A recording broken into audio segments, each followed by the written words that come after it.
Okay, yes, I know I'm late. I know.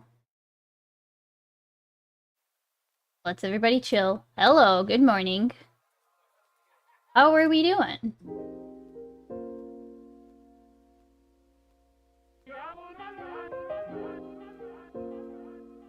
Good morning. Oh, hold on. Still a bit loud.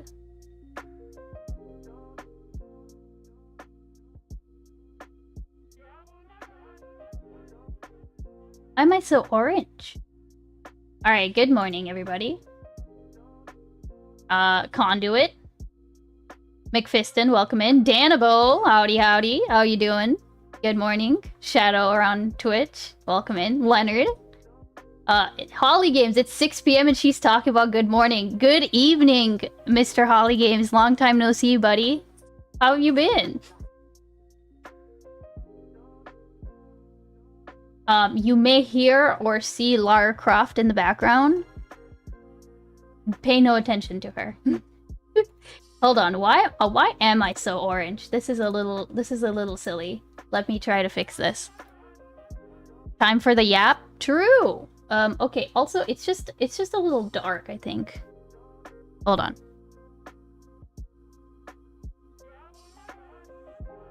I don't know if that'll help.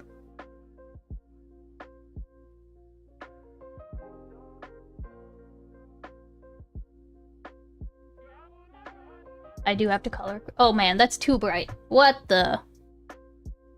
What the? And then let's take it down just a notch.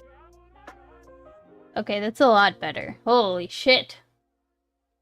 1 week out before my final written exam for med school. Not gonna let him outshine me for long. Yo, good luck with that, Holly. Let us know how it goes. Good luck. When do you find out, like, the results? Is it, like, right away, or...? Good morning, Joe. Good morning, McFiston. I made a new batch of pumpkin spice mix, and I actually put cayenne pepper in it this time. Like a month later. Ooh, that's ew. Yeah, you know what? I know that feeling though. Like whenever we took like our board exams for the O levels and the A levels, when I was in school, like it was like a month before we found out our results. It was really bullshit. Rezi was being a twat last night. Super. Welcome in. Yes, he was. It's okay. I like to think that I put him in his place. Okay. White girl fall continues. True. It's actually really nice. It was really nice outside this morning. Like I put on a hoodie and then took it off like immediately, like 2 minutes later, because it's still South Carolina, so the chilliness does not last longer. How's the League of Legends pro career going? No. No, I do not. I have not actually played League of Legends in... It's been at least a year. It's been at least a year, and I have no regrets, okay? This place the kitchen. Aeon, welcome in. I was just correcting some misconceptions or some angles that I think he could be taking. But yes, it is White Girl Fall. It's White Girl Fall. I have a new knitting project. So that's nice. You know, the subs you got that one time playing were insane. Still one of my favorite stream. Oh, you mean the I think it was like I don't remember what I called that stream, but it was basically like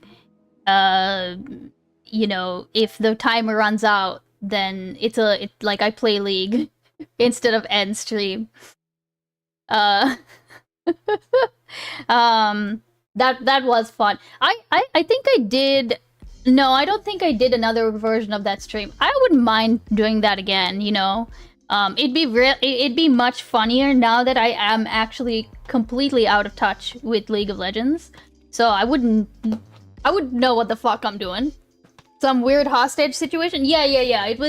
It was, you know, sub and donate and stuff to keep the timer running. As long as the timer running, I am not playing League. If the timer runs out, then I do play League. And then I think I had it so that if you donated like $50 or like something ridiculous like 20 subs, then I would... You could choose to like have me immediately play League. Hey, Solemn, thank you so much for the raid. Welcome in. Headless, how you doing? Welcome in. Good morning. Some betting war happened or something, yeah. Yeah, that was over a year ago. That was like... Man, that was back when I was in Canada. That was crazy. That was like a... I think I did... I don't know, I don't remember if I did a 24-hour stream, but... How was your stream, Solemn? How much of your video did you get through? I'm willing to bet it was no more than half an hour. Y'all should check out King Solomon, okay? He streams exclusively on weekends, like before I do in the morning, and he's way more consistent than me. And he goes over, well, I would say current events, but like he gets so stun locked, which is totally fine. He provides a lot of analysis, right? Wait, you aren't in Canada? God, I'm out of touch. Oh yeah. 12 seconds? Wait, what do you mean 12 seconds? 12 sec... No! 12 seconds of the video! No! Yes, so Holly, unfortunately, so I moved with Mr. Beans back down from Canada around this time. Well, actually, it was in August last year. We moved because, well, we moved for a couple reasons, but one of the reasons was that the housing in Canada was really, like, it was out of control. Like, we wouldn't have been able to afford in, like, Ontario, and we would have had to move anyway. Too many immigrants, no. So what ended up happening was we were like, okay, well, we'll move to the United... And also Mr. Beans got his green card. So we were like, all right, let's move to the US for a couple years, and then afterwards, you know, you know, he'd be able to earn more. I'd be able to earn at least, like, what I'm earning now, as opposed to taking, like, a pay cut in Canada. And then, you know, maybe we'd save some money. And then you probably know what happened next. Did he buy it for 5 minutes? And then Trump, yeah, pretty bad timing. Wait, did he buy it for 5 minutes? Wait, what do you mean, wait, what? Yeah, extremely bad timing. Welcome in, Ergy. Green bean. That's not a W. 5 meters? Oh. Wait, did he buy it for 5 million? Wait, buy what for 5 million? Oh, you mean the house?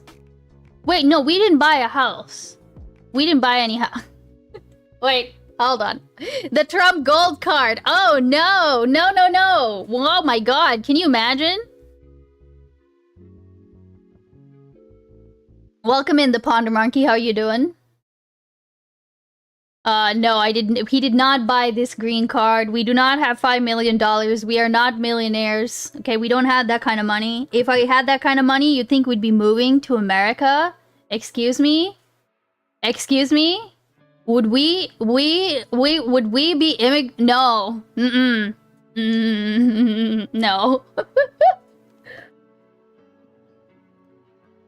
If you just wanted it bad enough, you would be? Maybe. If I had that kind of disposable income, okay? If you had that kind of money, I wouldn't have such a beautiful avatar. I appreciate that, Headless. Not anymore after the golden green card. You can buy my seminar of for 6 easy payments of $499.95 to learn about how to want it bad enough. Oh my God. What a fucking shit show, dude.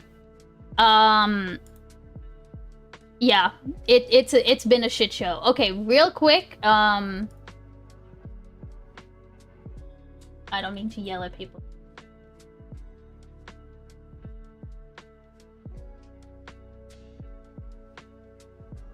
I call it the conduit to it. No, yeah, I mean, I think it was pretty bad timing.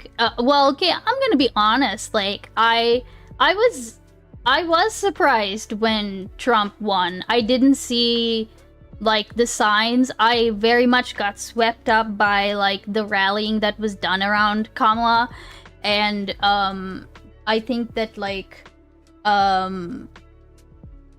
you know, I really did think we had a chance. I didn't think we would elect him again, you know?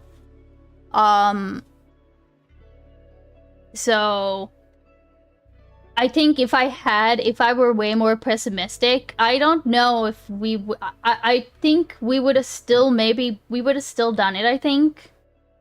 To be honest, I didn't, even if I had like an idea that Trump was gonna get reelected, I didn't think that it would be so, like, if anything, I would have said we get another Trump presidency, like things worsen a little bit, and like, but the guardrails would still be there, right? You know? Like, that's what I would have said. I didn't anticipate that the guardrails would just go flying off with like the least bit of resistance, you know? Voter suppression won. Hey, 2-Bit, welcome in. Yep, and he's tearing those down. Yeah. Yeah, Trump 2 is easily worse. Easily. Well, here's the thing, Holly. It's not just that he's worse. It's that now I'm seeing that Trump 2 is a natural extension of Trump 1.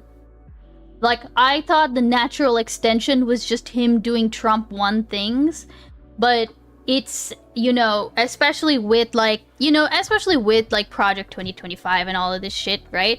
It's clear to see that this has been planned for a very, very, very long time, right? He kept his promise, dictator on day. Yeah, of course. I mean, you say that, Holly. I think there were people who knew he was going to be blatant, or people who knew knew the trajectory that this was going to go to, you know? But, I don't know, like, I don't know why. I don't know if I can tell you why I did. Like, I knew about Project 2025. I'd seen some of the things that were in there, but like, and I sure as shit didn't believe him when he said he didn't know. Like, I knew he was involved. He was just fucking lying, right? But I don't know why I thought that it would still be like, I think I was more I really honestly think I was so focused on like just rallying and you know, getting behind Kamala, getting behind whoever was the candidate, and, you know, preventing a Trump 2.0, right? Not to mention they had 4 years to plan what he was going to do if he won again. Yep. Yeah. I think that's right. I think that was one of my mistakes, was just assuming that it would be like more of the same. And I'm not entirely wrong. It's just that like they obviously had a way different plan, right? I'm old enough to remember when Project 2025 was called Project for the New American Century. Interesting. When was that? Maybe that'll be an interesting thing to like deep dive. I don't know necessarily what good it'll do, other than to educate people, I suppose. It's never a bad thing. Under W. I mean, I know. So from what I know is that, you know, as far back as like Nixon, you get like this idea of like, you know, bringing down the government, doing all this shit, right?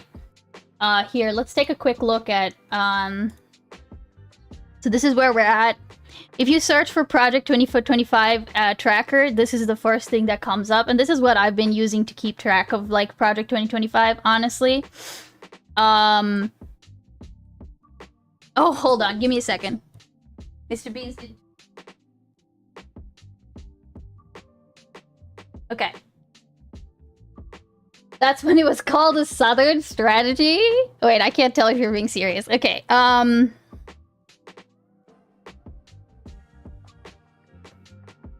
so you can look at it by agency, right?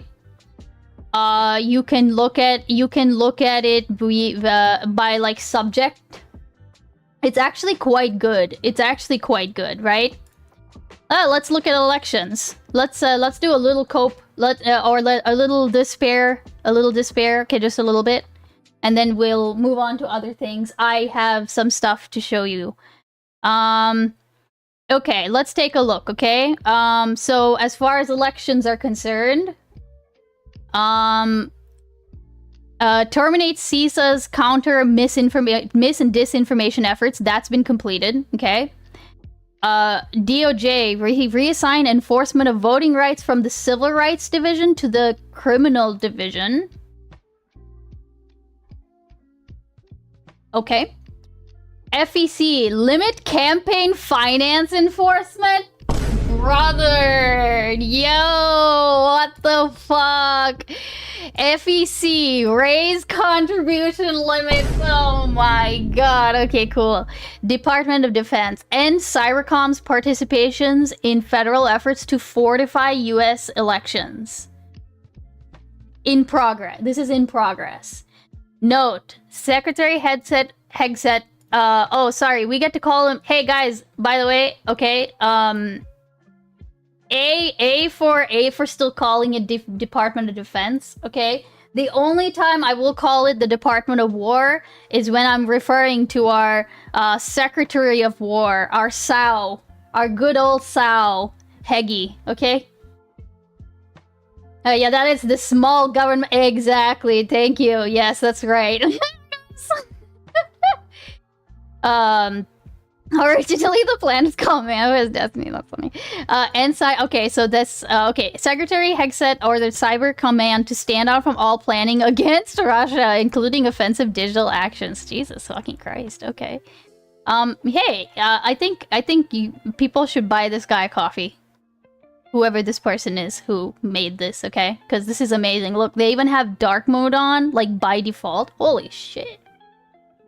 Cabinet names can be changed without congressional approval, and that hasn't happened. Well, I'll say that like it's very clear. It's very clear that like they don't ask for permission, and they're not interested in asking for forgiveness either, right? Like that's the unfortunate.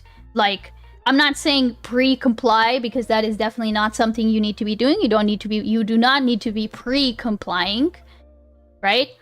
However, unfortunately, there are some things that are like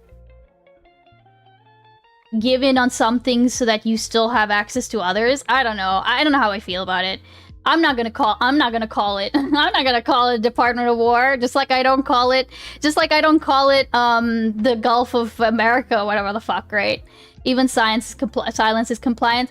I think it depends on the battle that you want to pick, right? Like AP refusing to call it the Gulf of America. Like, that's a pretty good one. But then they also have to weigh that, like, the stand that they're taking against, like, being able to be in the White House. You know what I mean?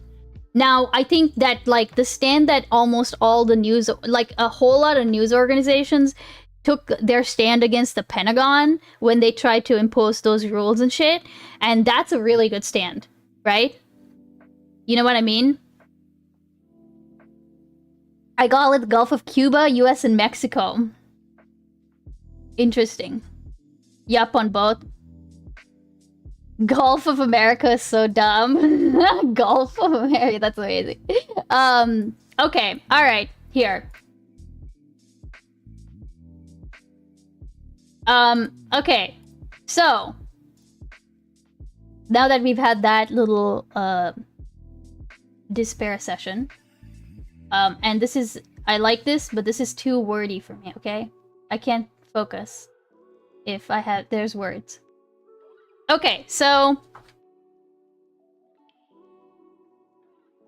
Gulf of Cum for short? What? Did you miss that Solomon calls it the Gulf of Oh, I did call, yes, I'm sorry, I did miss that. I did miss that. That's amazing. Actually, that's great. Okay, now listen. If y'all didn't know, I have a PO box. If you want to send stuff to my PO box, you can hop in my Discord, and there's a channel that's called like icebeans socials. You'll find my PO box. Okay, you can send me stuff, and I will open it on stream, just like I'm gonna open this package that was sent to me all the way from Australia. That's what I'm gonna do now. You get my anthrax? I did not get your. Do not send me. Do not send me anthrax, please. Please and thank you. Can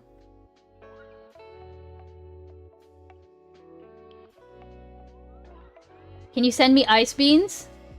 Why is she talking about her PO box right after Gulf of Cum? Oh my god. Gulf of Cum, that's actually a really good one, right? It's like the Sao. It's like Sao. It's like the Secretary of War. It's great. That's great. Like I feel like we need to be getting in on the pig memes with Hegset, right? My anthrax lotion gift box is in the.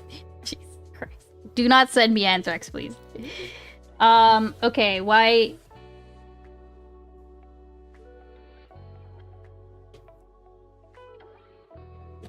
Okay. Unfortunately, anthrax must be inhaled.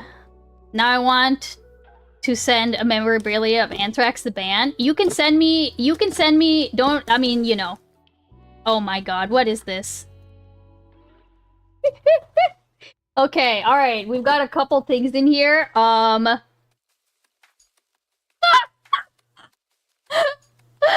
Okay, alright. This is amazing. Holy shit.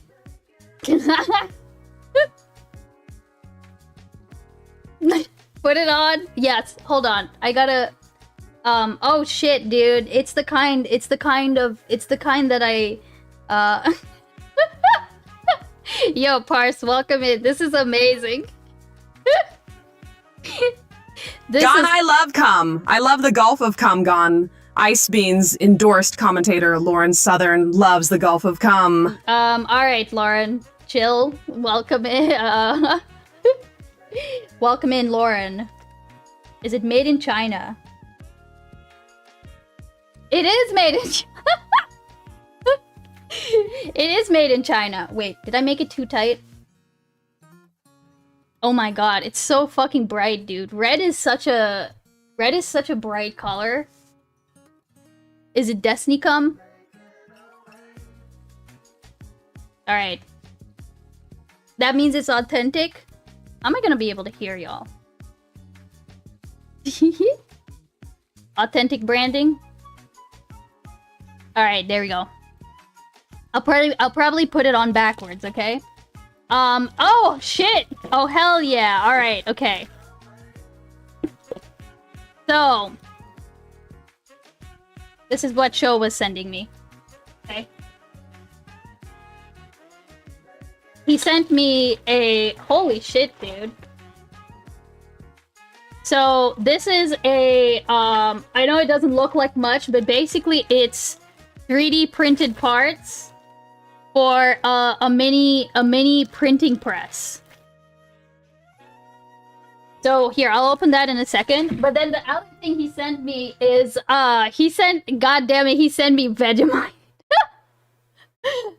That's amazing. Okay, wait, wait, oh, I think I said I'd never tried Vegemite, so I might actually try some now. I've tried Marmite before, so I know that it's probably similar. Wait, let me get a little spoon. Like a tiny spoon.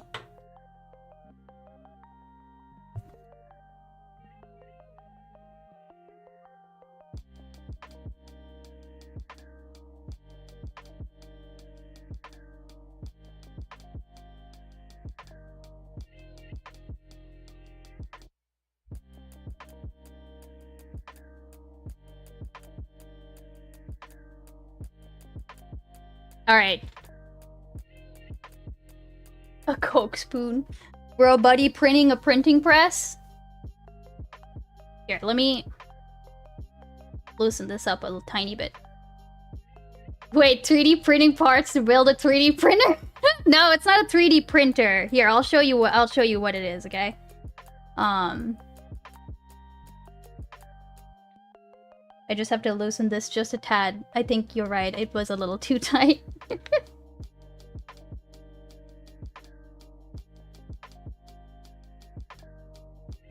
No, it's not a 3D. It's not a 3D press.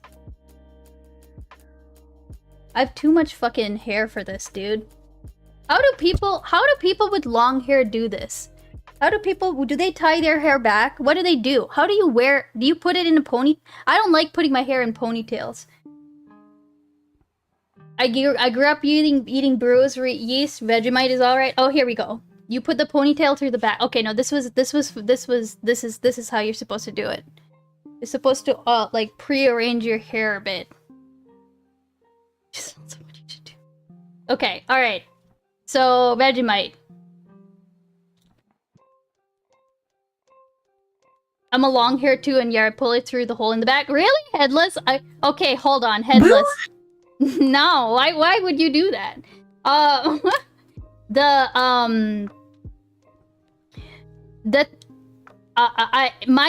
In my internal picture of you, Headless, I did not picture you with long hair. Okay, let's try this. I know you're not supposed to eat like a lot, because you're really supposed to just like the tiniest amount.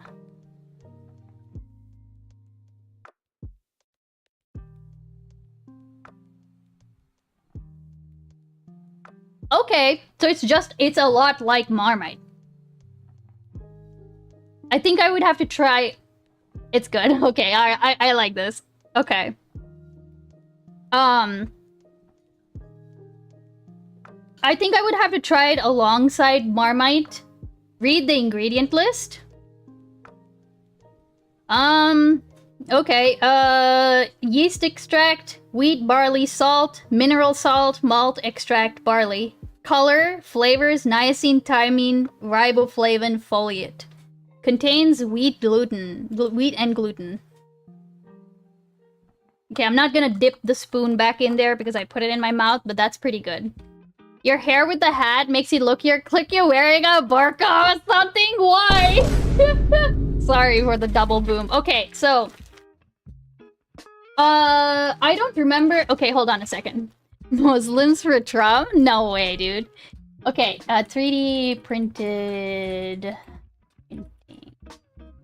Okay, so... Aha! It's the Open Press project. Okay, so... Let me see if I, where should I set? Where should I start? Okay.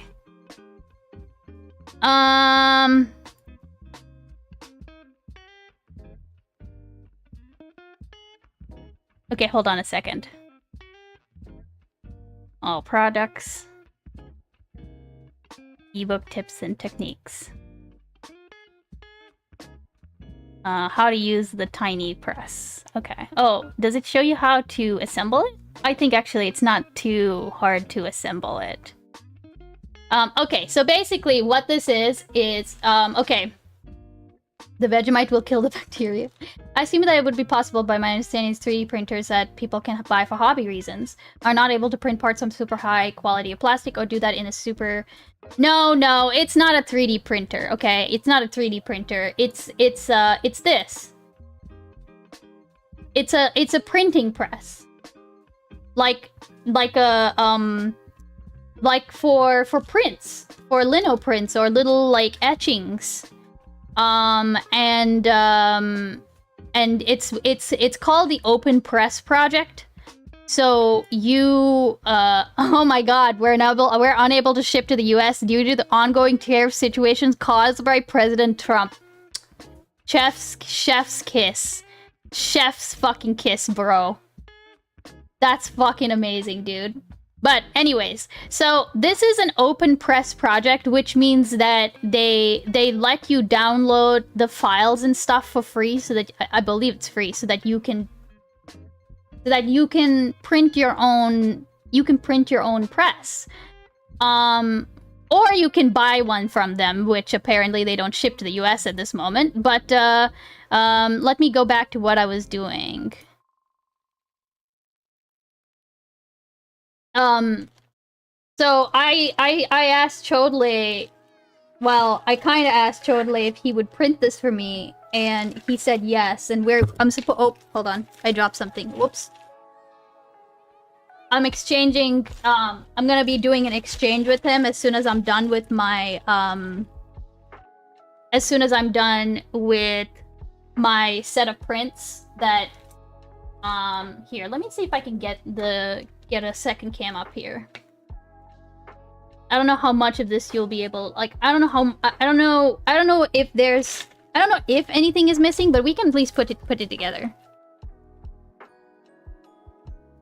Let me do this.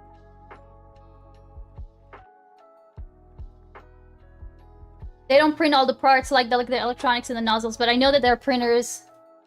Google reprep. Reprep?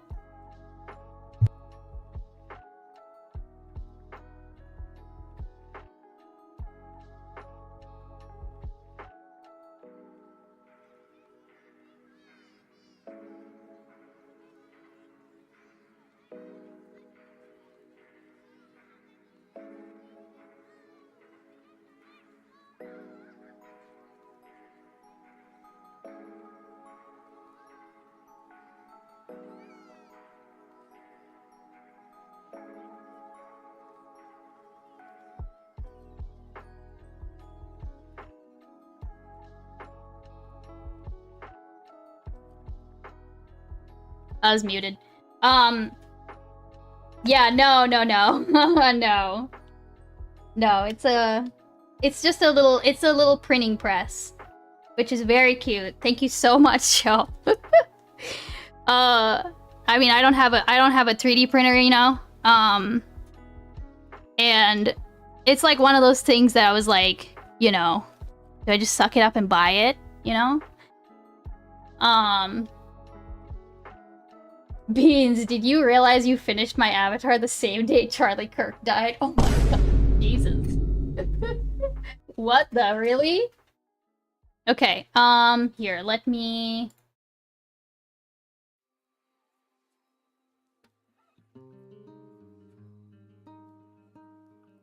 Why is it completely upside down? Alright, now, chill.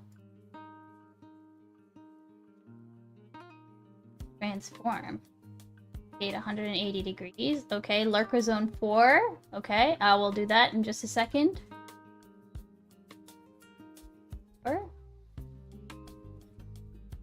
Over my face? Got it. Okay, let's see if we can make sense of this.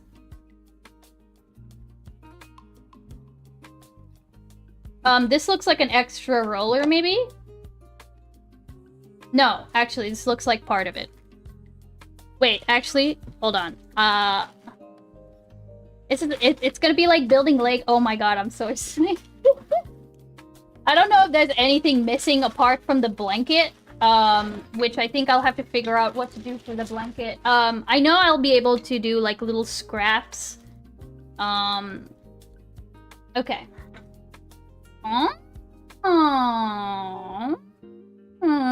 Okay. So let's see if there's like maybe a guide for putting it together. I feel like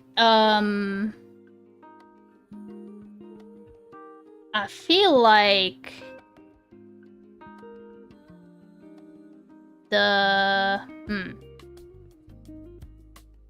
home. Get a press. Wait. How to 3D print a press. Okay, here we go. Aha, here we go. 2 times side part. Oh, okay, so we have instructions. Say it's sent by Saysand.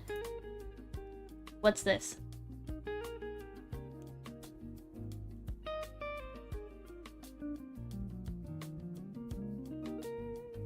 Silence? Oh my god. Wait, am I full up?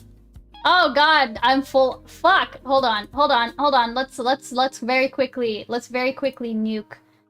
Let's very quickly nuke something. Let's send something to the border crisis, okay? Let's see, what is this? Can we get rid of this? Wow, why is 7TV being so slow? Oh no, I want that one. Fuck. God damn it.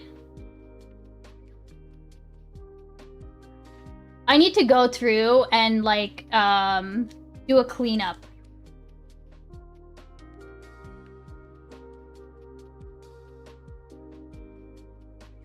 Here, let's I don't know what this is, but let's add this to the border crisis and take this off of this and then confirm the changes.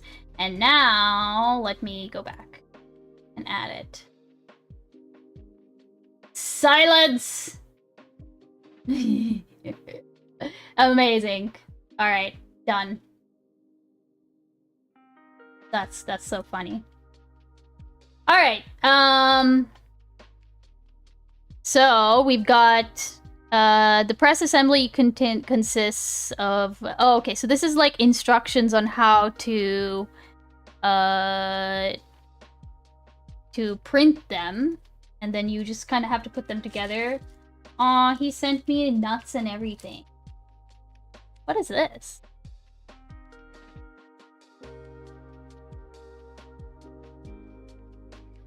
Little blocks? Little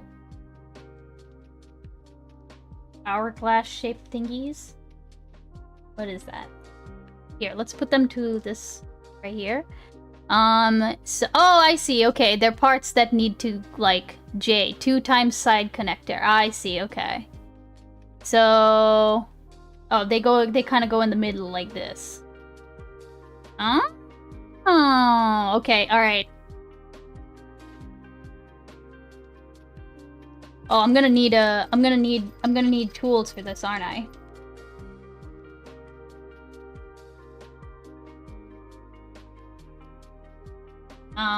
Okay, here. Let me grab a thingy.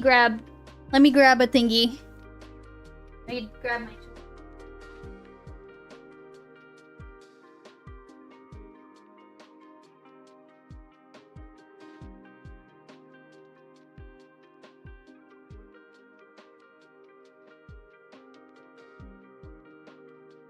Okay.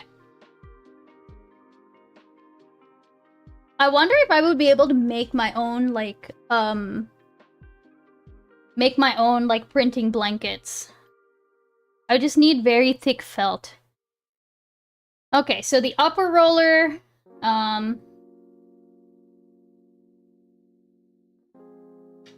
upper roller goes like this, and the lower roller goes in the bottom. He sent me 2 rollers? What the heck? The bow ties? Yeah, the bow ties, one of them will go here. I'm not... Wait, actually, let me see if there's a... Printing the parts, side row. Okay, press table, roller pin. Oh, here we go. Assembly. First, make sure that the rollers are moving freely and without jamming. After that, place the rollers in between the 2 sides and use the connection parts to hold them together.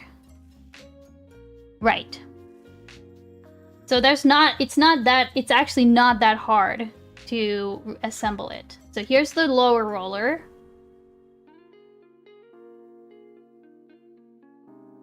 And the upper roller. Oh.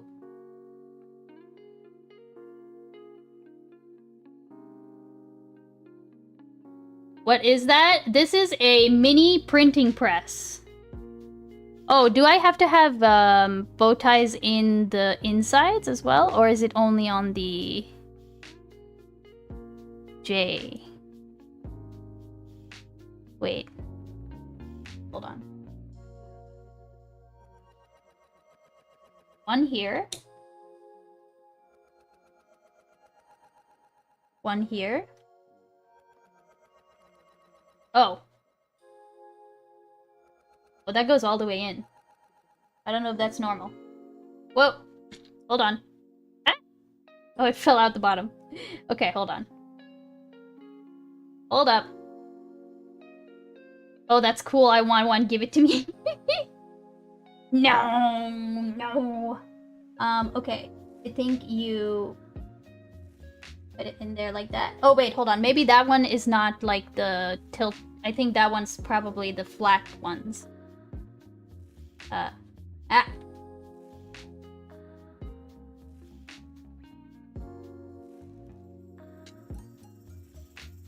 Yeah, it's the flat.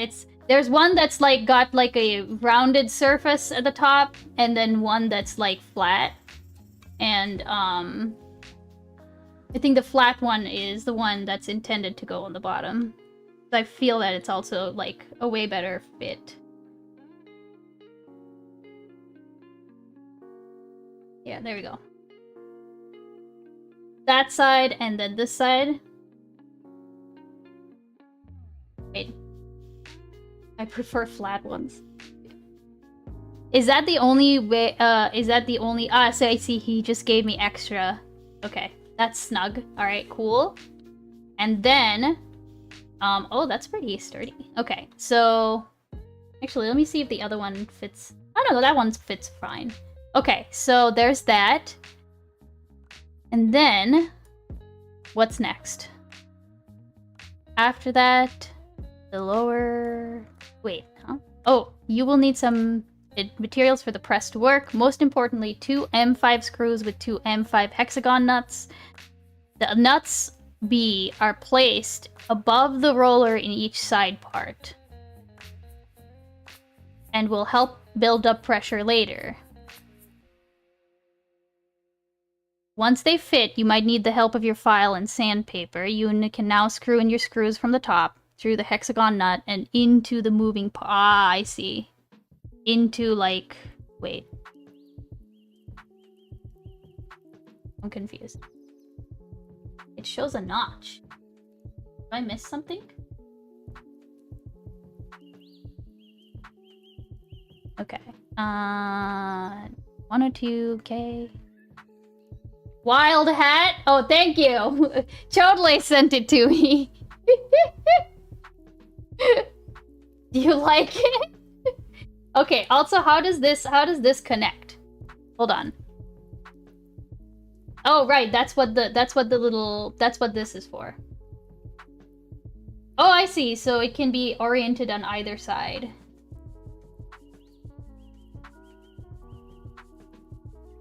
Actually, I'm not gonna put this on just yet because I need to figure out, because then it'll have to go onto the edge of the table, I guess. Wait, so where does that... Oh, so you build up pressure while you're... Oh, okay. So it goes... So does it just like... This?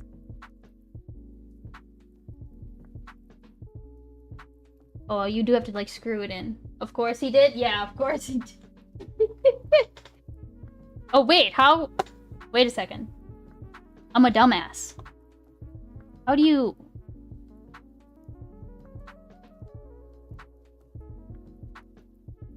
Okay, hold on. What? You don't hand screw these. How do you screw these in? I'm so used to, like... my, like, nuts or something having, like, a thing on the top. Do I just, like, use... Do I use, like, this, I guess? I guess that's what I do. Yep, okay.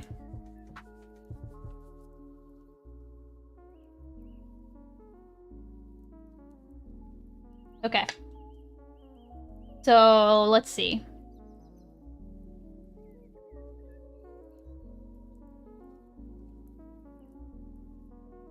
And then the nut will go in from underneath. So let's put that.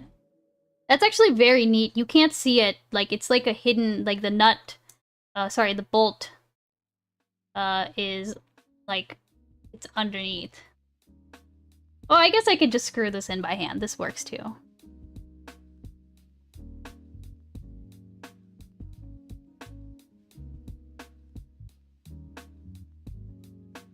That's a big bolt. mean, yeah, it has to reach all the way down here, right? Also, this is like... I'll have to calibrate it, actually. So here, let's do that. That's one side done. The other side. Actually, I have to try it out with a print.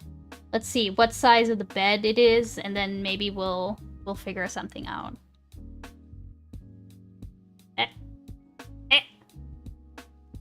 Okay.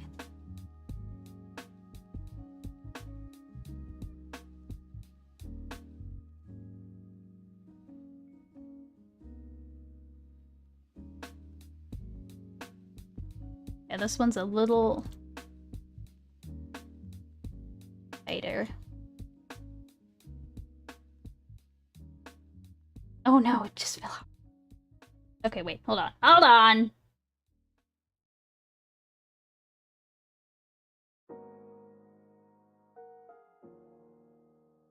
Okay, there we go.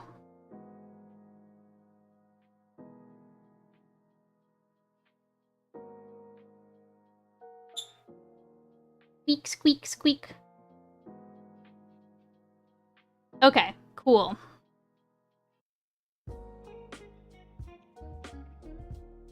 So, I'll have to drive it home. I'll have to, like, you know, I'll have to adjust. So then basically, then all you do is, I think you just slide it in. Let's see.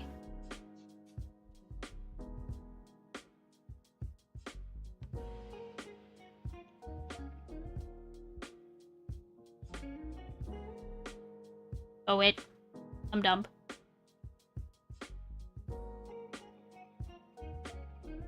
Release the pressure a bit, and put it up there, and go ahead and put this in. Hey, let's fucking go! I obviously can't, I can't really do it smoothly because, well, actually, it would have to be at the edge. Here we go. Oh, you can see it. Oh. So basically, this is, like, I would mount it to the edge, and I would probably, honestly, I would use the extended table. So the idea is have, like, you know, the thing that you're printing, you got your paper down on top, and then you put down, like, you gotta use, like, a really thick blanket, or like a felt blanket, and then, you know, then you adjust the pressure so that this is putting pressure onto the, you know, so that it can actually make the print, right? And there, voila! I would definitely use the extend. I'm so glad. Thank you, Cho. Thank you so much. Lithograph? Well, I don't have the materials to do a lithograph. I don't know if this could do I don't know if this could handle lithograph. The only thing is because this is the extended press bed might be too, like, here, I'll just tighten this for right now, but, like, the extended press bed would probably need a little bit of, like, stability from me to, actually roll through, but it will also help when there's, oh, also, hold on, I put this on the wrong fucking way.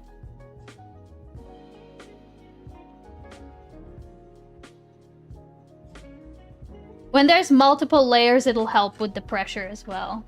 I could try, like, here's the thing, I don't have acid, you know? I don't have, like, the materials for lithographs. Wait, it's the other way, hold on a second. No, I put it on the correct way the first time. I am dumb.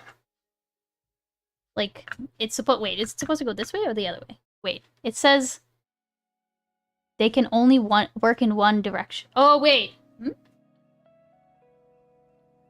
Notice that they only work in one direction due to the tilted gear teeth. Wait, what does that mean? I want some acid.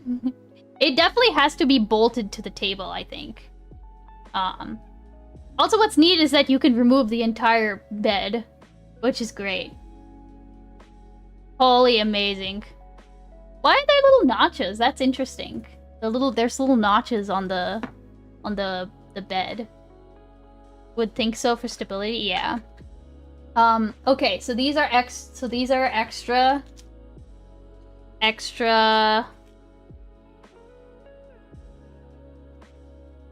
Just in case Cho thinks that I'm gonna lose the if I have to basically remake all of it again except for like the main parts. Here, let me put this back.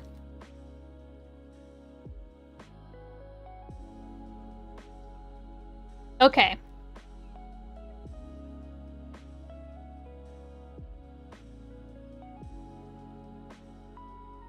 I want some acid. I've never actually tried acid. I hear. Oh my god! Wait. I didn't realize this bag had ripped at the bottom. Here, let's put it in the original bag if I still have that. Huh? Oh, there it is. It's pretty fun. Everyone should try it at least once in shrooms. Yeah, I want to try it as like a, you know, when I know someone is supervising me, you know, that kind of thing. Okay, so, and I think I wouldn't actually need, like... Okay. Neo Burrito, thank you so much again, Cho. Now I've finished your prints so that I can send them to you. Okay, here, I'm gonna stick this right here. I wonder how I would actually, bolt it to the table.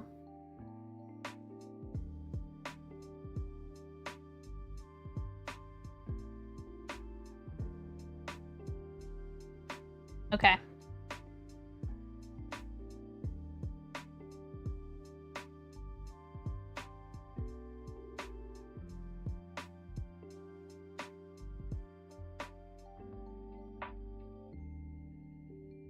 Sizing catcher, right. I think I might also have, like...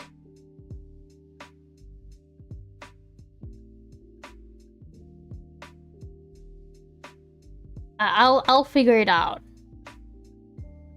I might see if I can make one, because all you would need is just, like, belted wool. You know what I mean?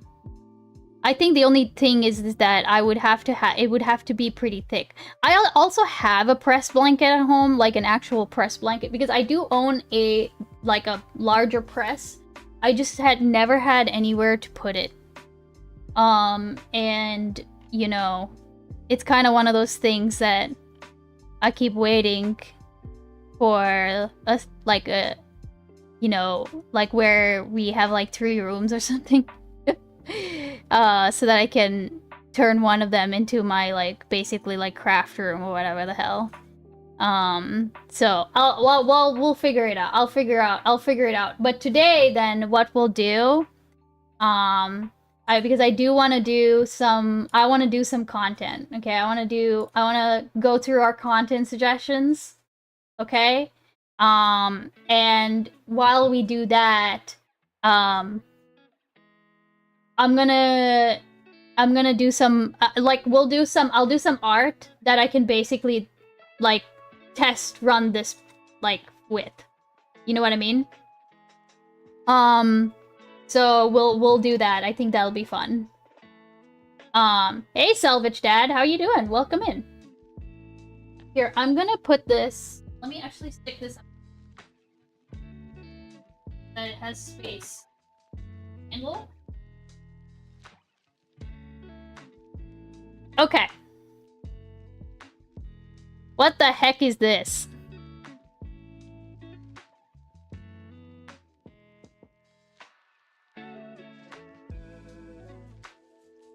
I'm so tired. I'm sorry to hear that, Salvage Dad. Things have been so, like, stressful. With the shutdown and everything. Okay. we've got some content. We've got some content to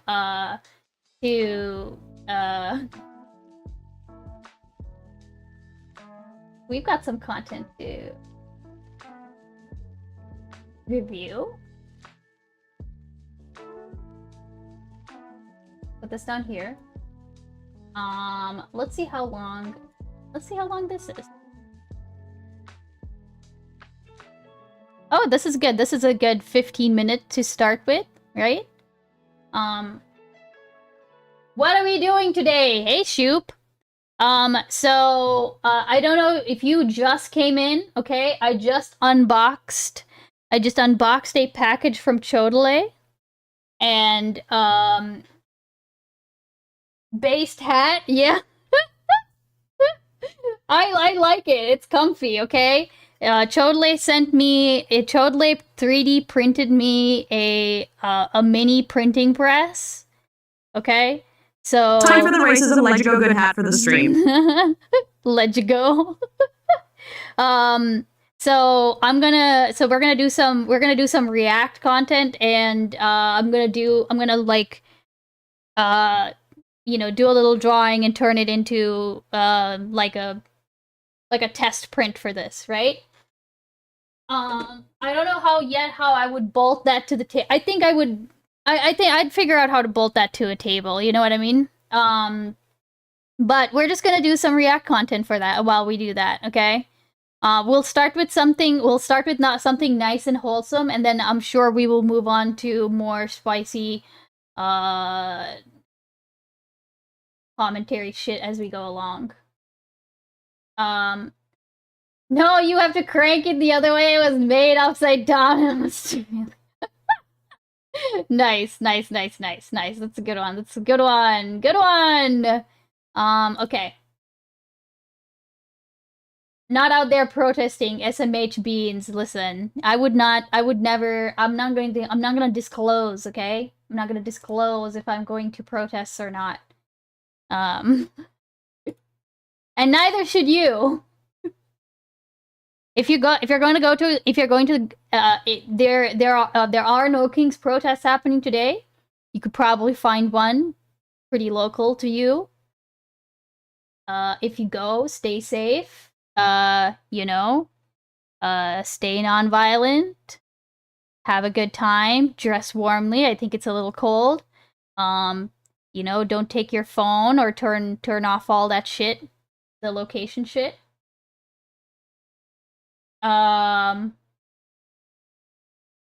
Just got back from passing out a fuck ton of Operation Inflation flyers. Oh yeah, that's another thing, okay? Check out this website, it's really cool.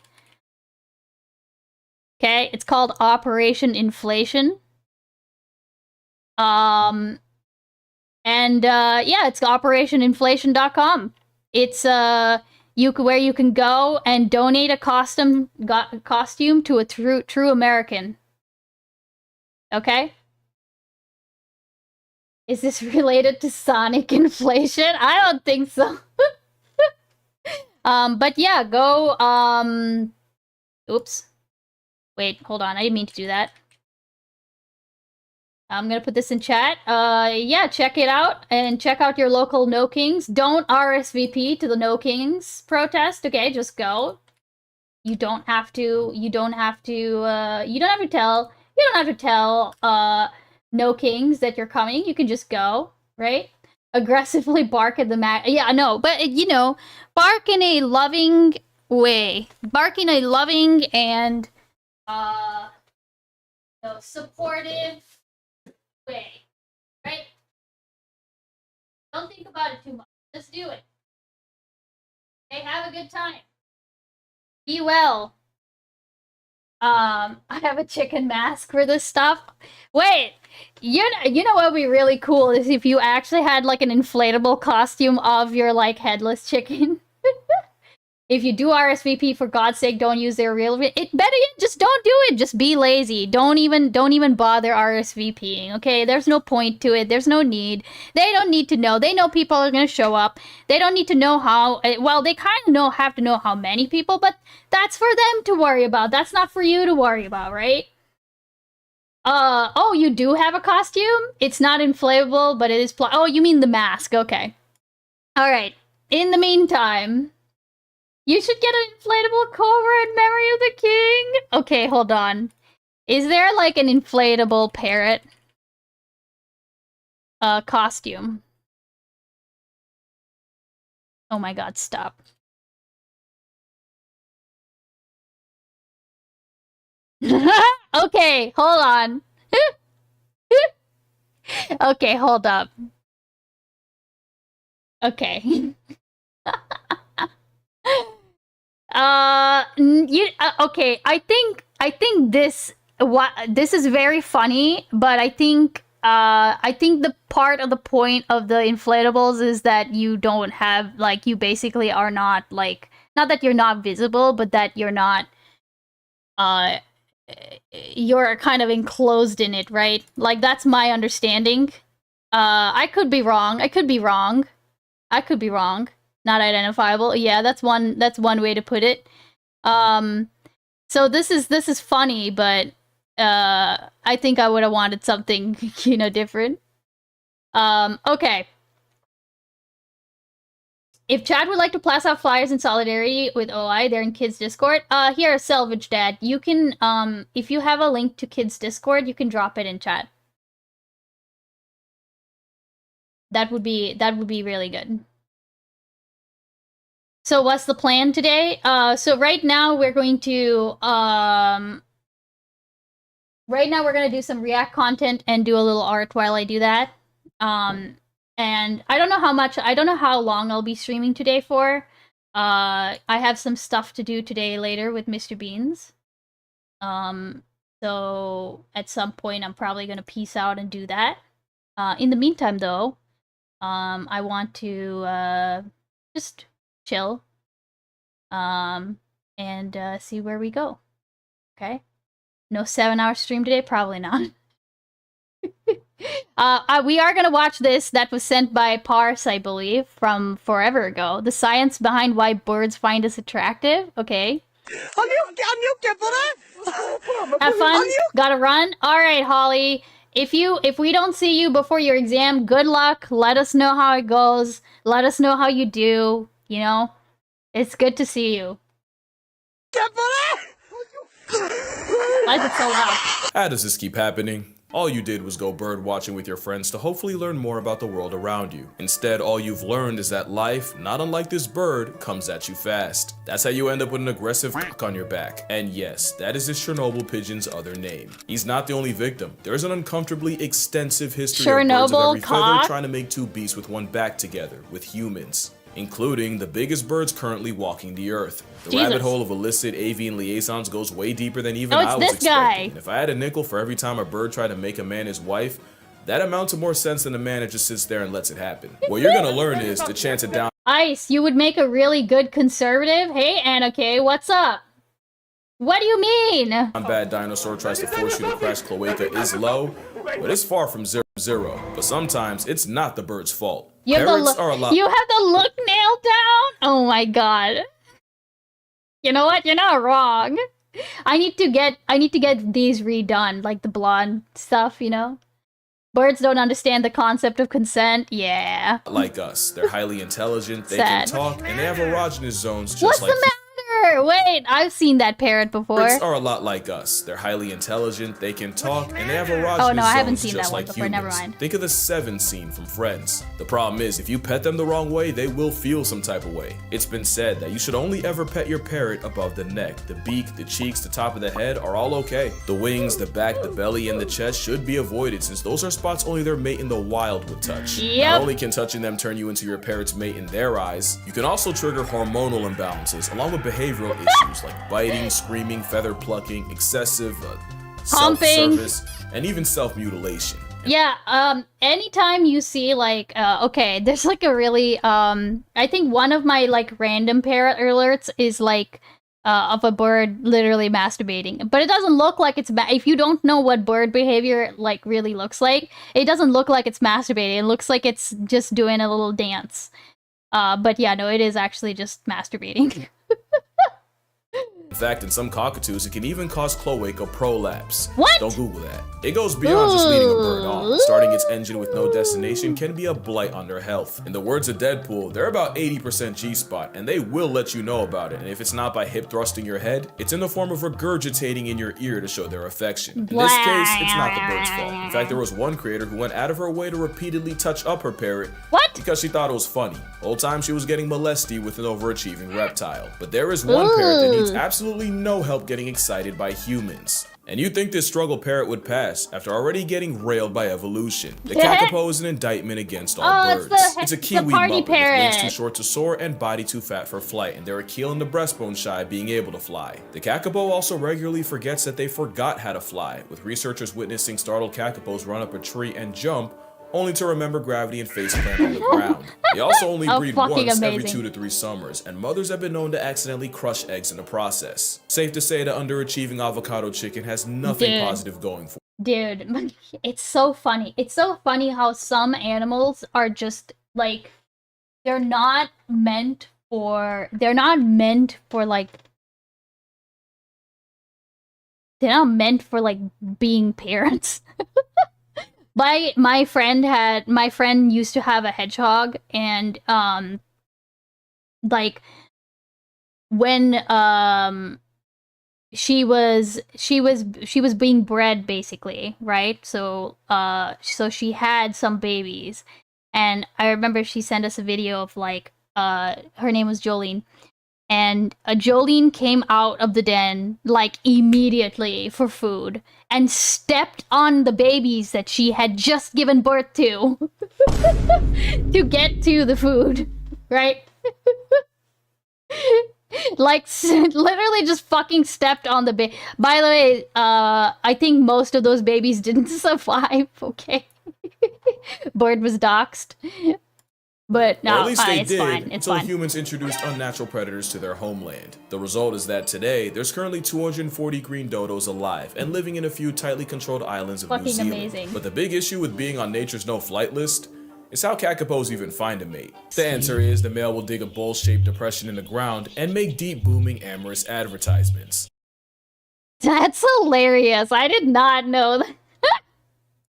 The good news is these calls can travel up to 3 miles away. Bad news is they gotta make these booming booty calls 8 hours a day, every day, for up to 4 months straight. And That's worse, awesome. like all dating apps, sometimes all they attract is a predator. So Jesus as you can guess, Christ. a lot of kakapos end up mateless and dateless. And with a Kermit-colored bowling ball living for up to nearly a century, that is a lot of romantic What?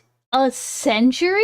Oh my. Okay. All right. buildup. So much that scientists have witnessed them try to make interspecies spanky to a seabird, a fallen tree branch, and even an extra curvy piece of driftwood. And there's another problem. In 1997, one kakapo was born in the bird sanctuary on Codfish Island, but was hand-raised by humans after nearly dying to a sickness at 3 weeks old. Aww. The parrot would survive, but would imprint on humans and show zero interest in his own kind. In fact, he would only direct his booming invitations to humans. This made him a poor breeding parrot, but an excellent ambassador for his endangered peers. Oh, is that in Sirocco? 2009, zoologist Mark Carradine would visit Codfish Island to help shed some light on the species. In response, Sirocco the kakapo would proceed to violently mate with the back of Mark's head, a moment that immortalized both of them. Yes, that's where the shagged by a rare parrot clip came from, and Mark wasn't the only one. You see, Sirocco was a certified goon. He would even set up shop by an outhouse, so Goon! He was a little gooner!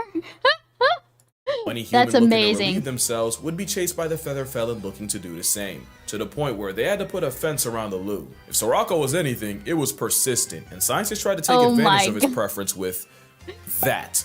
That is a bucket hat, lose the B and add an F, and it's designed to capture Sirocco's liquid daycare to use to help further the kakapo population. The problem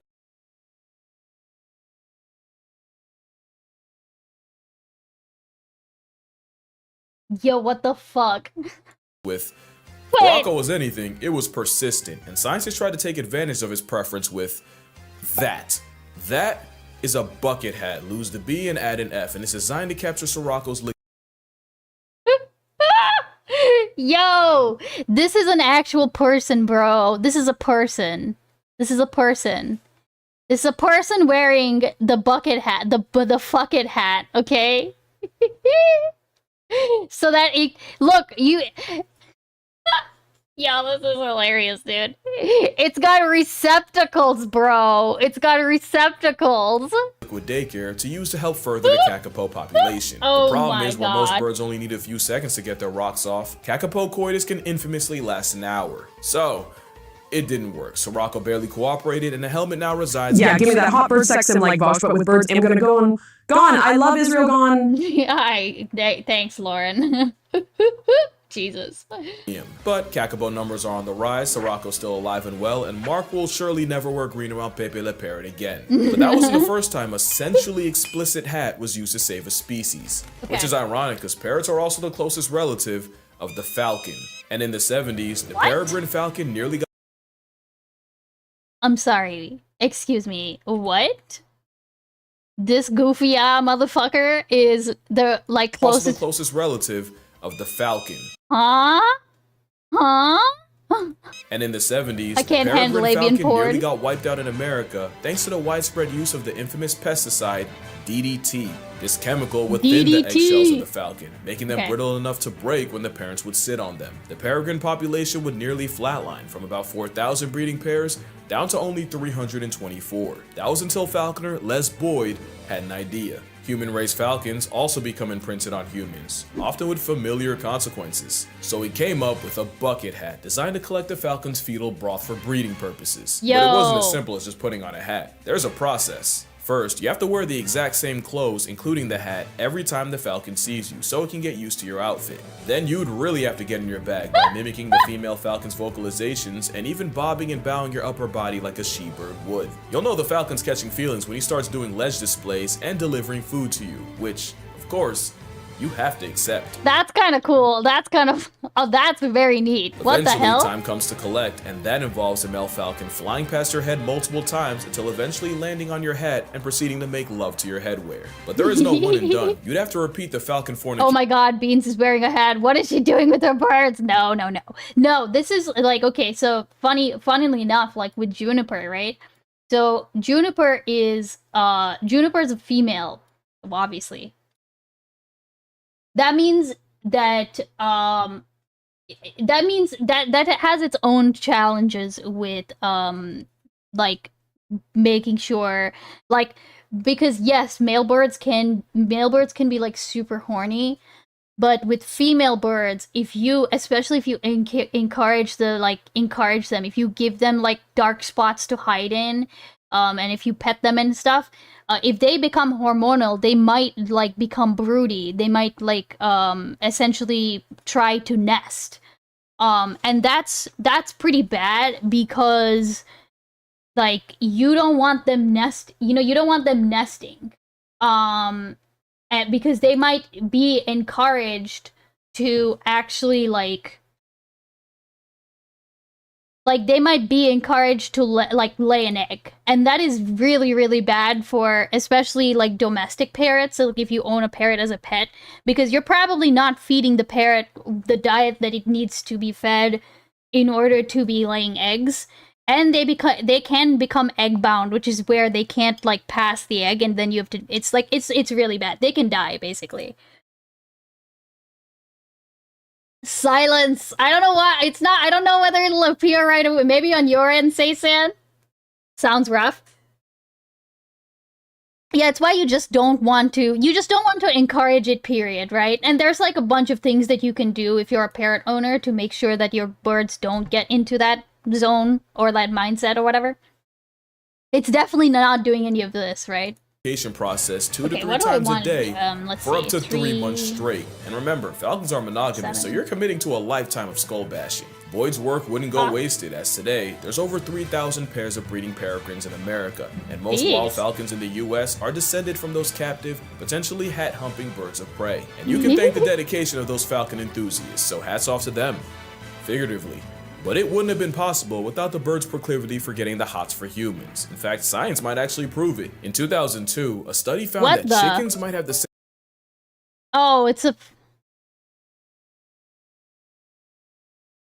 It's a fucking why would you do this? Same preference for human faces as we do. What had happened was scientists trained 4 hens to respond to the average human male face and did the same for 2 roosters except with the average female face. They did it by taking 35 male faces and merging them to create the average male face, and again, but for females. And then they would show these chickens these faces on a screen, and the hens would be rewarded with food only for pecking on the male face, and the same with roosters, but for female faces. They did this until the chickens could get it right 3 out of 4 times. Then the test actually started. This time they used 7 faces, the average male face here and the average female face here, and they combined those 2 faces to create the average human, along with 2 faces with exaggerated female traits here and 2 exaggerated male faces here. Interesting. Meaning the faces would get more feminine as you move to the right. Then they would show one of the 7 faces to the chickens at random, but this time they recorded how many pecks each face got. Think of it as like a poultry approval rating. At the same time, they took 14 college students and had them rate those same faces on a scale from 1 to 10. By taking the human ratings and the chicken pecks, they found that the humans and chickens had virtually identical answers. Meaning, the faces that the humans found the most attractive with no training were the ones that got the biggest reception from the chickens. But while it's interesting, it doesn't exactly prove that chickens want to bone people.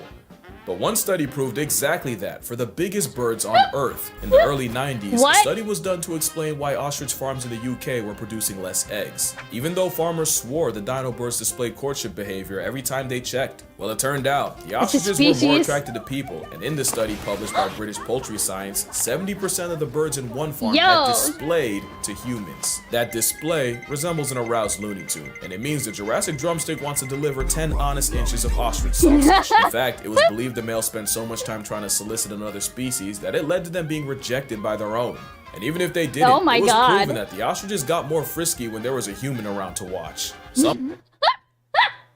That's amazing. Hey, Mr. Bumbles, welcome in. How are you doing? Some even had preferences. Some preferred men, some women, and for some, it was just being a... This looks so fucked up. Like, all of its... What the hell is going on with its toes? Look at that. It looks like all of its toes are, like, closed up. Beans is way too into this. I'm finding this is funny. I don't think I've ever seen, like, an ostrich display before. Ostrich porn with Mr. Girl in the chat. Okay, also, I'm trying to figure out what to draw. Let's do something simple. Like, something really simple that I can carve. That won't take me too long to do. Person with a pulse let me think. I'd like to add that male ostriches can be up to 9 feet tall and weigh 300 pounds with life-canceling claws. So that's more than workplace harassment. I'm not so worried about ostriches as I am about like fucking cassowaries, right?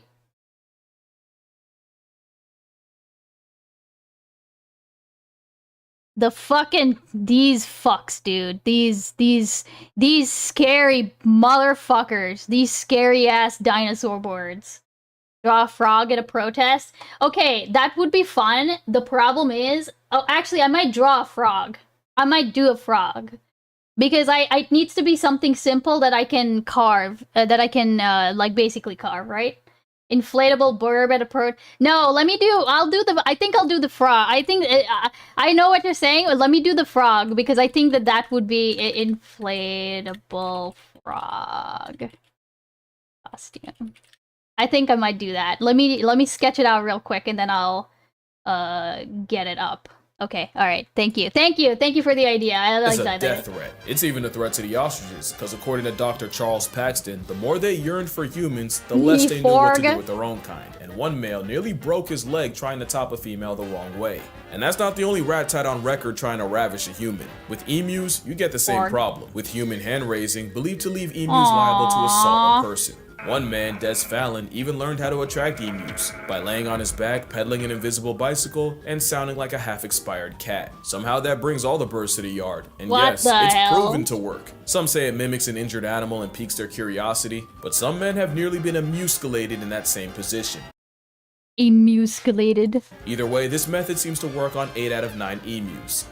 Buddy in the back wasn't having it. But there might be another explanation, one that could be a personal problem for me. There's another theory that says emus are attracted to blacks and blues, and it's because when emus are romantically open for business, the skin below their eyes and on their necks turn a bright. This is so terrifying, dude.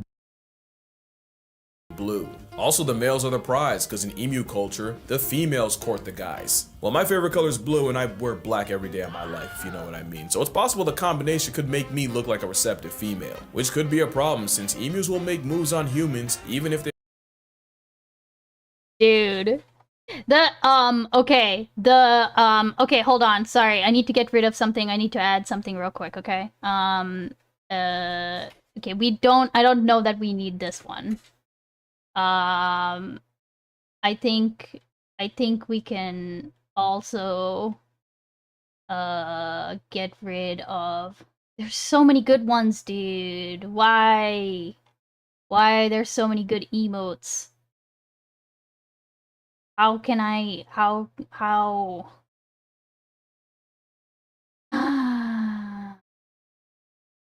It's fine. I'll figure it out.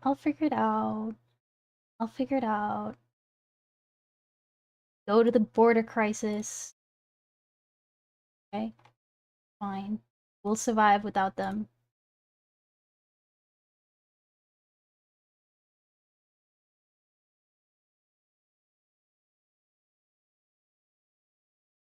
Okay, what is the one I wanted?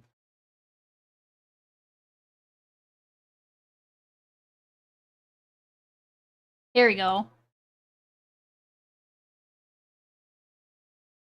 This is the one I wanted. I mostly wanted it for the frog. they already have a mate. So while it's rare, the chances an amorous Australian outback turkey turns you out isn't zero. Speaking of turkey, I was once told by a hunter friend that you never want to wear bright colors like red, white, or blue, and I thought it was because you might get the attention of a gobbler. Turns out it's so you don't accidentally get Pat Tillman by a fellow hunter. But turkeys are also on morally questionable timing. Martin Sheen and Edgar Hall of Penn State conducted an experiment where they took a taxidermied female turkey to see how many features they could remove before the males rejected it. Well, they removed the tail, the feet, the wings, all until there was just a disembodied head. That didn't stop them. And it turns out the gobblers preferred a bodiless head over a headless body, and it's believed it's because the head is the only thing the male sees after they mount a female. Literally. This is fucked up, dude. Why would you do this kind of research, bro? Quick link. Okay, hold on. Quick link. Will this dox me? No? Okay. What's this? What's this? The TikTok. Oh my god. No. Okay.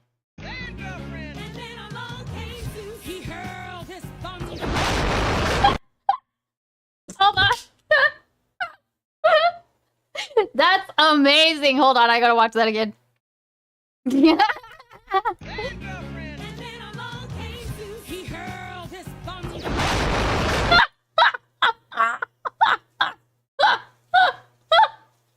That's amazing. Thank you for that, Sace.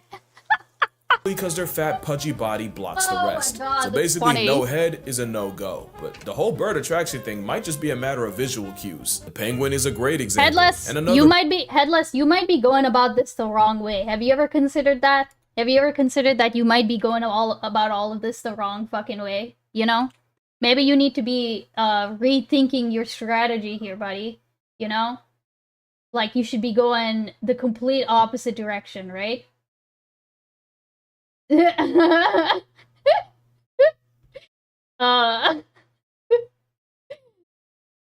penguin's eyebrow, it's so good, dude. They're so good. they're like a fucking, like, they have a nice like arc to them, you know?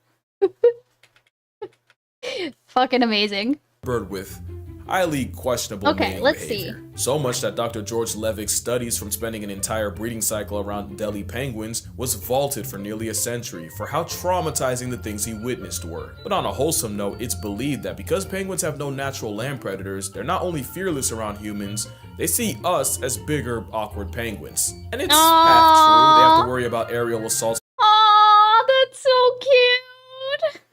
Wait, I want to listen to that again. Believe that because penguins have no natural land predators, they're not only fearless around humans, they see us as bigger, awkward penguins. Aww. And it's half true. They have to worry about aerial assaults from skuas and petrels, and in the water, they're a leopard seal luncheon. Now, this doesn't apply to all penguins. The Antarctica waddlers are definitely bolder from living in a freeze-dried desert, but it's very possible for penguins to form attachments to humans. Like this famous video of Cookie the blue penguin cuddling up to people and laughing while doing it. It's adorable. Hey, yeah, girl, I'm really sorry to do this to you. Hey, yeah, that bird is masturbating. The penguin is 100% trying to mate with that man's hand in a couple seconds, and it would have been cookies and cream. So a penguin excited to see you is most likely trying to get one off on you, and if you don't believe that, penguins have been recorded making love to the ground. To completion. But this is all lust. The question is, can a bird fall in love with a human? I don't know, but one came close. This is the white-naped crane of Mongolia and northeast China, but thanks Hey, these holy local fucking ice bean. Yeah, I know, right? to the loss of their wetlands, they're one of the rarest cranes in the world, with only a couple thousand left in the 90s. Luckily, Chris Crow and his wife Walnut would become a beacon to the crane cause. Except Walnut was actually a white-naped herself, and her story reads like a screenplay. Walnut was born in 1981 as part of the International Crane Foundation, a foundation where humans help raise crane chicks for the wild to help boost the population. Walnut would provide a negative contribution to the census, as by age 23, she had no children and had allegedly murked 2 males, with 2 suitors found with their bellies sliced open by claws. Bro, what the fuck? What the? Yo, you know those like have you ever seen the like twice divorced birds? My new thing, here we go. My new thing is finding birds that look like they're twice divorced. Right? Like they have nothing on this bitch right here. Jesus Christ, dude. Look at this. Like this angry red, holy. Allegedly. That's a warning right there. Some crane chicks wake up choosing siblicide and try to kill each other and have to be removed and separated, and it's believed that this was the case with Walnut, and all that isolation around just humans meant she imprinted on humans. But this also meant that Walnut would be condemned to live a life alone with no chance at ever having children. Well, that was until the crane met a crow. Chris Crow had worked with California Condor and wolf reintroduction programs, but in 2000 Oh my god.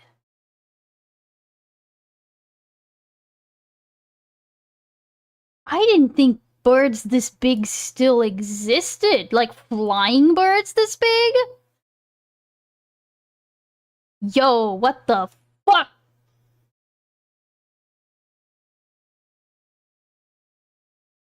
Okay, this is okay, this is like the one that used to exist, and then this is how. Yo! Yo, you know, like, okay, have y'all ever seen this?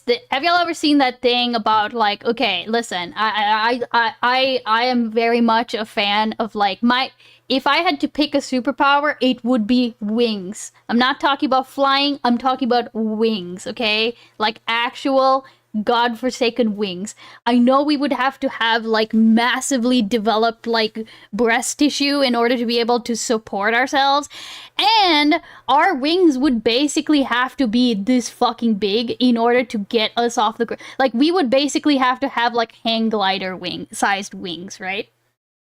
Like, can you imagine a bird just like swooping out of the sky and picking you the fuck up and carrying you away, you know? Wings over super intelligence or stopping time? Oh no, I'm not interested in either of those. I would want wings. I have wings, I just never show people. I like the implication that they are penguin wings, and so like easily tucked away.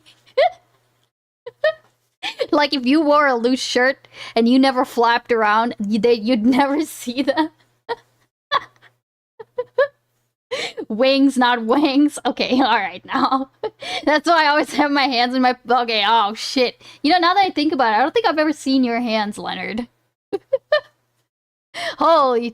But look at the size of this motherfucker. This is a baby, isn't it? Look at how fluffy it is. Oh my god.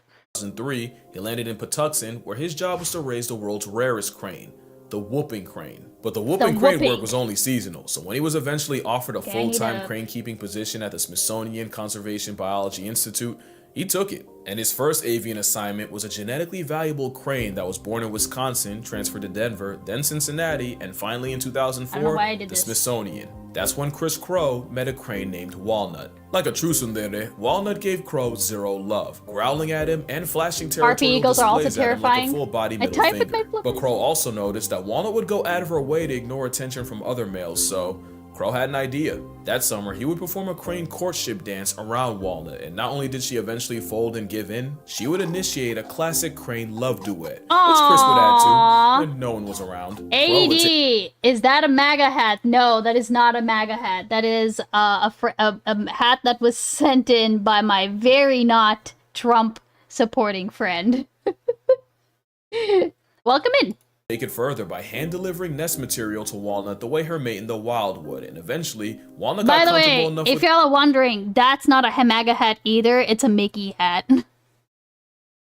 Why do streamers hold a mic that can be pinned onto their t-shirt? Licino, it's because, okay, so I have one of those mics, and it's great, I love it, but because it's like here, and sometimes I lean forward like this, sometimes it's like, the space, like, it's just closer if you're actually holding it, you know? It's no, it's really not ADD. Not in the slightest. Let's be real.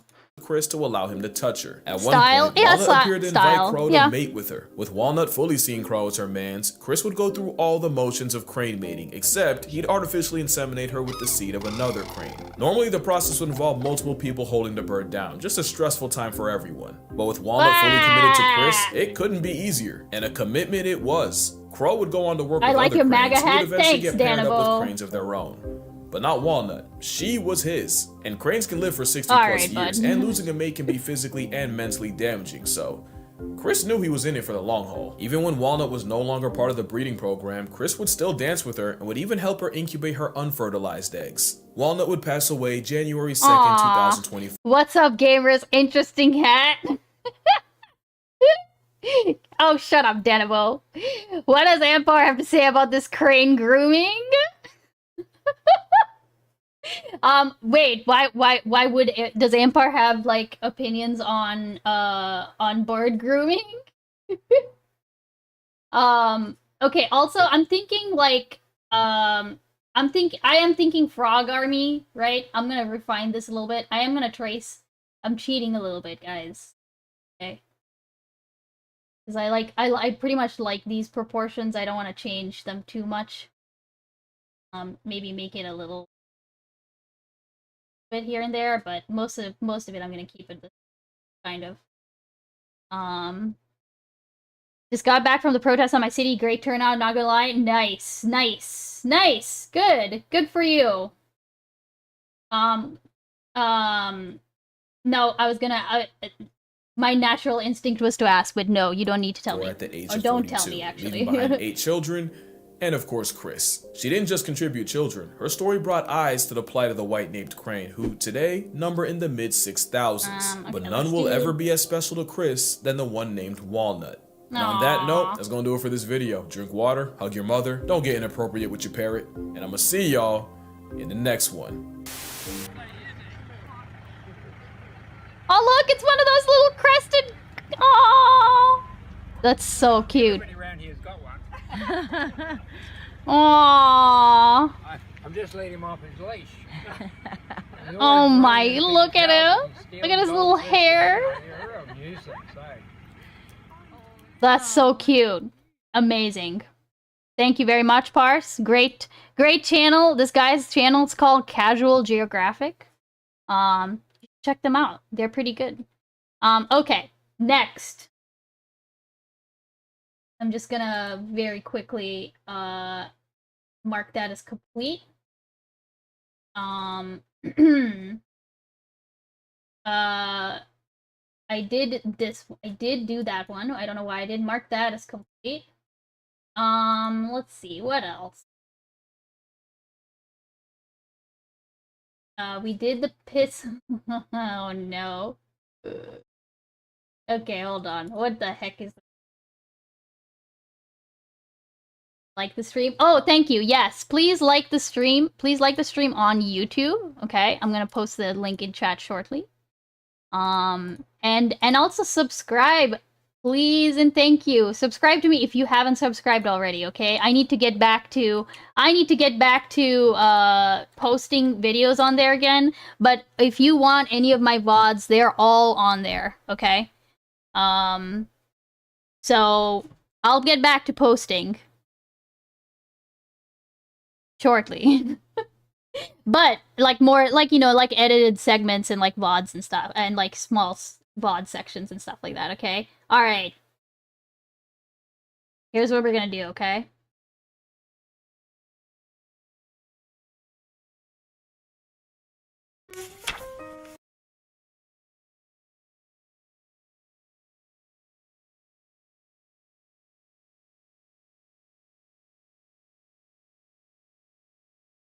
okay.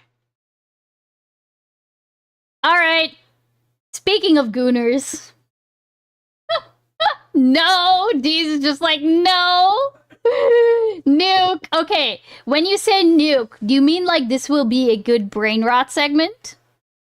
I need to hire an editor. I can't edit a YouTube video to save my life. Hey, that guy doesn't exist. My editor is actually looking for work because I don't give her any to do. She does pretty good work. If you're interested, I can recommend her to you. Anything but her. I choose the nuclear option to avoid feet on face. Hold on, what was the thing that oh my god, wait. Hold on, I'm blanking.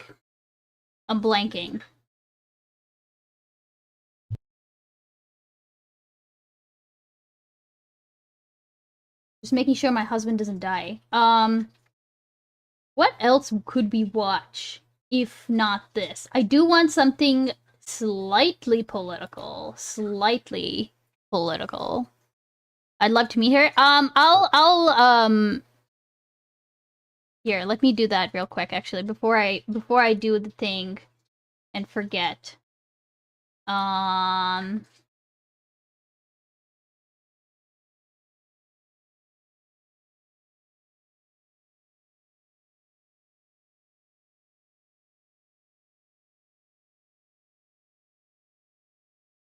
My vid. But okay, but I watched your vid already. Unless you put out one in the meantime, that may not be such a bad idea. Hold on. Wait a second. Wait. What was I thinking before this? Why is my Twitch broken? Why not? Okay, yeah, let's watch Conduit's vid. Okay, not that one. No emojis and images. Twitch has been fucking broken, dude. I don't know why. Okay? Like, it's been fucked up for me. I've honestly been using like YouTube's player, and then using a third-party app for like the Twitch chat. And that's kind of what I'd been doing already. Instead of like, you know, kind of. Here, let me do this real quick.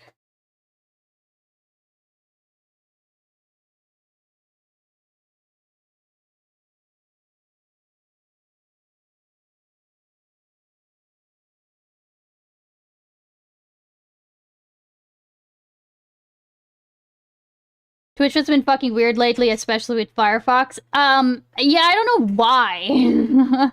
Anyways, okay, yeah, let's watch it. Why not? Let's watch this. This is Conduit Biscuit's video. Conduit Biscuit, in chat. Okay, popping off lately. Go subscribe. But yeah, we'll watch this, and I'll work on the drawing. That'll be good to put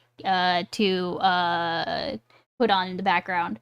All right. On a national level, we have lost our democracy. It does not exist. So I got really bad news for you. None of your representatives represent you. They represent the people who pay them. Yes, the Republicans are dirty and corrupt as it gets, but so are the Democrats. How about the guy who promised us change? How's that working out for us? He said, I'm going to change the game. Really? What have you done to change the game? No. He has no intention of Dang. changing a damn thing. So you're Wait, waiting where's for that? a hero? Well, we already had a hero who promised us Dang. overwhelming change and then gave us nothing. Now, the next guy that comes and puts that sign up that says change. Oops. You're Didn't gonna mean to do believe that. him? No, we're not gonna believe him. Because 9 out of 10, no, 99 out of 10 times, he's a liar. He got money to lie to you. You cannot rely on the federal government. They're the bad guys. They're not listening. You think we're having a debate in this country? Of course, of course. Okay, how do I? Jesus. All right, Lauren. Well, before I never entertained the idea that 9/11 was anything but what the government said. Right? I'm not running around saying 9/11 was an inside job. But I don't know. What are we doing here? At some point I want to just make a video where I rank Adam Sandler movies or something, but then... Also, fun fact, I drew these faces.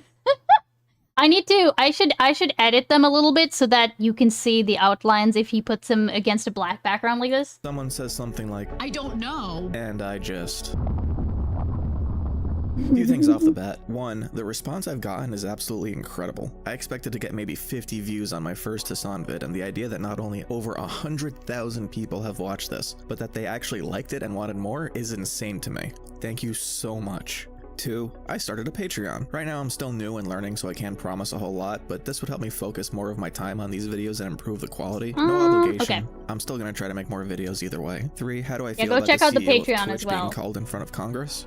Honestly, not great. The Republican majority in Congress has taken the legitimate issue of anti-Semitism on Twitch and YouTube and twisted it into a crusade against their own Hello, enemies. If they manage to get- Chonley. Welcome in. Thank you so much for the package. I'm working on a little thing that I can carve so that I can try to test it out. I don't know if I'll be able to test it out today because I'd need to find I'd need to get blanket scraps. But thank you. I like the hat. Okay. People have already come in asking me if it's a fucking MAGA hat. Thank you. Hassan banned that way, it won't be a victory. To borrow an adjective, using the brittle power of authority to force Twitch's hand without any kind of cultural shift or structural change beyond it means that once their authority is broken, there's nothing holding back a reversion to where we started. The way I see it, the only way through that has a lasting impact is Dan Clancy banning Hassan himself. Now, the Young Turks will tell you repeatedly, incessantly, that they operate on principles of honesty and integrity, but then you'll hear something like, I don't know. and you have to wonder, what's going on? They've got over 6 million YouTube subscribers. They've been operating on YouTube near enough since the site was founded, when Cenk Uygur started posting videos and streaming in 2005. Okay, so They've expanded the number of shows under their umbrella, and they've been a hotspot for a lot of well-known progressive and leftist journalists like Emma Vigeland, now at the Majority Report. Who cares if Hezbollah has money? They're a political party in a different country. I mean, you can call them a terrorist organization. They're a resistance organization towards Israel, and I'm sure if I were to parse through the views of this resistance group, that I would find many of their views distasteful. Ryan Grimm, owner of Hassan did not do anything that is worthy of a permanent ban.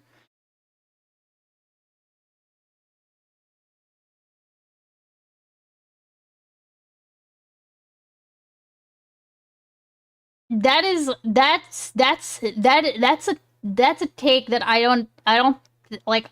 On the face of it, I don't think I agree. I think that his support for Hassan is a mixed bag. He is a mixed bag. A lot of what he says is very there's always context that's missing if you bring it out. The 9/11 thing, sure, you can say that there's a realm in which that is in context makes sense and stuff, but I genuinely don't think. I mean, it is a can of worms topic. Let's just put it that way, right?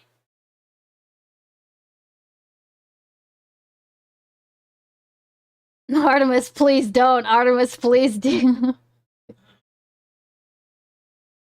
Yeah, Argy, we can't actually say Like, the thing is, yeah, Destiny fans love pulling him out of context and acting like it's horrid.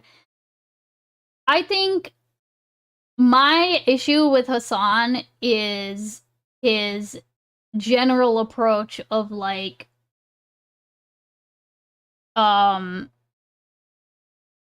it's America bad, and that would not be like problematic in and of itself. The problem is what he, like, kind of lets slide in the name of combating the big bad America, right?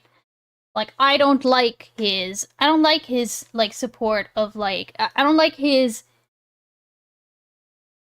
very tactical, like, you know, it's oh my god, what's the word? Shielded? No. It's not disguised. Oh my, veiled? His veiled support of things like the Houthis, Hamas, and sometimes it's not so veiled, and sometimes it's veiled.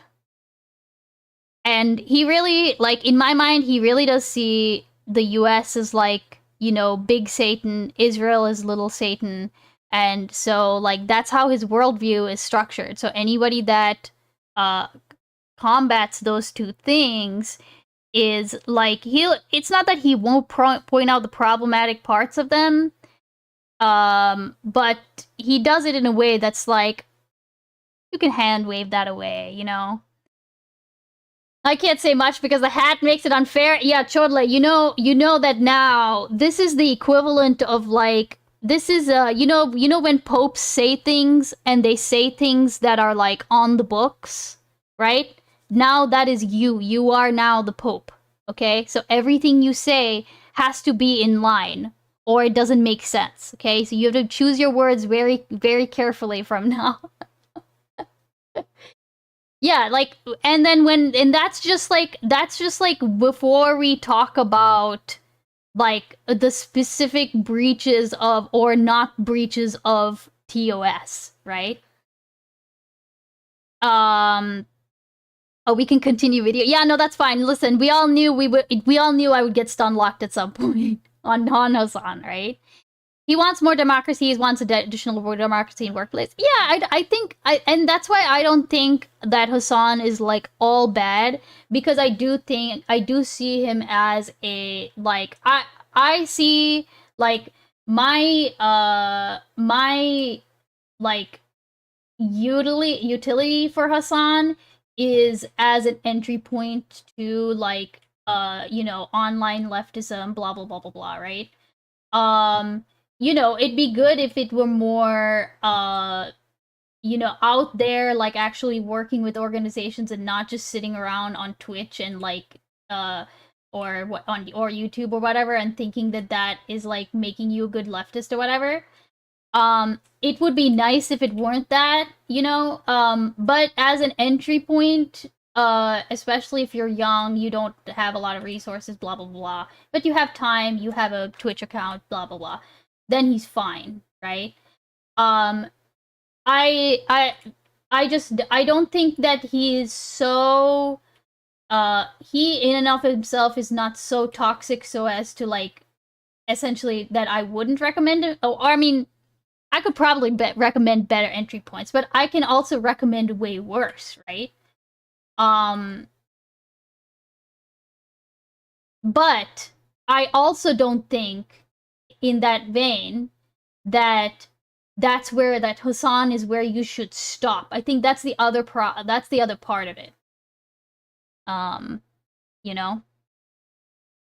Or anyone who's broken TOS arguably deserves a perma. Yeah, I think that's the thing, is, like, what is the, like, there are things that are, I think he does get a pass on, like, he does get a pass on Twitch, right? He's like the golden child. It's fine.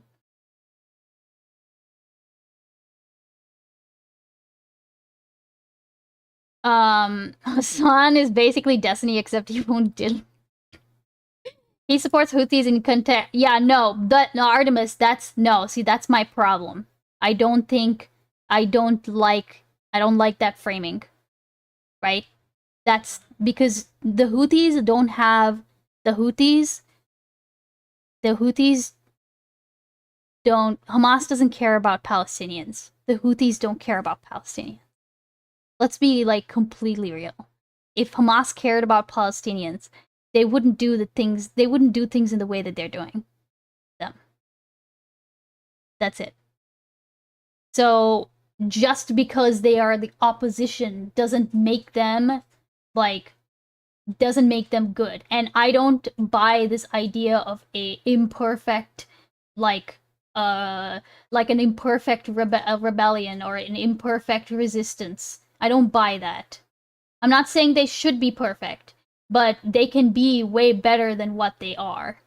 And if they're going to be held to those, like, if the US is going to be held to those standards, that then I don't know.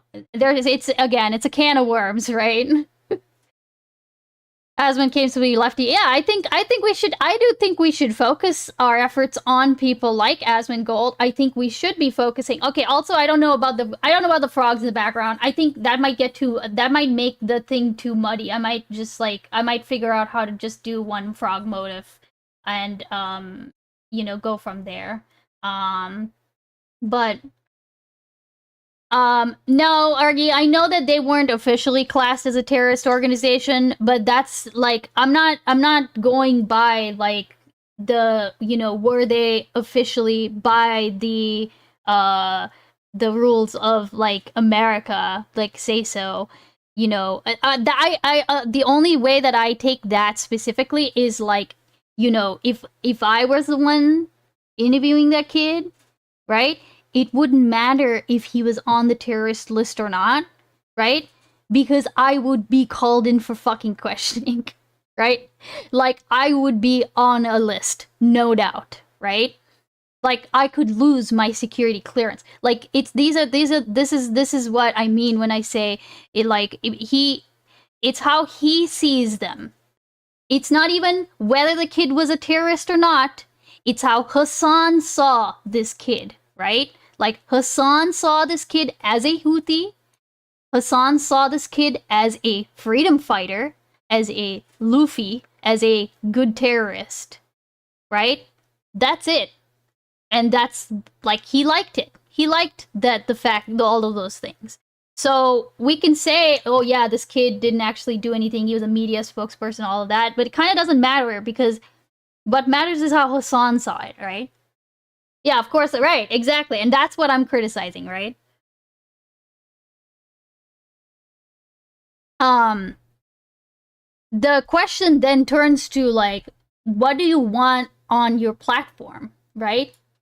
Because it might not, because we all know that there are tips and tricks to, like, avoid, like, TOS violations on Twitch, right? But that also then, like, we at some point do have to have that conversation. Like, if we're talking in terms of veiled, if we're talking in terms of like using veiled terms, right? Like, remember when I was on that moon landing panel and everyone was using this was a panel that was like, I won't name it, but let's just say there were a lot of anti-Semitism that was thrown around, and the word bagel was thrown around quite a bit, right? Like, the word bagel was used as a substitute for Jew. And it's like, okay, at what point, like, would that kind of thing, if people are talking about bagels, is that okay? Would that be, I just think that there's like a sliding scale, right? And wherever you land on it, whether you think that like all of that kind of talk should be allowed or none of that talk should be allowed, I think Hassan does get he gets a pass where others would not. So that's why it's kind of hard to, like, at least in my mind, it's kind of hard to say like what he deserves, right? When were you on a moon landing panel? This was a long time ago. Actually, was it? How long ago was that? A year ago? All right, okay, we can keep going, right? savage, brutal, bunch of savage, brutal rapists. But don't say evidence, because then you'll say, well, what evidence do we have? According to the UN, they don't actually have any evidence that Hamas participated. Are we then of the opinion that like maybe a couple sexually related violence happened and then Israel? Read all my message. I wrote that Houthis are way bad. It's like, no, right. Artemis. Okay, I'm gonna be honest, and I'll say this before we move on. Like, I think that there's much more to be unpacked there. And like him denouncing Hamas killings. But I don't know if I want to get into it now. I think that's more of a conversation that's like more suited for VC. If you ever drop by into VC, even if you were just listening, that might be easier to explain. Like when if that makes sense. Bad Bunny got banned, but now she gets to play the soup. No, come on, stop. This is a different Bad Bunny. It was largely fabricating the claim. Is Chad being dumb? We know for certain that much of it is fabricated. Crystal Ball's husband, Jimmy Dore, Sean King, Nina Turner, Russian mouthpiece Dave Rubin, and Jenk's own nephew. Fuck are you gonna do, bro? To their credit, their operation is a lot more professional news-like than a regular stream. Though that isn't exactly a high bar. Okay, We'll get a specific piece of news and a basic overview of the facts before Jenk and his co-host Anna Kasparian get into their own perspectives, basically acting as anchor and pundit. It seems like they really vie for legitimacy. I don't know. And I do want to know, so I watched 1 week of streams, and I'm going to tell you what I learned. And since their main show is only a couple of hours long, hopefully this will be a bit more easygoing than my last 2 subjects. One last thing, I promise this won't be a series exclusively about left-leaning media. It's not like Asmongold is actively streaming right now anyway. We begin the day after Charlie Kirk's murder, while the killer and their ideology still haven't been identified. Yeah, so this is super strange. They very rarely go on a rooftop, plan it out meticulously. Of course, looking back, knowing what we do now, it's easy to say that someone's prediction was obviously wrong. But we're not going to have that problem. No, none of this looks like an amateur. If they catch him and we find out a rational explanation, no problem. Great, that's awesome.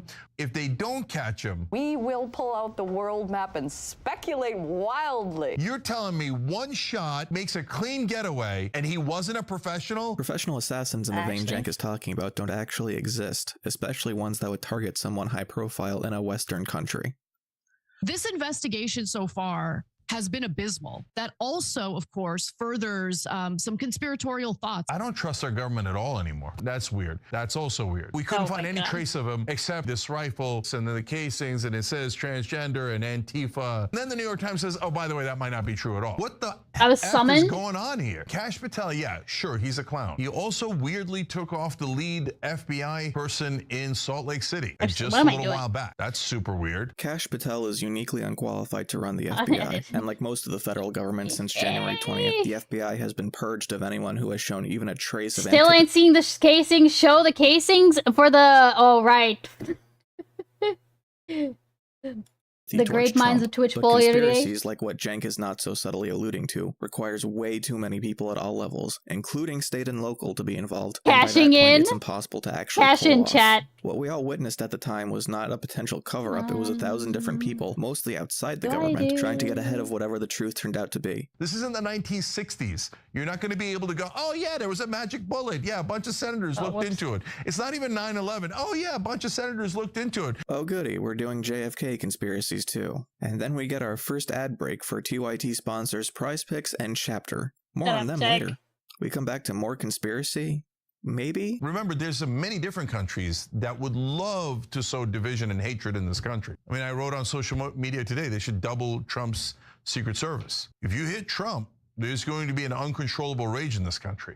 It's not really worth explaining that doubling Trump's Secret Service doesn't just equal twice as protected, but we've now extrapolated from Charlie Kirk getting shot in Utah that someone is going to take a shot at Trump on the other side of the country. And now we begin the whitewashing of Charlie Kirk and the both sidesing of political violence. A bunch of Republicans saying, oh, Charlie would have wanted you to limit freedom of speech. No, I don't think he would have. Just want to note that political violence has unfortunately harmed people on both sides of the political aisle. The rhetoric used on both sides of the political aisle can get fiery to pretend like that only exists on the left is a bit ridiculous. Anna has an interesting interpretation of Trump's rhetoric. Trump kind of ebbs and flows. You'll hear him say things that I believe, as president of the United States, is incredibly responsible at a time when a leader should be trying to cool tensions. This morning, Trump kind of changed his tone in a private message to CNBC's Joe Kernan. Is it worth noting that a CNBC financial news host read a note that was contradicted by the president himself not long after anyway? It would be nice to hear that Cheney message shot a guy with a from shotgun? the president's mouth. I thought not. Actually, later today, Trump changed his tone yet again. You know, Charlie Kirk was not someone who was on the far, far right. Okay. In fact, he had a pretty significant group of haters who were on the right of him. That's not evidence that he isn't far right. That just means that there are people. Dick Cheney shot a guy with a shotgun and they called it a hunting accident?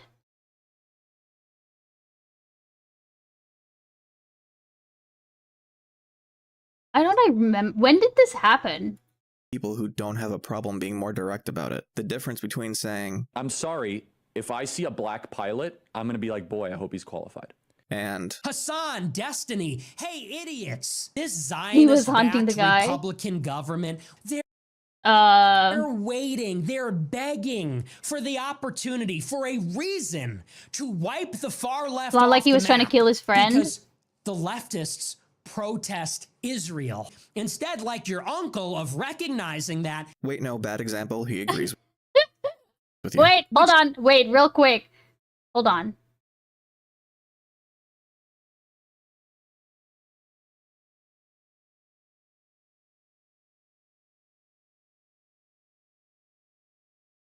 Oh my, okay, hold on. Yo, what the fuck? Then U.S. States Vice President Dick Cheney shot Harry Whittington, a then 78-year-old Texas attorney, with a 28-gauge Karazi shotgun while participating in a quail hunt. Okay, called it an accident. Suffered a non-fatal heart attack and atrial fibrillation due to at least one lead shot lodged in or near his heart. Oh my god.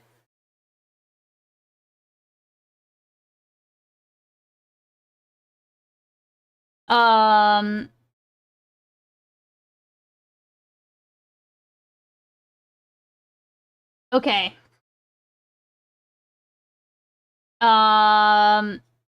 Did you see Fox News call the flags at swastika? Yes, I did say that. I did. I don't know how they okay, they really must think we are so stupid. Like, they must think we're so stupid, dude.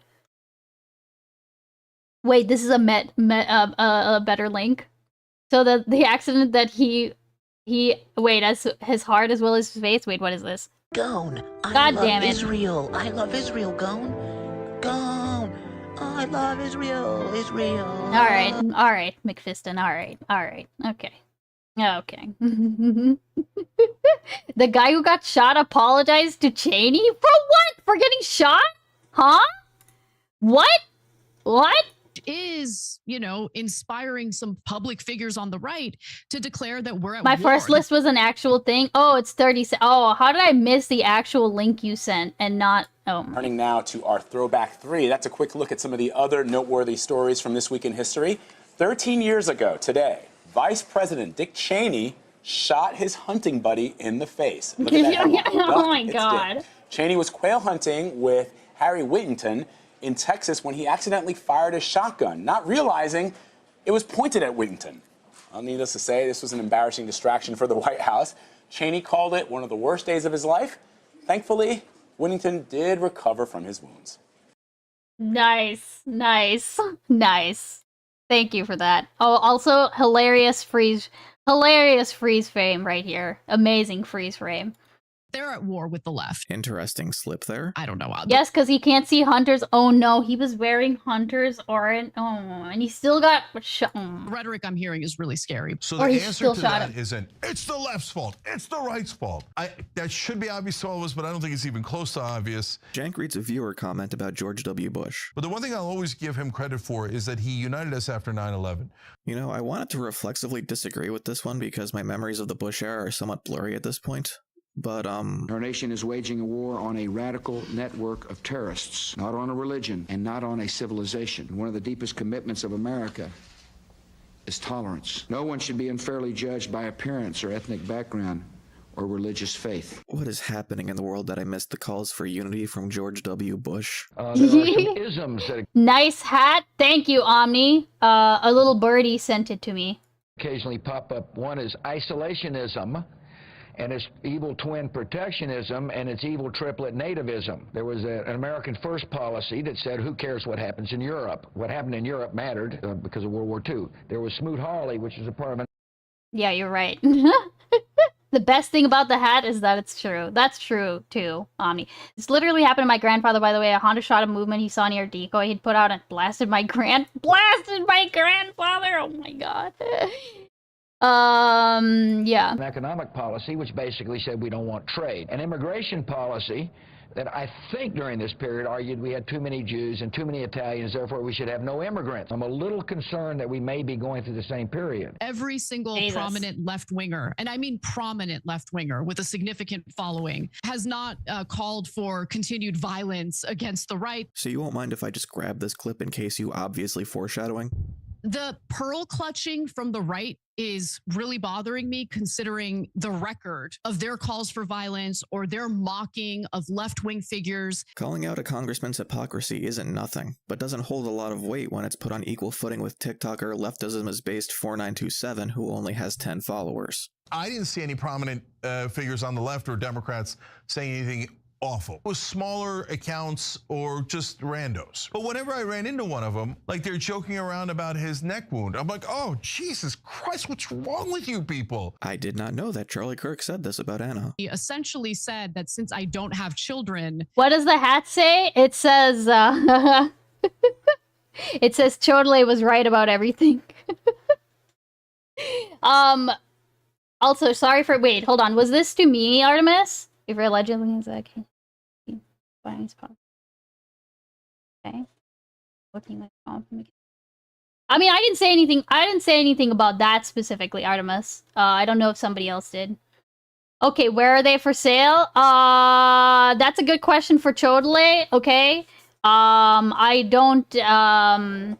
You'd have to consult with him to see if this is a limited edition thing. Oh, okay. To Alexa earlier. Oh, okay, gotcha. I don't care about the future of this country. Good Lord. I haven't been able to like kind of shake it off. What I appreciated about Charlie Kirk was that he provided a platform for people who disagreed with him. People who don't understand the value of that really frustrate me because you're not thinking strategically and you don't really care about winning. Yeah, I've been banned by mainstream media. Hey, so Lucy! A lot of the right-wing shows How are you?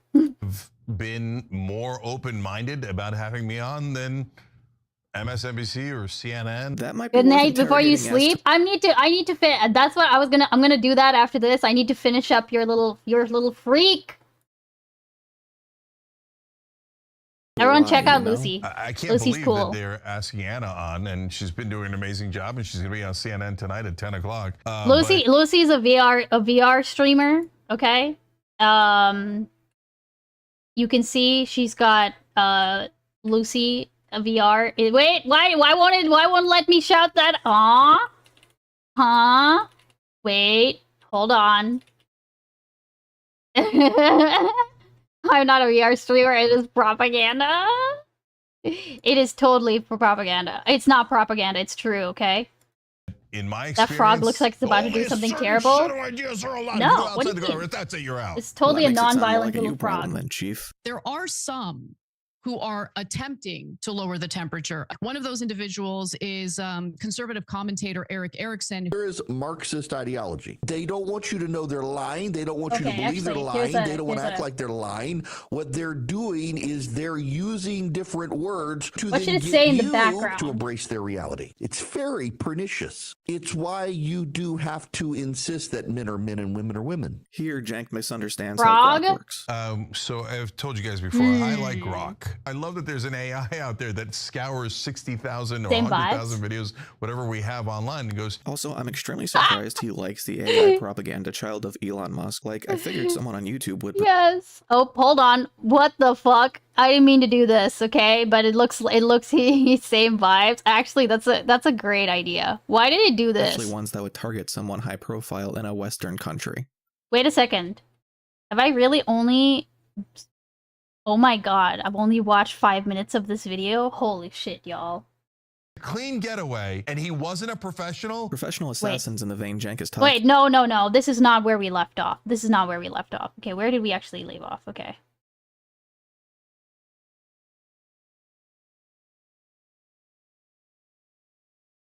Somewhere around here? Was that he provided a platform. Yeah, there we go.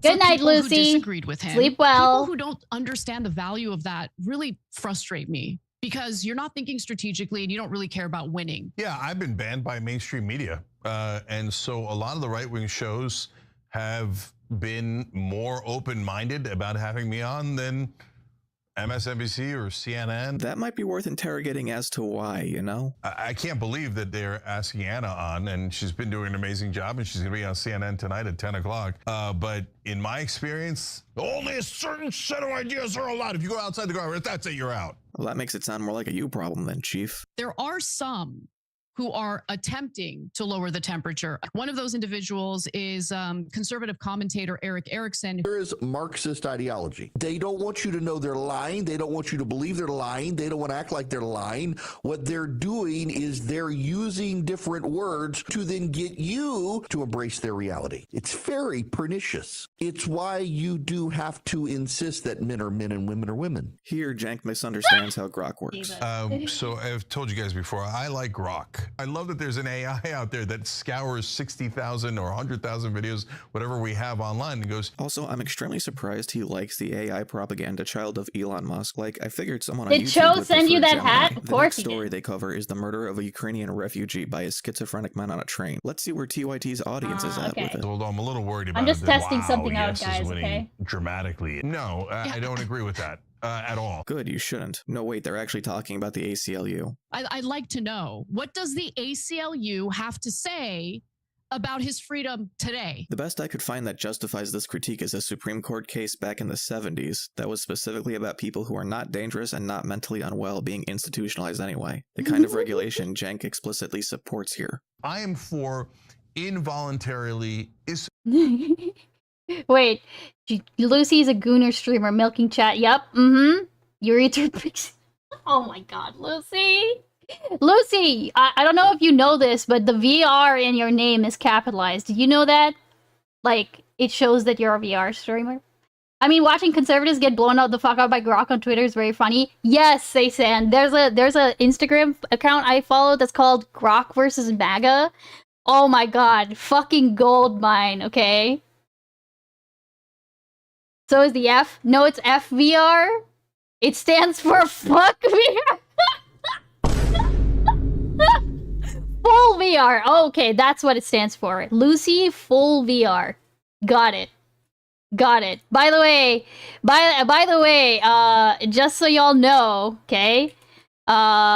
This is what Lucy looks like, okay? Here, I'm about to show y'all exactly what Lucy looks like. Okay. Here we go. Wait, this is when she was fucking having dinner, okay? There you go. Let's go to Underworks, baby! I'm gonna kill myself, bro. This is Lucy, okay? Full VR. Imagine raw dogging Mount Faye. Huh? A full VR. I feel so naked. Where's the clip I made of you? Does it, man? I'm so pissed that the clip that I made of you didn't come out. Didn't, like, it clipped too early. God damn it! Why did I do that? Okay, here we go.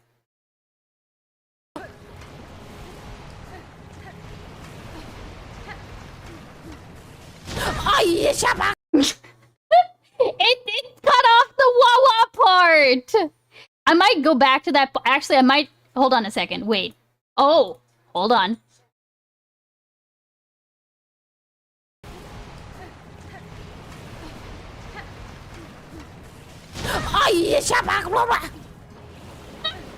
There you go. Yes, that's the one.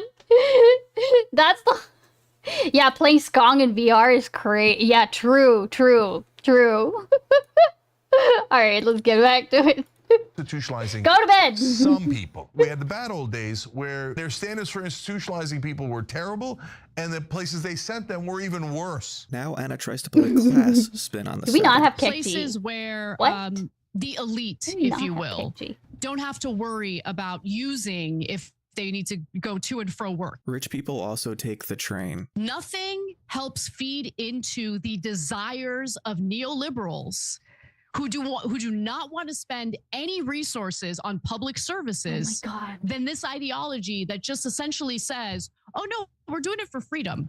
This is gobbledygook. Neoliberal here doesn't mean anything. If they want to say Bill Clinton cut mental health programs the same way Reagan did, there was reduced expansion in his healthcare bills, but overall his administration saw increased funding. Who's neoliberal after that? Obama? I mean, Biden increased funding with the Bipartisan Safer Communities Act of 2022. They don't want to spend tax revenue. The slow erosion of institutions that can manage and treat the mentally ill has been going on for What is Skong? Skong is Silk Song? Are people calling it? I don't call it skong, but I do know what skong means.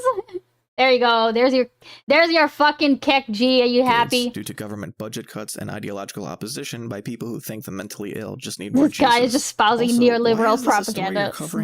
What happened here is a tragic failure of multiple systems to protect people from these kinds of outcomes. But it's being carried mainly by salacious culture war right-oids who want to take advantage of an innocent white girl getting killed by a black guy. Even you guys decided to needlessly play the tape of her murder as though that provides any substantive context. We have become so desensitized to violence that for over 2 minutes after this poor woman was stabbed, no one did a damn thing. That's not being desensitized like everyone on that train plays too much Call of Duty. That's threat avoidance. The guy has a knife, and if they saw what happened, they're probably in shock because survival instincts kick in that tell you to avoid danger. There was one thing in the old days that was a good thing. That was when people looked out for one another, and men would be men. A man is supposed to protect. Sorry, but that's just reality. At this point, the story of Kitty Genovese is more of an urban legend of people failing to help someone than a real tragic murder, but it's a good example of the fact that there are no good old days of traditional gender roles playing out in their ideal form. We can only do the best we can with the circumstances we're given, and we shouldn't put pressure on people to act in situations they're unprepared for. I'm not putting it on you that, hey, the guy's got a knife. At least, like, apprehend the guy in some way so he doesn't potentially hurt someone else. Nope, no bad idea. Getting into a fight with a guy who's holding a knife is a good way to get killed. You're not Liam Neeson. Hey, what do we think about that? To expertly put a guy in a wrist lock to disarm them. Going after a guy with a knife is a great way to split a paramedic's time between 2 people instead of 1. I mean, I think there's still ways to help, but, like, I also understand, like, that's not, like, you can't just look at this situation and then say, like, yeah, do something. Like, people shouldn't be, like, you really don't, when people talk about, like, bringing a knife to a gunfight or whatever the fuck, like, I've heard that, like, actually the knife is the worst option, right? Like, because knives are just so dangerous. There's no way to, like, adequately protect against a knife. Versus, like, a shot, obviously. A well-placed shot can kill you. But it ultimately depends on the skill of the person who's wielding the gun and, like, what's going on, right? And, like, the range and all of that shit. Like, knives, especially at close combat, you don't want to be up against a knife. That's, are you masking, or is it just a black frog? Well, no, I'm doing a sketch because, I'm gonna carve this out. So part of it is looking at it in black and white, mostly because I don't have any green ink right now. I would have to get green ink, but also because, like, when I print it, it will look like this at first. Also, I don't know how I feel about the hat. I think the hat would not... I feel like the hat doesn't really work, Like, I like the hat, but I think it kind of ruins the silhouette a little bit, Yeah, if someone has a knife, what are you supposed to do? Risk getting stabbed? Okay, hold on. Give me a second.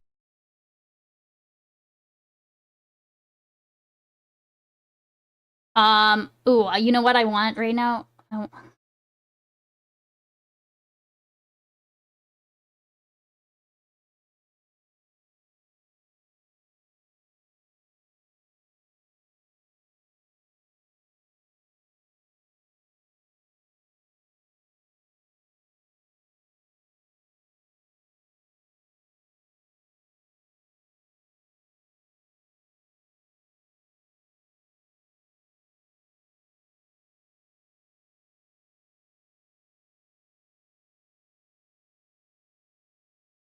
I did try the Vegemite. It's good. I'm not gonna put it on my croissant right now, but because I just want like a plain croissant. But I will be. You bet your ass, I will be eating this like for breakfast on work days.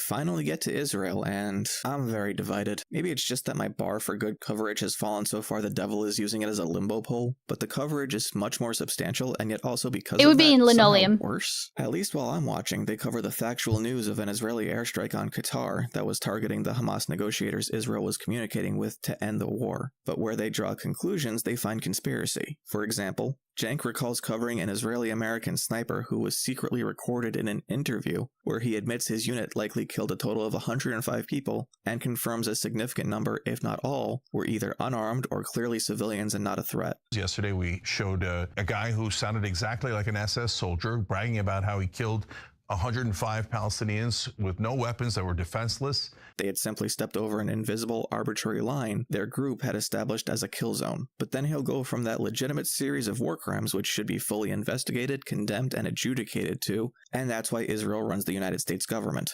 When's the last time they passed a law that helped the super rich or corporations or foreign governments? Endlessly. Then the minute they come back to us, they're like, we don't have any money left. We gave it all to ExxonMobil and Pfizer and Israel. And it completely undermines him. They'll say that Israel shouldn't have conducted the airstrike on Qatar, but then they'll go on to say that Israel shouldn't be conducting counteroffensives against any of the belligerent actors in the region who had been attacking them for months. Israel feels that they are entitled to bomb or carry. Fun fact, one of my lower teeth actually got knocked clean in half by a boomerang when I was a child, like an actual, like a real ass boomerang, not a toy boomerang. So I've already had Australian violence like enacted upon me when I was young, okay? This is a little fun fact for you. Out strikes. And now you're out of slots again. Yeah, Cho, if you want to go through, if you have time and you want to go through and get rid of some of like put ones that you think we might not need in the Shadow Realm, if you have access to that one, then like remove them. I'll go through them later. British teeth now? No, I have like I need to go get this like redone, but I have like a cap. Like one of my teeth is like. One of my teeth, like the tooth that got knocked out, it wasn't like it. The root is still there. It's like the top half that's fake.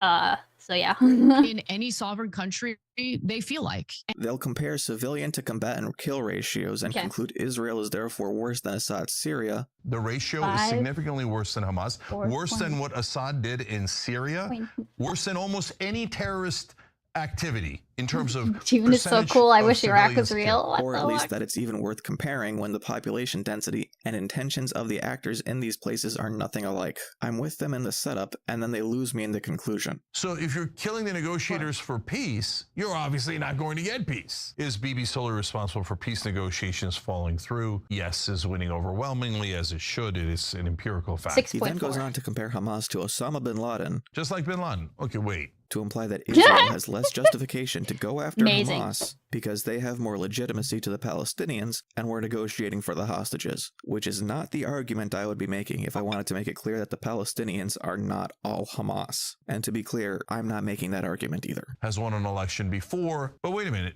the Israeli government is bigger terrorist than Hamas. That's empirical. You can catch feelings over it. I don't care. Fine, I guess we're doing this. Amazing. Hamas was initially a charity called Mujama al-Islamiyah, founded by Sheikh Yassin in 1973 to build infrastructure in Gaza like doctors' offices and daycares. They would also encourage women to wear hijabs and attacked left-wing organizations like the Palestinian Red Crescent Society due to what they described as immorality. Israel, as it would later be revealed, funded this group as they saw it as a counter to the PLO in order to fracture any political unity in Gaza culture to that is prevent the considered a formation dick of an move. official state. Where Mujama al-Islamiyah was religious and conservative, the PLO was secular. This was an extremely bad idea, as it turns out, for a number of reasons, not the least of which are the repercussions it had on Israeli civilians and the devastation to Gazan society that facilitated Hamas's entrenchment. Some take this as an opportunity to place all of the blame for Hamas on Israel, and while Israel shouldn't have put itself in a position to bear any of the responsibility, they could only try to take advantage of existing sentiments in Gaza, the same way right-wing Christian nationalists in the United States didn't create the Likud party. So, in 1984, the Israeli military discovered a stockpile of weapons at one of their mosques and arrested Sheikh Yassin, but he was released in 1985 in an agreement to trade Palestinian prisoners for IDF hostages of the 1982 Lebanon War. In 1987, Sheikh Yassin started Hamas as a paramilitary wing of the Muslim Brotherhood. Yahya Sinwar would be charged with finding any Palestinians who were collaborators with Israel. In 1989, after carrying out their first attack, Yahya Sinwar would be given 4 life sentences for planning out the abduction and murder of 2 Israeli soldiers and 4 Palestinians he saw as collaborators. Yassin was arrested again, and after hundreds of Hamas activists were deported to Lebanon, the group began dealings with Hezbollah. Then, in 1992, they created the Al-Qassam Brigades. Hamas opposed the 1993 Oslo Accords, the compact between Israel and the PLO that would hopefully create a bridge to peace. After the Cave of the Patriarch massacre, wherein American-Israeli settler Baruch Goldstein killed 29 unarmed civilians and injured over 100 more in Hebron, Hamas began targeting civilians directly. In 1999, Hamas was banned from Jordan by King Abdullah to ensure peace negotiations with Israel did not fall apart. In 2000, after the failure of the Camp David summit, Hamas launches the Second Intifada. About 138 suicide bombings are carried out in Israel. The IDF kills thousands. In 2004, Sheikh Yassin and another Hamas official offered a truce in exchange for the establishment of a Palestinian state that governed East Jerusalem, the West Bank, and Gaza. Israel killed them both a few months later. Amazing, Cap. It's Thank unclear you. whether their offer was sincere. In 2005, the Second Intifada ends. The IDF withdraws from Gaza while maintaining sea and airspace control. In 2006, Hamas ran as a political party in elections to Palestinian parliament on a platform of violent resistance against Israel. From there, the US and EU conditioned aid to the Palestinians on Hamas renouncing violence, recognizing Israel, and endorsing the peace process outlined in the Oslo Accords. Hamas rejected this. By 2007, Hamas had completely ousted Fatah and the PLO from Gaza, with at least 600 people being killed in the fighting between them. This is all on Wikipedia, by the way. If you're reporting on this stuff, you can just look it up. Israel begins a strict blockade on Gaza. Cultural repression and totalitarian rule by Hamas is strict. In the following years, there's a cycle... Not far for. Cultural repression and totalitarian rule by Hamas is strict. In the following years, there's a cycle of clashes, ceasefires, and Israeli incursions into Gaza. In an effort at slowly improving relations, Israel would issue work permits for Palestinians to enter Israel, and Qatari aid money was allowed into Gaza in the hopes of improving conditions to temper extremism. In 2011, Yahya Sinwar is released with over 1,000 others in a prisoner exchange. In 2017, Hamas updates its charter, and Trump recognizes Jerusalem as the capital of Israel. Hamas takes that as a declaration of war. In 2018, there is the Great March of Return.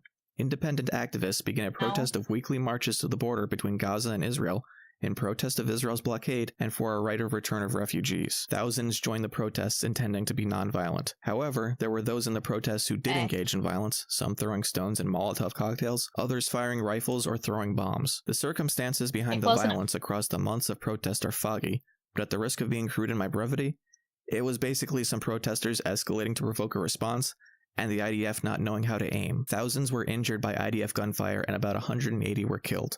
Hamas claimed 50 as militants. In 2020, the Abraham Accords are announced and signed. The UAE, Bahrain, Sudan, and Morocco recognize Israel. In 2023, on October 7th, Hamas kills over 1,000 people in Israel, takes over 200 hostage, and the war in Gaza begins. Peace negotiations are frequently stalled by Hamas intransigence and Israeli belligerence. The main sticking point of the negotiation would be whether Hamas could stay in power without disarming. By October 2025, at least 65,000 Palestinians have been killed, and over 150,000 have been injured. The ratio is significantly worse than Hamas, worse than what Assad did in Syria. October 7th kill ratio is a meaningless statistic when it was an unprovoked attack intended to draw the IDF into Gaza with the intention of fighting a prolonged siege. Using Netanyahu's logic, well, yeah, we murdered the entire government of Yemen. The Houthis that were... 1. The Houthis are not Yemen's government. 2. This is a terrible argument for proportionate response given the level of escalation from the Houthis towards Israel and the surrounding countries, who have been impacted by their blockade over a year and a half since it started. By your own standard, also, this was not restraint. commenting on this part, this makes sense. Murdering all those innocent Palestinians, he said that he was one of the guys on a college campus in America that said his feelings were hurt. I can't tell if it's intentional, but the implication here is that Daniel Robb was on campus sometime after 2023, but he graduated in 2021, and his complaints of anti-Semitism do have some substantive backing, though that's now all rightly called into question by his actions in Gaza. We've lost all faith in our institutions. They are worthless. When's the last time Congress passed a law that helped us? Yeah. Worthless. When's the last time Congress passed a law that helped us? Amazing. American Rescue Plan, Inflation Reduction Act, Bipartisan Infrastructure Plan, Bipartisan Safer Communities Act, Chips and Sciences Act, Debt Relief for Student Loans. Well, that got blocked, but yeah. Unless you're talking about something different. Protections for LGBT plus. Every single program maintained by the government for decades that Trump has utterly devastated. Yep. Yeah, that's not ideal there, Cenk. Our next segment is about Seinfeld comparing pro-Palestine protesters to the Klan, because at least the Klan is outspoken about not liking Jews. Comedian Jerry Seinfeld has unfortunately and tragically reached new levels of depravity. Worse than the time he dated a 17-year-old? It is not difficult to I didn't know about that, by the way. Between a foreign government and a foreign military and the entirety of an identity, of a group of people. Okay, for me, it's not hard at all. Then why are you so bad at it? So you have singled out a Jewish person who has called out, albeit too coarsely, the anti-Semitism of the pro-Palestine movement. What they are effectively communicating to the world is that anyone who has a problem with genocidal acts is by definition an anti-Semite. I don't personally believe that anti-Semitism is inherent to being pro-Palestine, but a lot of the loudest voices and a lot of the imagery has colored them that way because the leaders of the movement haven't done a good enough job of honing their message. Instead, we got humanitarian aid pizza, the storming of Colombia, and fights with police. All actions that have centered on the protesters instead of Palestine itself. He's unintentionally making anti-Semitism seem like a good thing. Whether or not you believe in the prevalence of anti-Semitism therein, at this point, the selfishness of it is undeniable.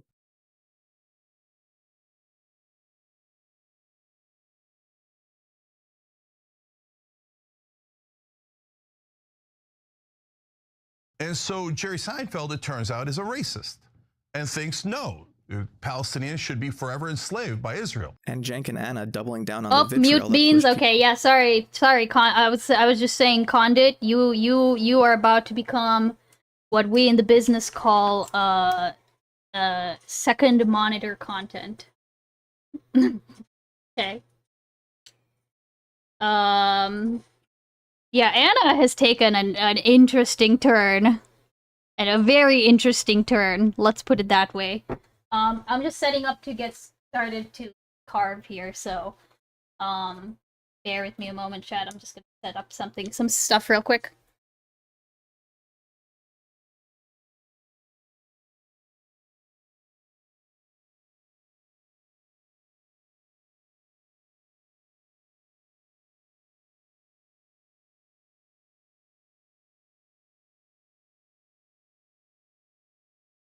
Okay, there's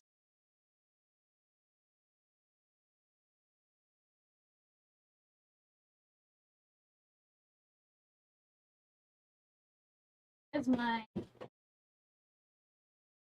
All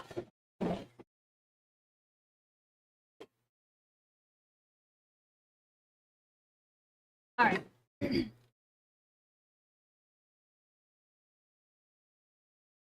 People away is just more of the same.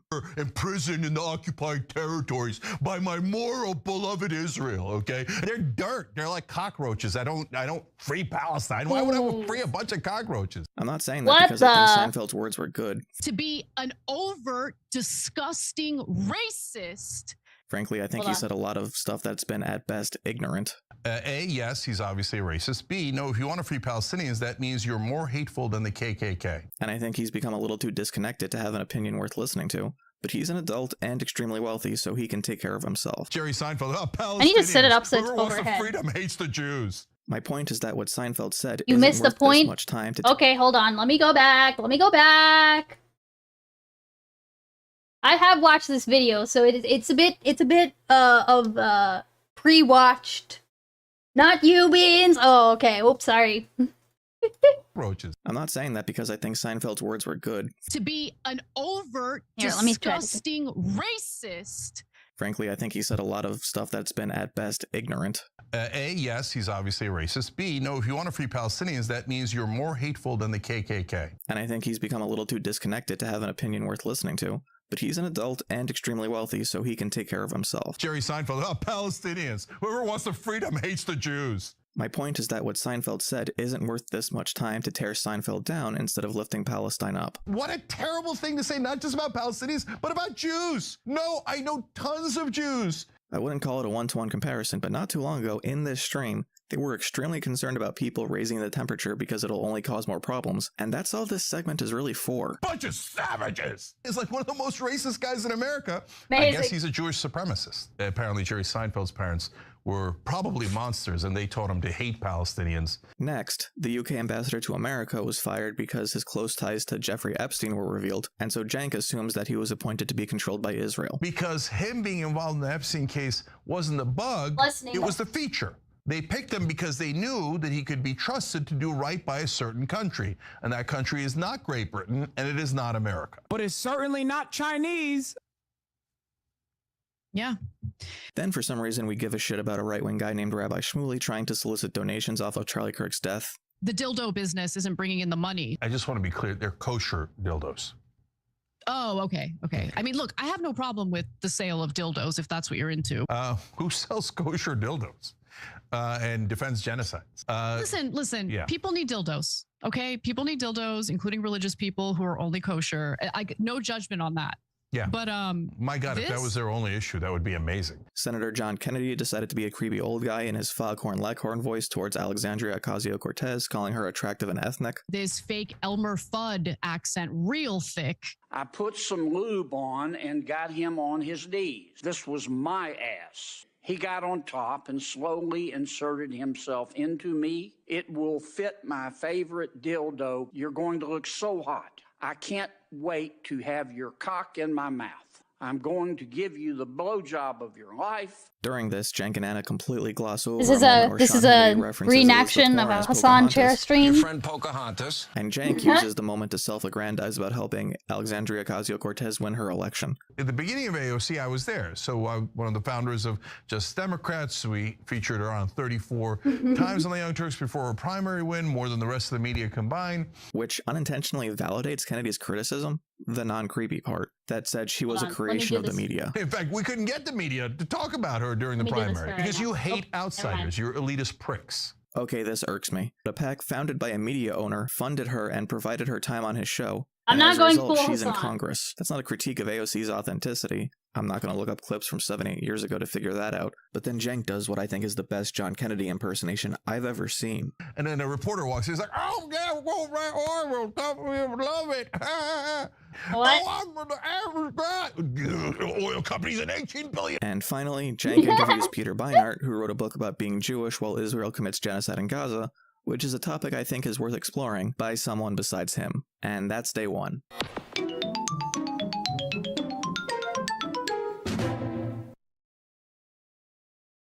Action!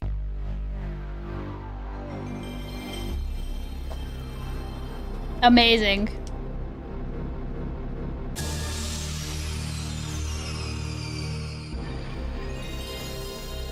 The shocks are reserved for Mr. Beans. Today, the FBI arrests someone who was planning to murder journalists who he considered the enemy of the people. Gee, I wonder where he got that idea. Calling them the enemy of the people encourages violence against them.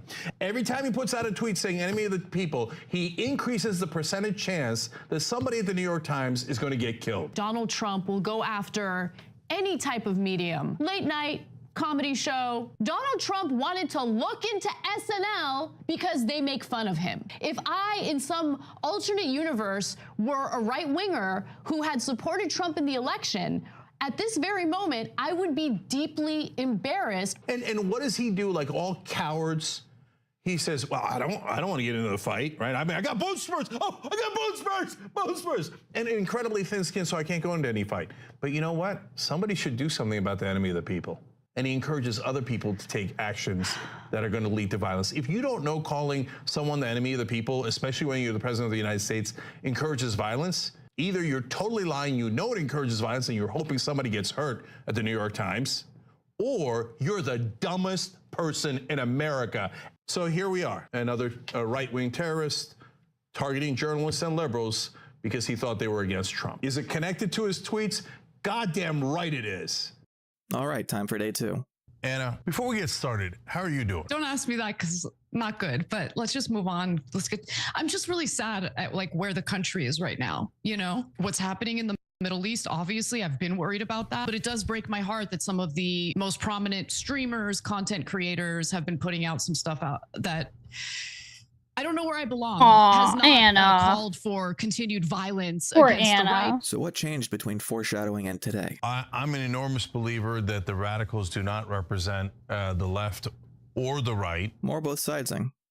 Okie dokie. It really didn't take long for members of the Trump administration to exploit the murder of Charlie Kirk to essentially roll back rights of Americans under this guise of fighting terrorism. How are you going to both sides of this one, Anna? I am personally disgusted with the celebrations of Charlie Kirk's murder. You know, years ago, I remember covering a story about Turning Point USA and how they literally had published a list of professors. Oh for people shit! to target. Wait, real quick. Aeon, no, you did not tell us that. Thanks for the update. I'm glad. I'm really glad. Were they okay? Like, were they fine? The cat returns. New don't both side. Hey, Dr. the Man, what's up? How's it going? Y'all are just gonna get a funky angle, okay? That's what y'all are getting. Y'all are getting a funky angle carving. Because it doesn't want to stay put. Actually, what if I did this? It won't stay put. Was Beans just speaking another language? No. No. Have some sort of regulation that prevents doxing from happening. But see, that would be, you know, trying to find a reasonable solution to an ongoing problem that I've seen on both the left and the right. I disagree, but we should do something, but not about that specifically. A different problem that they aren't trying to address. But that's not what Stephen Miller and the Trump administration are interested in doing here. Now, whether you believe him or not, You're Charlie funny Kirk's noises. #1 issue was free speech. You could say, hey, you know, I found instances where he was hypocritical. This has me wondering, would voting qualify as an act of speech if it's done anonymously, but it's taken as the voice of the people and the selection of their leadership? That might be a question for the philosophers, but January 6th definitely proves that both Trump and Kirk do not care about what people's opinions actually are if they're willing to subvert them to their own ends. Artemis, send me that link. He wanted his legacy to be free speech. Send me that link, please. The right wing believed that his legacy is free speech. I don't think that's how that works. Does George Bush's legacy get to be his time as a painter? Ran 2 elections on that, 2020 and 2024. Source? Please? But now you're in power. Okay, listen. And all of a sudden, we're going to cancel. We love that source, please? Because we love that so much that Parse turned it into a sound thing. As a painter? Ran 2 elections He on said that, the 2020 thing. and 2024. Source? Please? But now you're in power, and all of a sudden, I don't think I can cancel people. No, it's not canceling someone when you bring the weight of the federal government down on someone. That's a fair bit more. It's a violation of your constitutional and civil rights. This is exactly how you lose your freedom. And then if the Democrats get back in charge, then the 2 sides will flip. And then the right will go, no more free speech, no cancel culture. And the left will go back to, no more free speech. You can't even improvise with the realistic expectation of a Democratic administration curtailing free Yeah, speech. I'm just going back to like. the normal way that I would mounted ever my phone. fear God the damn it. loss of our liberal democracy, but for the first time ever, I'm actually fearful of that. I really am. Wild to admit this when that's what everyone was talking about prior to the election and you didn't take it seriously. You know, I laughed about it. How laughable is it to think that Americans would want to be ruled by a monarchy? And the whole point of a liberal democracy is to allow you to articulate your arguments, make a case for your beliefs. Wow, it would be really surprising if Donald Trump made it clear way before the election that he wasn't a fan of liberal democracy. And whatever you might think about Charlie Kirk, he provided a platform for people to do that.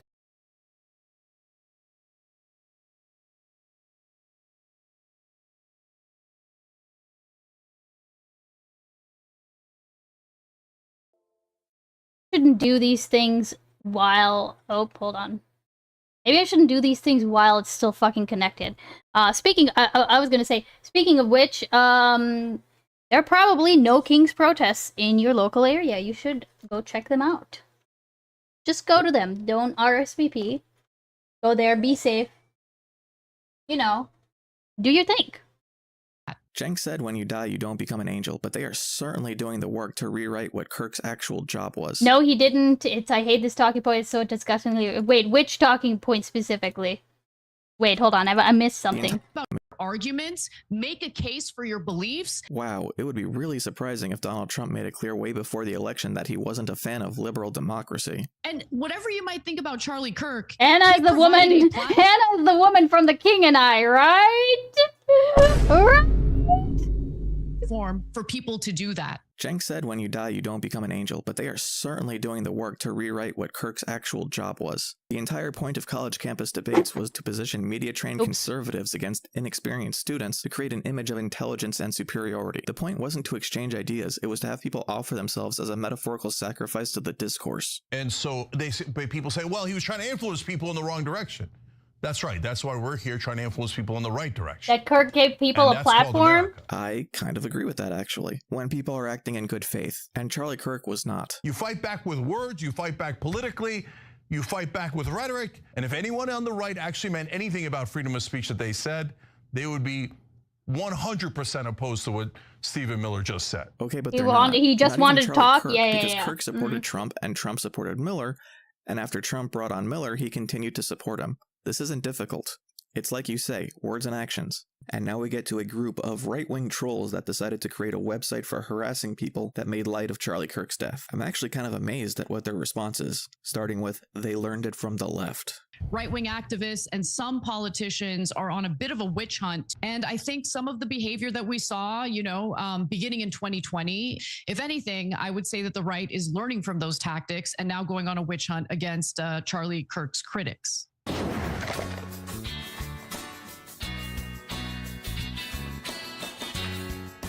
Where did you get this?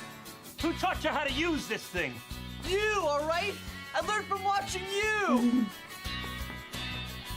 Just be careful about what you're posting online. Be thoughtful about what you're putting out there. That is actually good advice. Oh, well, why don't you condemn Trump for refusing to turn the temperature down? Listen, I have accepted a long time ago that Donald Trump is never going to be a leader in regard to... Here's the link. Okay. No, okay, I'm gonna keep watching this, but I will have that link because I do want to check that out, okay? That sounds like a fun update. That Scrubs clip makes no sense out of context. I like Scrubs, okay? I should rewatch Scrubs. Having cooler heads prevail so things don't kind of spiral out of control where we have even more violence. Why have you accepted that? But even if Biden or Kamala Harris said it, they wouldn't listen anyway. Right now, Americans are struggling, regardless of where they stand on the political aisle, okay? It's an explanation to say that people under increased stress act out more, but that shouldn't be touted as an excuse for people choosing to harass someone like it's the equivalent of taking a kickboxing class. And what are the political elite doing right now? They are directing our ire at one another. No, only one side is doing that. And then to both sides, Anna brings up the 2022 mass shooting in Buffalo, New York by a white supremacist. Go into a grocery store in Buffalo, New York, and gun down 10 Black Americans. That was politically motivated violence. Can we please stop pretending like there isn't a problem in this country on both sides? There is a problem right now. There is. There just is. We've been saying on this show, stop calling all Trump I would say it's just say it's bad, but consistent with previous image he built for himself already. Yeah, that's fine. I realize that, and I actually have an interesting I have an interesting thought about JF Gary Uppy that might be interesting to talk about, but yeah, we'll get to it after this, I think.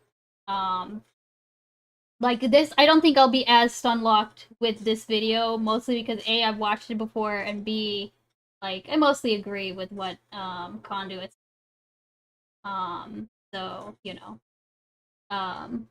Okay. Dr. Yan Eder.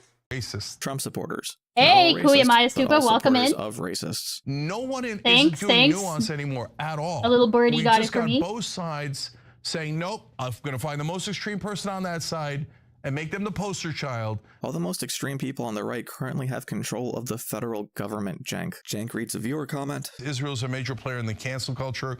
They're also a significant cause of the desensitization online. They've blurred all standards for morality, humanity, respect, integrity program. That's what I call the Israelification. Oh, Jen Etor. Yeah, wait, Jen. Oh, no, you're right. I can't believe I forgot. It's been so long. That's how long it's been. Holy shit. I can't think. It's no, you're fine. Which is, if you're strong and powerful, you don't have to follow the law. You don't have to follow morality. And call it self-defense and laugh. The word you're looking for is Russification. Question, real quick question, chat. Okay. One of the things I was thinking about doing is having essentially words in the back, right? Or letters in the back, and I don't know what they would say. What would they say?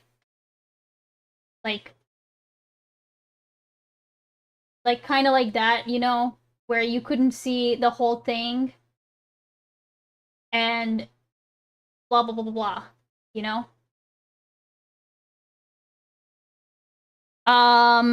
What do you think it should say? Chodley was right. No, it can't be. It has to be. Okay, hold on. It should probably be something short and ideally repeatable. It should say gooning.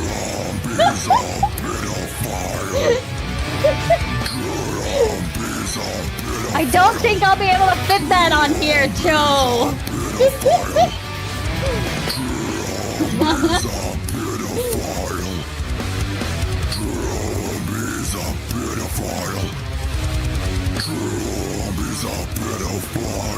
Goddamn Botkin.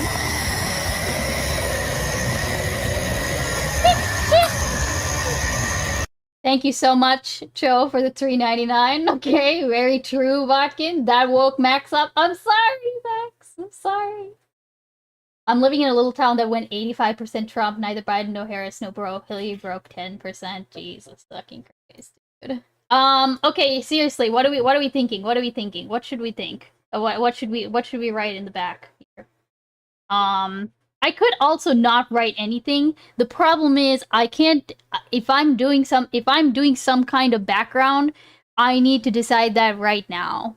Because once I start carving, there's no uncarving it, right? I could just give it texture in the background, right? Like that. So that's not just stark. Good question. What should we think? Okay. All right, Parse. All right. Okay, all right. Where's the list, Donald? I feel like I want something I'm thinking a repeatable, you know how you could say vote? I could do vote, but I feel like it needs to be something catchy. You know? Where's the list, Donald?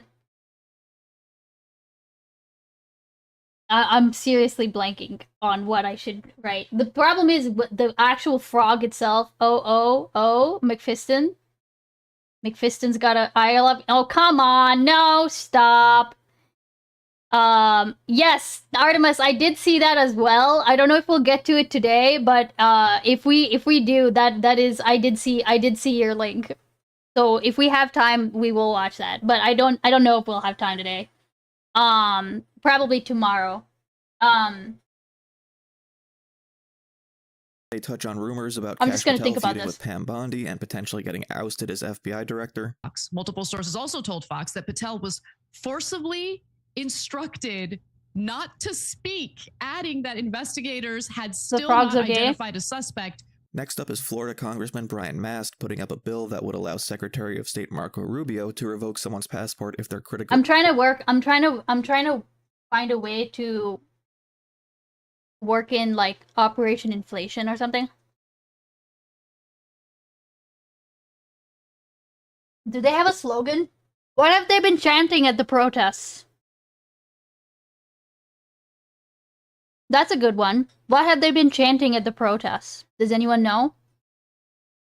Of Israel. A man, by the way, who showed up to the halls of Congress wearing an IDF uniform just kind of gives you a sense of how much control this foreign government has over our own lawmakers. Oh, I like that. Have to do something with just how much money they take from the Israel lobby, which is quite a bit. Representative Mast is not a U.S. representative. He served in the IDF.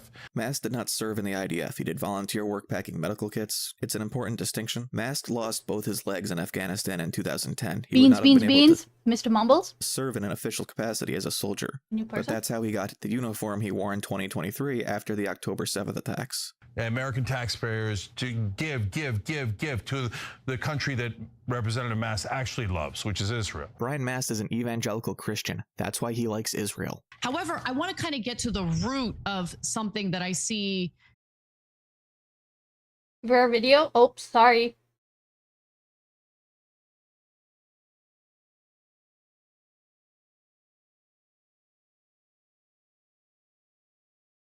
Sorry! What is this? We will look at this in a second, Mumbles, real quick.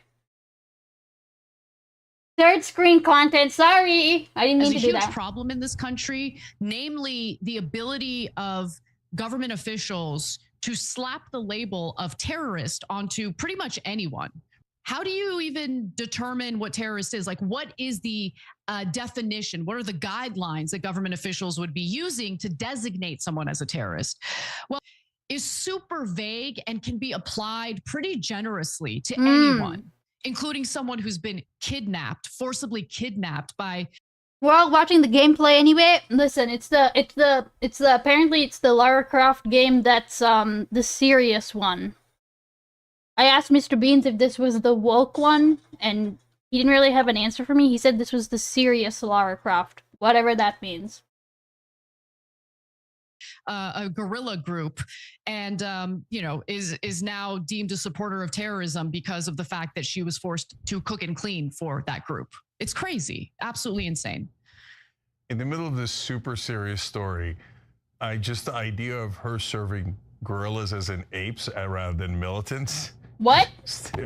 Okay, if you're aiding and abetting gorillas or orangutans. We were so close to decent coverage of one story. No, we have a First Amendment. As much as Israel and the corrupt U.S. politicians who serve Israel might hate that. But all that comfortably leads into more Israel news that's basically just an excuse to, how do I put this? Well, you saw the clip earlier, so let's just say, embrace their inner Fuentes. When I heard TikTok update their terms of service to no longer allow violent/gory videos, I thought, there it is. There's the Israeli play in all of this. They're going to take not only Kirk's death down, but all the Gaza/West Bank deaths as well. The beginning of the new week, that's it. Actually, okay, I'm sorry, real quick. I think I like this. I think I like this. Just very simple, what the fuck. You know, obviously, like, all of this would be obscured, but you still can tell what it says. You know what I mean? She gets her breast size reduced, which is a bit woke. Oh, okay. There's no woke one, as far as I know. Really? There's no woke, Lara, there's no woke, Tomb Raider? Show Hog? That's very interesting. Okay, all right. All the Israeli forces. Okay, also hold on. I want to go back a bit. Fuentes. When I heard TikTok update their terms of service to no longer allow violent/gory videos, I thought, there it is. There's the Israeli play in all of this. They're going to take not only Kirk's death down, but all the Gaza/West Bank deaths as well. The beginning of the new week, that's it. All the Israeli forces inside the U.S. government and inside social media attacking. Well, unfortunately, the United States is currently in bed with savage terrorists, and that is the current government of Israel. But you're gonna get oh god damn it. Of the West Bank, the annexation of land in Syria following the fall of Bashar al-Assad. Okay, I was technically incorrect in my Hassan video. And despite bombing Syria, the IDF has actively removed Israelis who have tried to set up settlements across the border.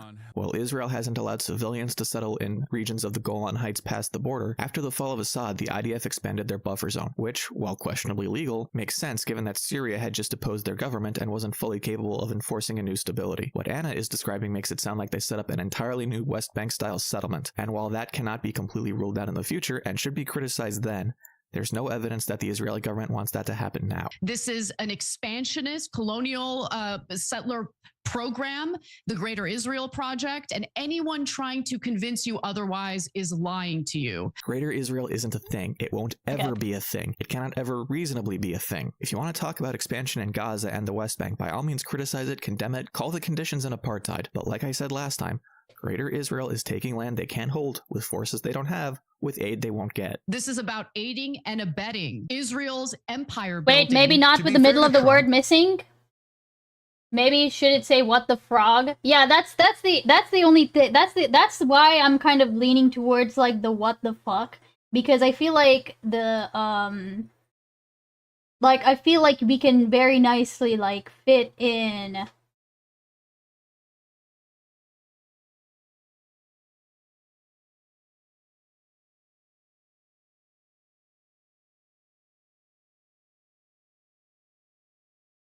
you know what I mean? And have it be where it's like understandable and visible. And also I feel like it's a pretty good, like even if it's not it goes well with the eye bags, you know what I mean? He did try hard to get the peace in Ukraine. Trump tried to get peace. Continue with existing plans. And I believe he tried in Gaza. Yeah, Trump Gaza #1. That's what that means, right? Right? But that all changed after Netanyahu's last visit. We don't know what happened there, but Trump went from challenging them to doing the same exact obedient lapdog routine as Joe Biden. I gave them too much credit yesterday. So when they say all of Hamas has to surrender, that is a purposely undoable goal. I mean, this technically could be correct. Given the religious fanaticism and the number of people they've already forced in front of gunfire, it's hard to say whether you could actually get them to surrender. How do they surrender? Do a couple of hundred people, a couple of thousand people come out of the tunnels dressed in their Hamas garb? Hamas and no one even knows garb? what it means to surrender. Do they just kill themselves? Do they turn themselves into Israeli authorities? The whole point of Israel was supposed to be a safe haven for Jews. How does endless war equal safe haven? It doesn't. This isn't about that. This is about Greater Israel. And now we are enslaved here in America, saying, open up your wallets, let's go. Israel wants your money. And if you think you have freedom in America, you have freedom with an asterisk. Except your entire government will work for Israel, and that doesn't apply to everybody in the Trump administration. Before Trump got neutered, he was actually defying Israel time to time. Steve Witkoff was actually trying to do real peace negotiations. Why do you think these things? And then he's going to pursue further military action, of course, fought by United States soldiers in Iran. I mean, the blueprint and the plans are being drawn up for that as we speak.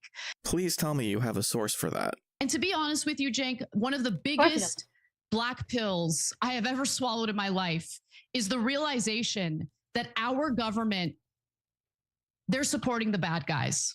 So to summarize, the black pill was that this government is helping Israel. None of the other stuff, just Israel. It's always Israel, not cutting USAID, not blowing up our relationship with international allies, not ICE arrests and deportation to CCOT, not even the fact that half the country still supports Trump in the face of all the damage he's done that has killed and traumatized more people between his first and second administration than Israel. Excuse me if I find this a little disingenuous. They are stealing American resources, depriving American taxpayers of the resources we so desperately need in order to aid and abet the terrorists, the terroristic regime in Israel. I'll say the same things I've said before. Criticize Israel, call it a settler colonial apartheid state. By itself, I can disagree with the verbiage and still recognize we can be on the same side of trying to achieve peace and equality. But this isn't that. It makes those goals harder because it both expands the necessary action beyond what's reasonable, and it obfuscates the reality. They've enslaved the Palestinians for the last 58 years. They say, oh, look, they're going to try to kill Jews, not just in Israel, but across the world. The Palestinians, all they ever did was take in people that had suffered genocide and Holocaust. They took in the Armenians from the Armenian genocide. They took in Jews from the Holocaust. I'm not rehashing Israel-Palestine history. This is incorrect. Part of the problem during the Holocaust was that immigration to mandatory Palestine was restricted to appease the Arab population. And again, he undermines himself with more complaints about our institution that's busy with people of the Levant. So the people in Washington take money from the Israeli lobby. They're corrupt, period. There is no other reason they support Israel other than the fact that they're crooks and they work for a different country. And by the way, if you're allowed to murder people in an allied country like Qatar, let alone any other country, that also means you're allowed to murder. That's not fair. I'm pretty sure TYT criticized U.S. government for, to be fair, Artemis, this was a, I don't think Conduit, I mean, I know he knows about TYT, but this is a look of, like, 1 week of their content, right? So, if they're not, like, if they don't equivocate, or they don't, you know, like, they've said some things that are, like, even with context from previous things are like, whatever. This is bad, right? I'm seeing pics from all over the country with No Kings protests, and they're massive. Very cool, very cool. I can't wait to see how they will be spun into violent protests, right? Violent, I can't wait to see how we get, you know, invaded with the National Guard next. That'll be great to see. That'll be great to see. America. Now, you think they're not going to do it? They've already killed 10 Americans since 2022 in the West Bank and Gaza Strip. And what has our government done? Thank you, sir. May we have another, sir? The American citizens are useless. Who cares about them? Murder away. No consequences. None. Sir, how much more money would you like, sir? In reality, it's one of the worst governments that is creating more conflict than any other government on planet Earth. Israel is causing more conflict than any other country on Earth. Really? Period. I don't see North Korea attacking 6 of its neighbors. Hey, yo! 3. Thank you, Headless Chick. I like that she came up just to say 3. Thank you for the resub. I really appreciate that. If y'all have got Prime subs and you're not using them, think about throwing them my way. We got some good emotes. Okay? We got some goodies. Y'all might be interested in that, you know.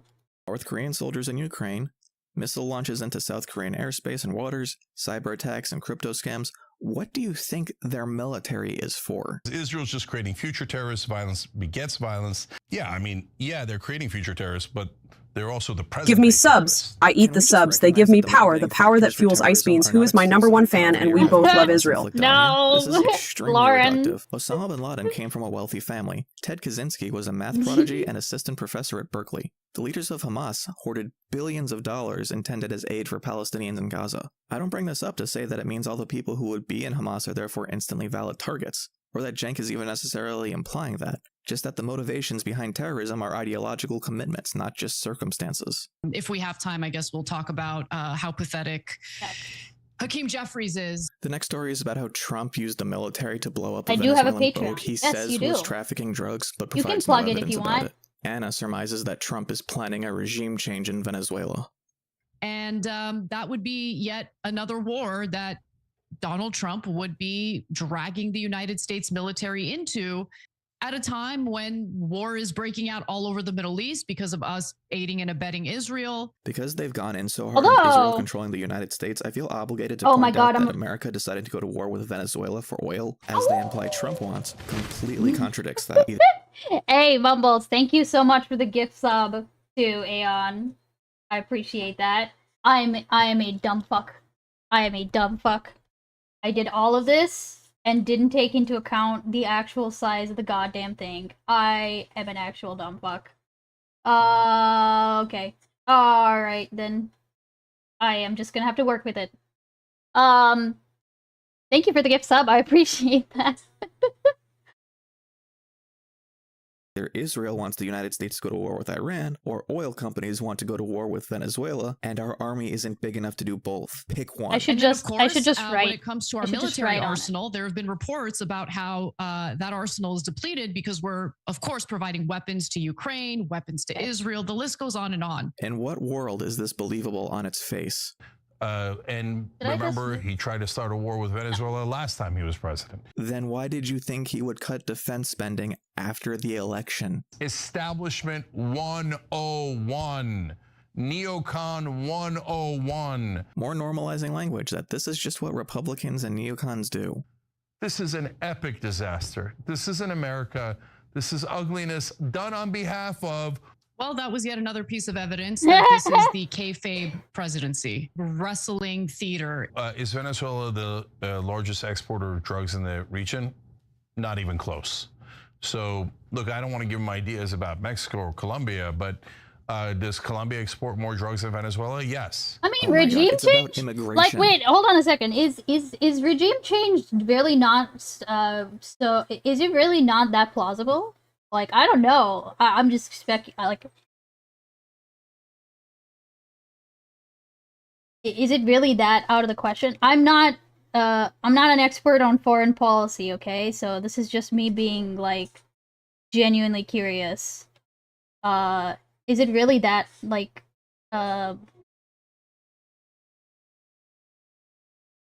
it's definitely plausible. It's just that we aren't doing it for oil. Oh, okay, Crime in gotcha. Venezuela sends people seeking asylum and refuge to America, and the people in America then hear about Venezuelan immigrants taking over Colorado high-rises that you reported on. Venezuela doesn't need to export the most drugs. They just need to be seen as the most prominent country causing the immigration crisis. It ain't about drugs. It's about oil. Oh, okay, gotcha. So there's no problem. question about that. I can't believe our Secretary of Defense is a weekend Fox host. Agreed. Like, this is a joke, man. It's especially sickening, guys, because they constantly use our troops as sitting ducks.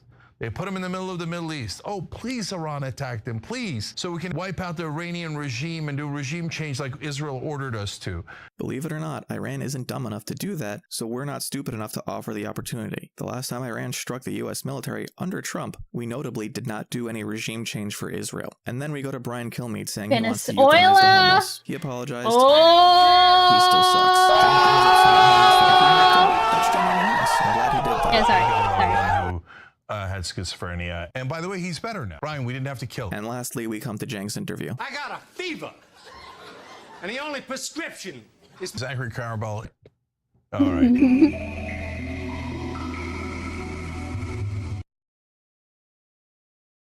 Action! Amazing. That was Dreamcast. Nice, nice. All right, guys.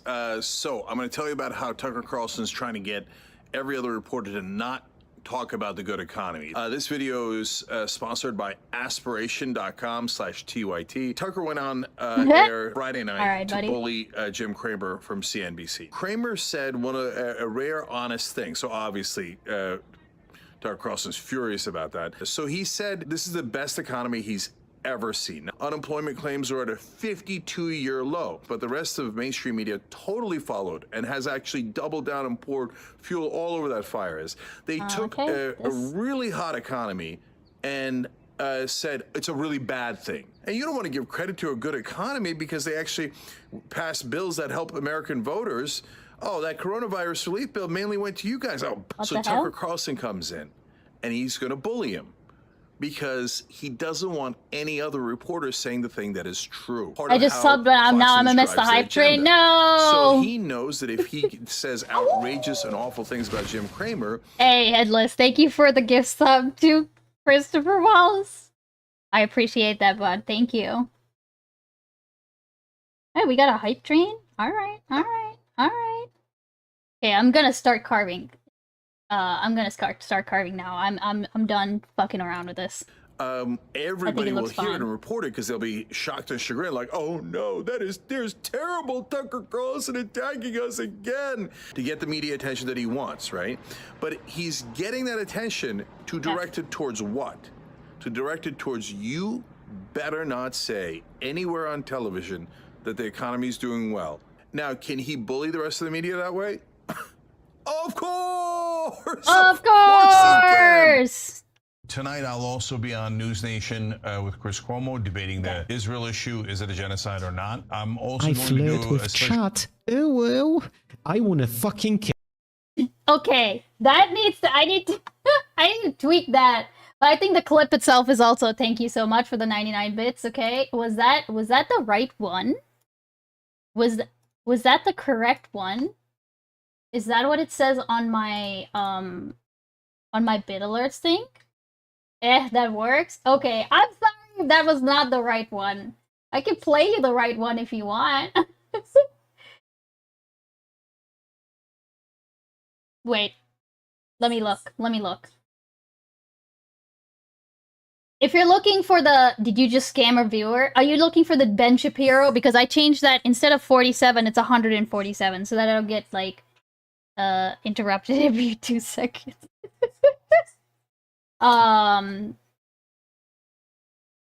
Okay. But I could play that one. I could play whichever one it is that you actually wanted. Live show with 147? Yeah, here, let me play that one. That seemed really hard to get out. I wonder why. And I can just sort of picture the scene. I can't think of a different... Okay, if people can think of a different number that's like, you know, not 47... I wanted to keep the 47. That's why I made it 147. Here. What's causing it? Oh, never mind. Y'all are talking about something else. Lit room with a bunch of guys sitting around eating hummus, thinking about what do we do about this guy telling the truth about us. We must make him stop talking. First thing out the gate, the UN Commission on Gaza has come out and said that Israel is committing a genocide in their report. Commission had actually put out a report earlier. Okay, real quick. 86. You know what? Why not? Here, let me do that. Let me do that right now. Let me change it. Let me change that. Let me change that. Also, I did add, by the way, I did add the Snoop Dogg, I did add the Snoop Dogg bit, like, sound effect. Also the hello from, Twin Peaks. Okay, alright. It is now 86. For 86 bits, you too can hear this. You can hear the truth. Donald J. Trump, President of the United States, is in fact covering up a child rape ring. Thank you very much, Ben. I appreciate that. Did you watch that interview Tucker Carlson did with Anna Kasparian? Oh god, shoot. When did that happen?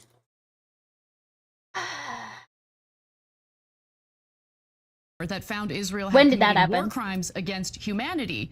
I've got my own issues with the report, but none are substantive enough at the moment to call out in I any want that clip way. so bad. Sure I can send it to on you. YouTube who'll go into more detail with research if you're curious, but for our it was a month purposes, ago? let's just accept their determination. You better not call it a genocide. Well, they did anyway. The only three groups left on Israel's side is Israel's hard right wing. Then the second group is Western leaders, and the third group is Western media. Can a country, just with controlling Western leaders and media, I can DM it be able to pull off a genocide and totally get away with it? If it's just money, Israel isn't the richest country in the world. It's not even the richest country in the region. You don't have to do this whole song and dance. If America's government is for sale, why is Israel the only one who seems to be trying to buy it? Can we get the entire world to shut up and follow our orders? But don't hate Israelis, though. Don't mean the Israeli government. Don't hate the Israeli government. Don't hate the IDF. Another interesting slip. It's a live-streamed genocide.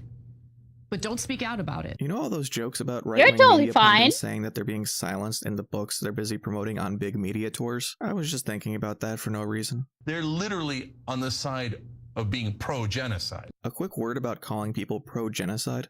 It's a vacuous accusal. Like, they brought this back around to Bush. It's the exact same "you want the terrorists to win" argument we heard in the mid-2000s. It's an insult intended to shut down argument that isn't even reserved for the people who say, actually, I like the IDF killing all these people. You would be considered pro-genocide for thinking, the IDF isn't doing a good job, Netanyahu has too many conflicts of interest to effectively prosecute this war, the war crimes themselves are unconscionable, withholding aid is genocidal, but Hamas has been an ineffective and tyrannical government, and they do need to be deposed militarily if they can't be removed democratically. Like, what is the actual position here? I was going to say, this sounds like Conduit. It is. How you doing, good? William? Because it's certainly not the fighting needs to stop. It's the fighting has made me upset. And to me, at least, that's the most selfish position you can have about this war. Prioritizing your feelings over someone else's survival. Cenk calls Kash Patel's response to Senate questioning Israeli. They sound Israeli. Not because Epstein is related to Israel, except for all the times you've strongly implied that he is. It's Israeli because it's obviously a lie. I mean, they sound so absurd in their denial that it sounds like the Israeli government. You're Good, saying, how's the art going? Just like all the other administrations, just like our beloved Biden, our beloved Obama. Just...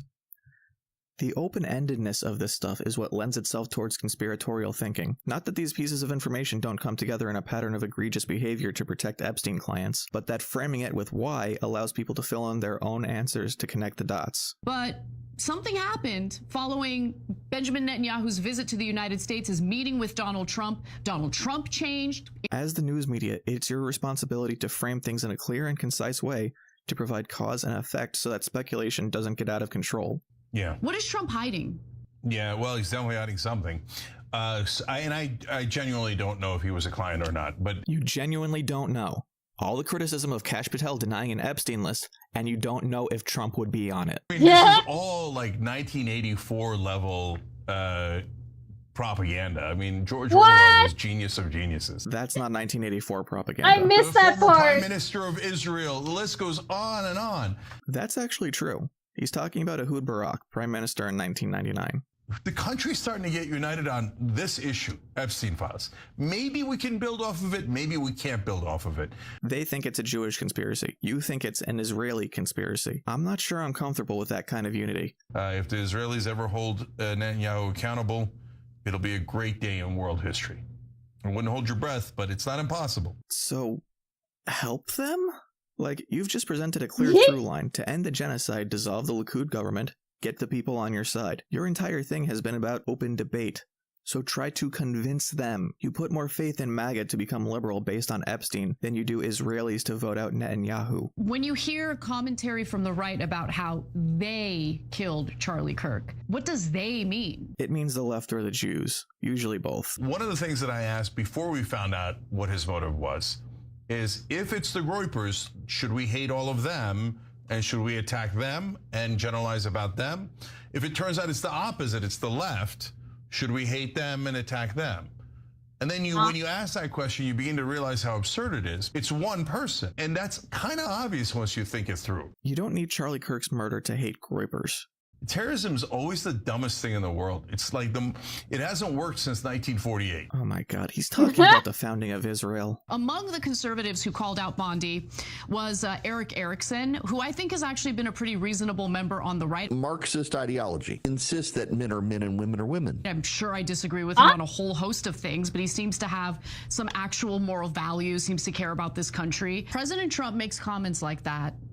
It communicates to me that he doesn't care about our Constitution. He doesn't care about what makes this country great. I'm sorry, every time I hear a criticism of Donald Trump at this point, it's like that knee reflex test you get at a doctor's office where I just go, so why didn't you vote for Harris? You did not vote for Donald Trump. You did not vote for Kamala Harris, correct?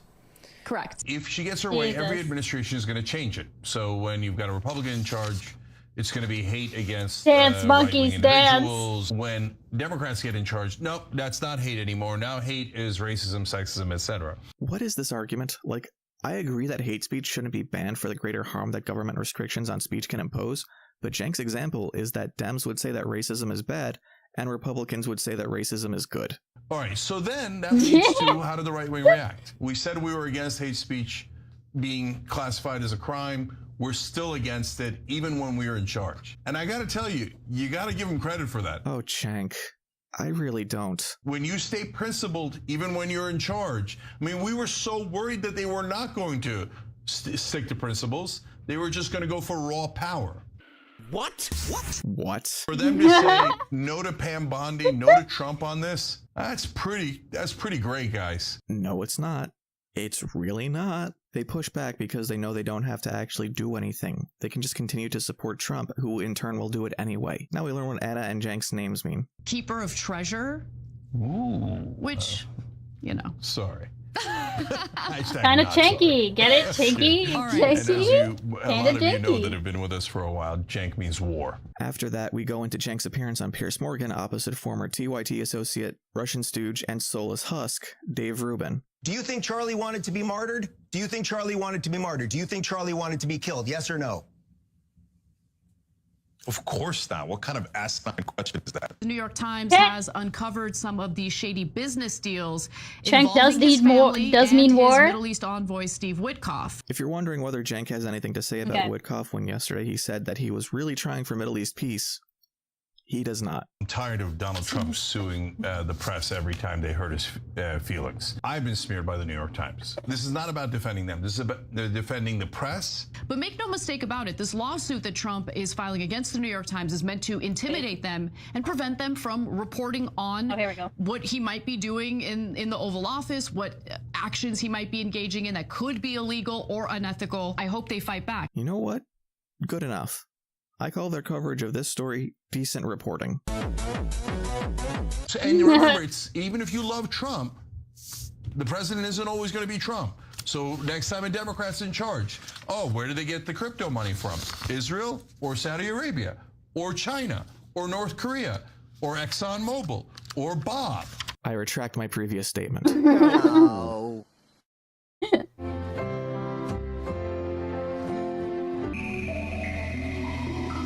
Okay. Where's the... You didn't give us... He didn't, so I've given this advice he to didn't give Democrats it to us, chat. And President Obama many times before. No they video never game listen.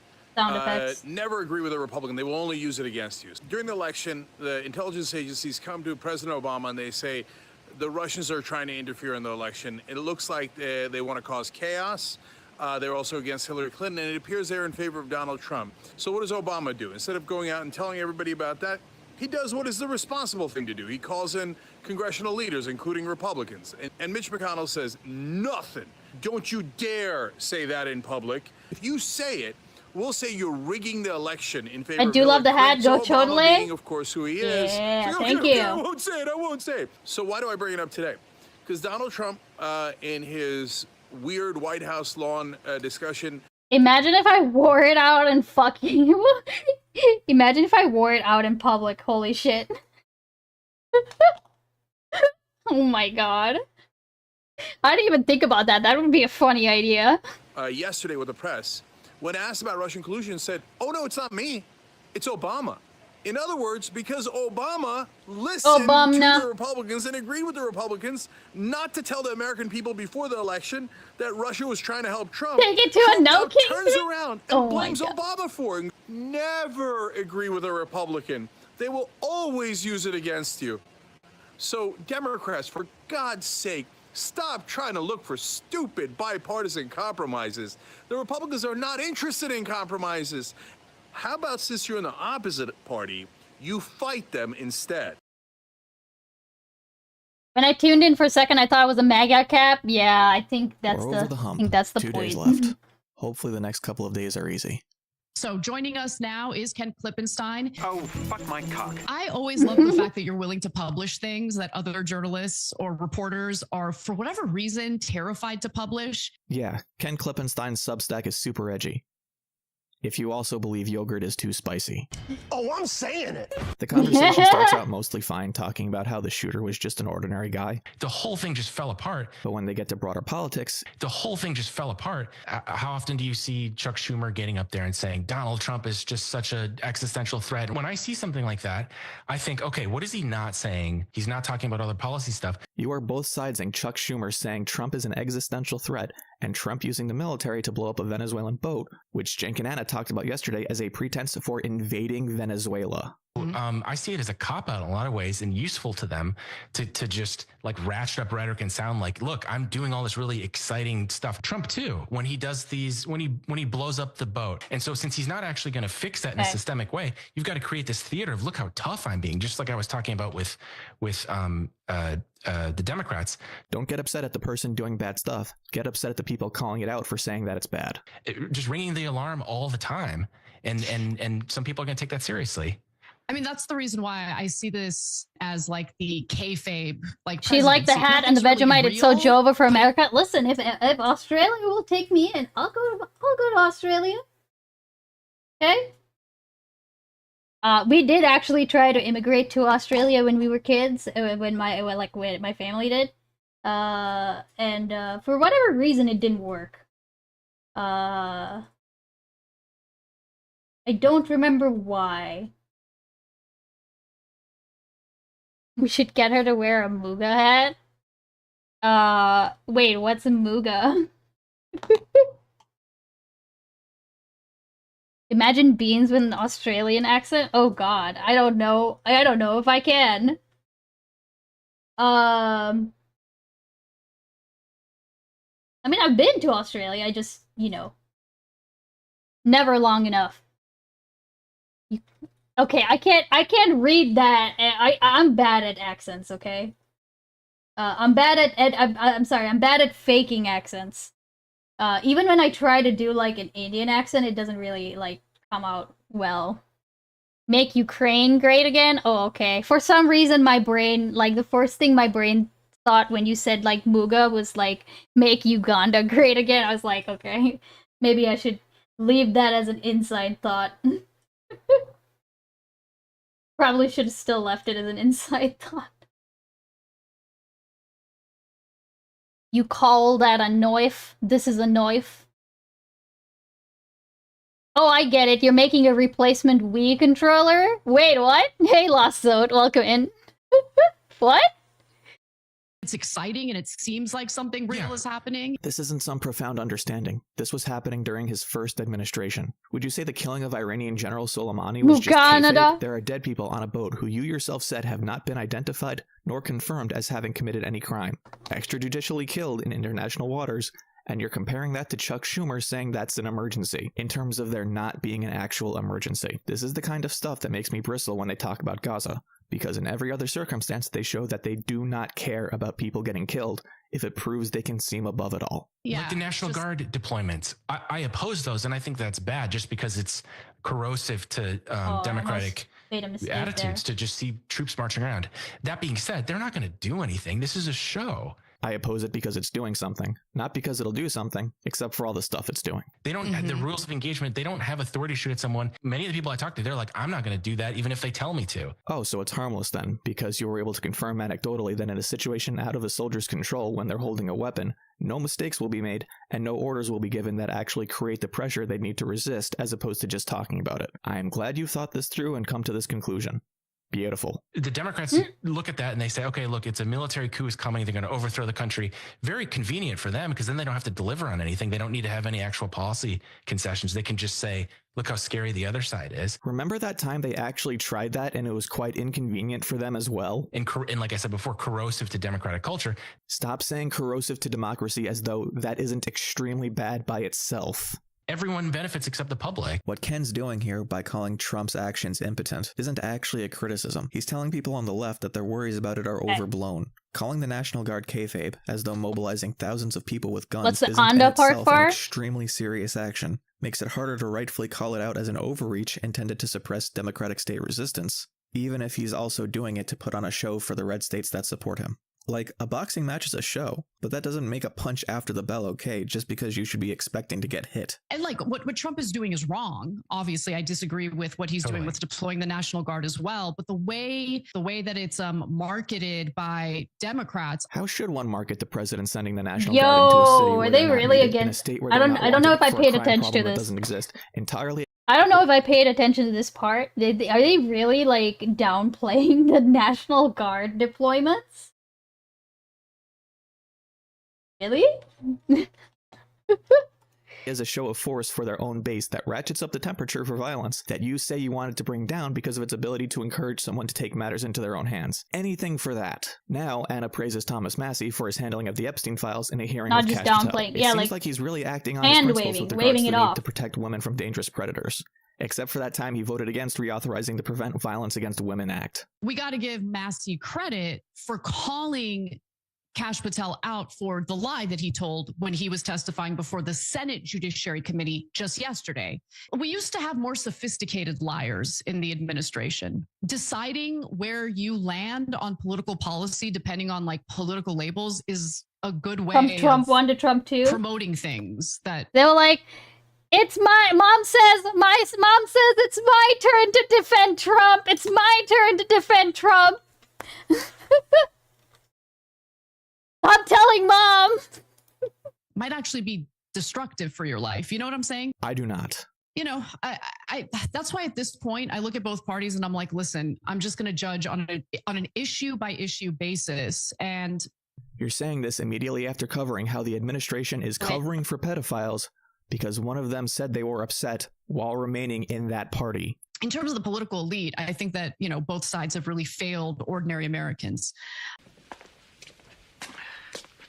I love the My Cousin Vinny reference. Everything that guy just says bullshit. You know, the only way that Trump can really carry out a coup is if he gets the military to back it. Bro! And I don't think that they would. I could be wrong, but I doubt it. Obligatory Israel coverage. This time about soldiers. Wait, conduit. When was the? Wait. Was this before or after? Was this before or after the military training in, like, we should have them train in our cities? Comment. This must have been before, or you would have put it in the video. I please. Do you remember if that was before or after? Because holy shit. If that was, like, if they said that with knowing that Trump had said something like that, this was last month. All right, okay. Shame. Yeah, he said that quite recently, didn't he? Like in the last couple weeks, maybe? I don't remember. Time doesn't exist anymore. Needing more help from the government to manage the psychological distress and trauma they endured from their service. You're watching Israeli soldiers dump piles of psychiatric medications on the table during a Knesset subcommittee meeting on mental health, because it was never about getting the hostages back. A political project that Netanyahu has always wanted, which is this expansionist Greater Israel policy, and it also allows him to remain in power at a time when he's facing serious corruption charges. That's who Netanyahu is. Before we move on from that, Anna alludes to October 7th being an inside job. Serious examples in recent years. Hey, Beans, Freddy told me to watch. Oh, hey, Shane Flanagan, welcome in. How are you doing? Welcome in. Welcome in. Very generous of Rezi.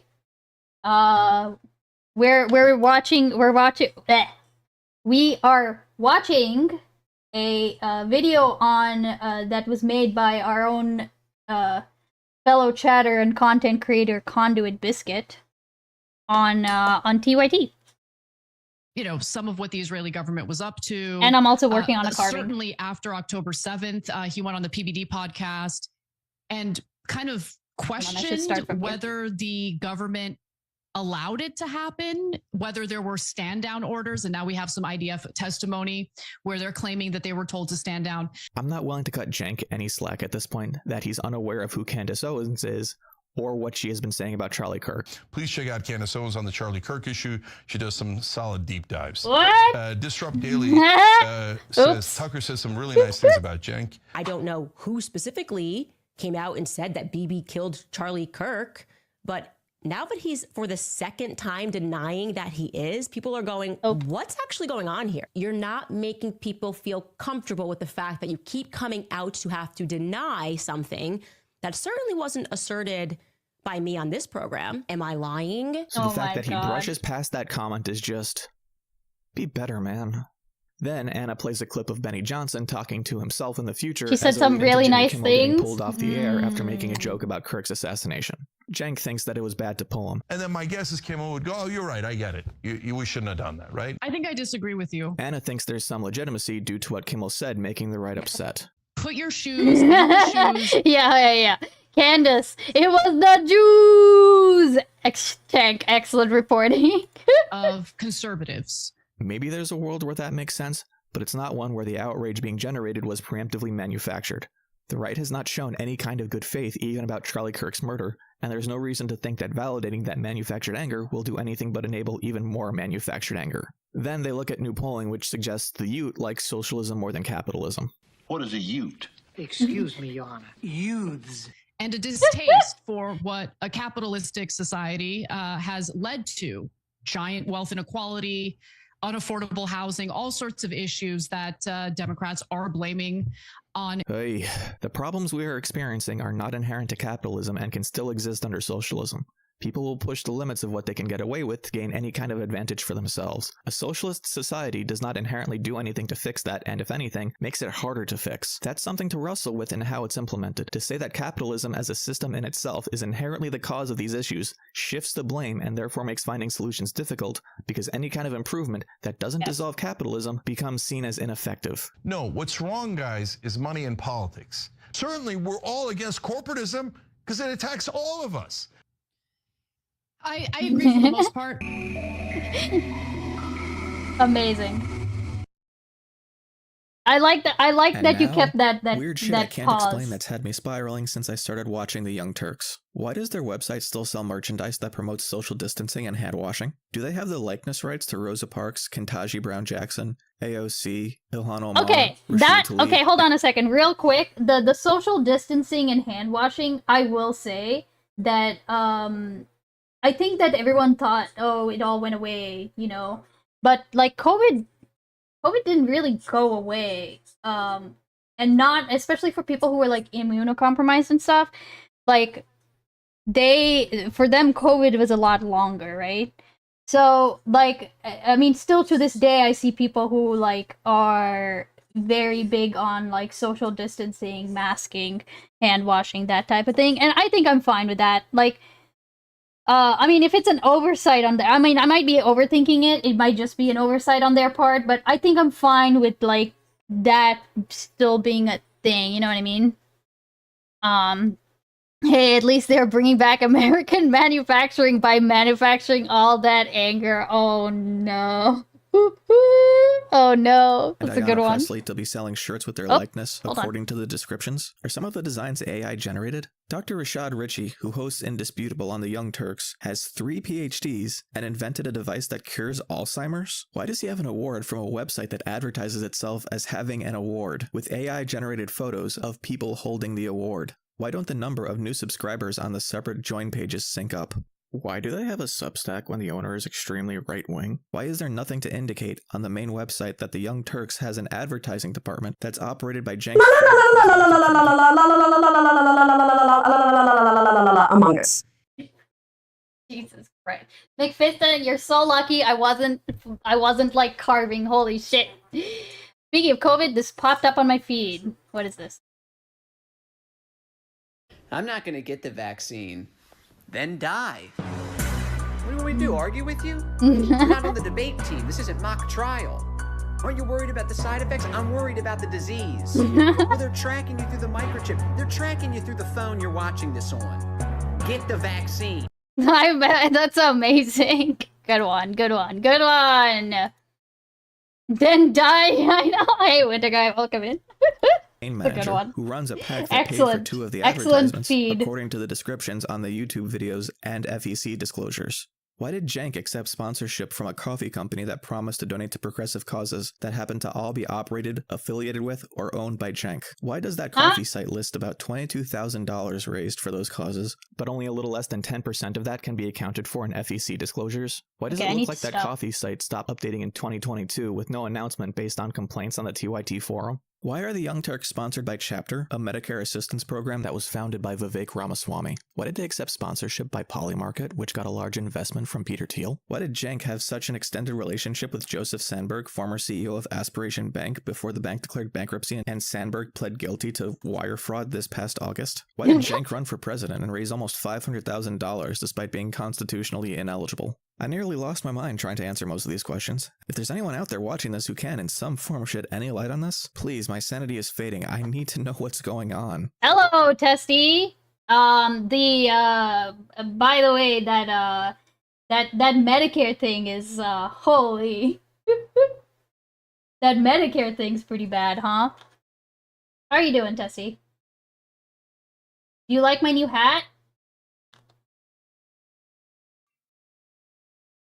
Day 4 is the last we'll see of Cenk, unfortunately, and for a few days following that, the Young Turks had substitute hosts for their main show, so we're just gonna skip all that and jump to the next appearance of Anna, which, fortunately or unfortunately, depending on your perspective, is the show following up Jillian Michaels' departure from Her Take. Man, it is it's good an to be okay back. hat, clever idea though. This is my home. This is where I love to share the news. So Jillian Michaels walked off the set of Her Take.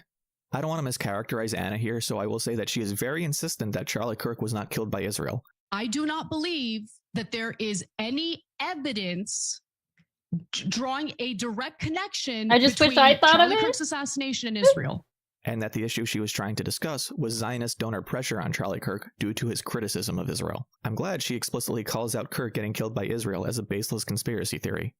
Her chat doesn't believe her. I'd like to specifically call out that by minute 30, I have seen 4 spammed comments literally about the protocols of the elders of Zion, an anti-Semitic conspiracy theory about Jews running the world, that were left unmoderated. He felt that he was being smeared as an anti-Semite, which he clearly wasn't. And Jewish donors, they have a lot of explaining to do, a lot of decoupling to do, because Jewish donors have been the #1 funding mechanism of radical, open border, neoliberal, quasi-Marxist policies, the fuck was that word cultural salad? institutions, and nonprofits. This is a beast created by secular Jews. And now it's coming for Jews, and they're like, what on earth happened? And it's not just the colleges. It's the nonprofits, it's the movies, it's Hollywood, it's all of it.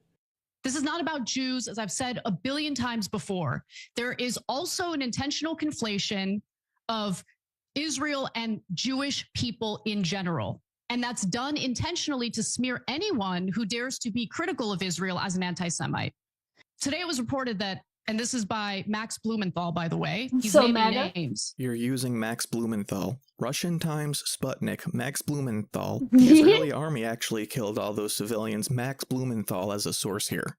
Ultra-Zionist billionaire Robert Shillman, I kid you not, that is his name. Always with the names. From there, we get an unintentionally hilarious segue into the next story. How you doing, Kawabanga? We'll get to the really important matters of the day. Kawabanga? What the fuck was that? Kawabanga, Andy, welcome in. W Jews, including where?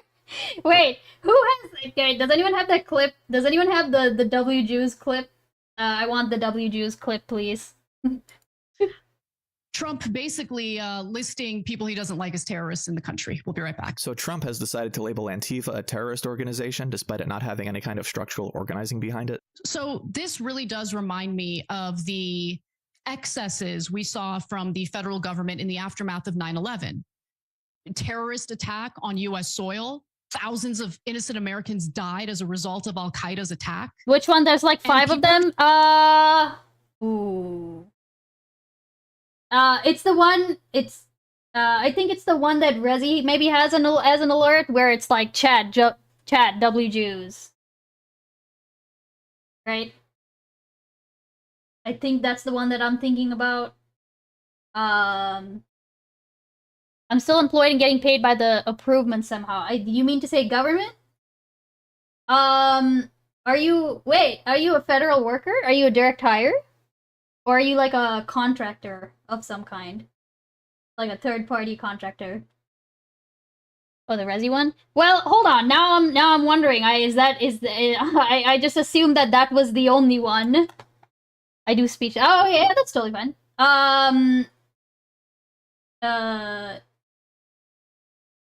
Yeah, I don't know why I thought that would be the only one. That kind of makes sense that it's not. FEMA, we have a separate funding. So, oh, okay. Yeah. Okay, I gotcha.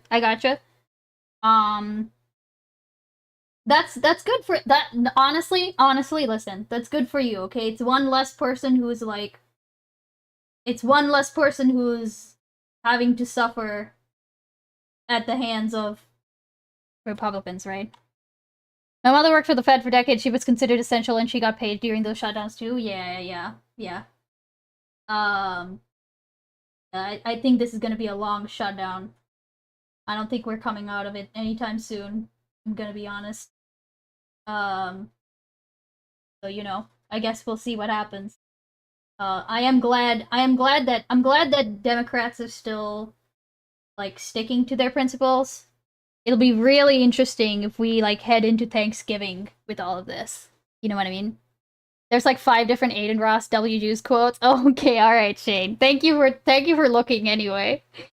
Scared. It played in my brain. When people are angry. That's really all I needed. That's the perfect opportunity for the federal government and authoritarian figures within the federal government with authoritarian tendencies to take full advantage. And that's what I believe Trump is doing here.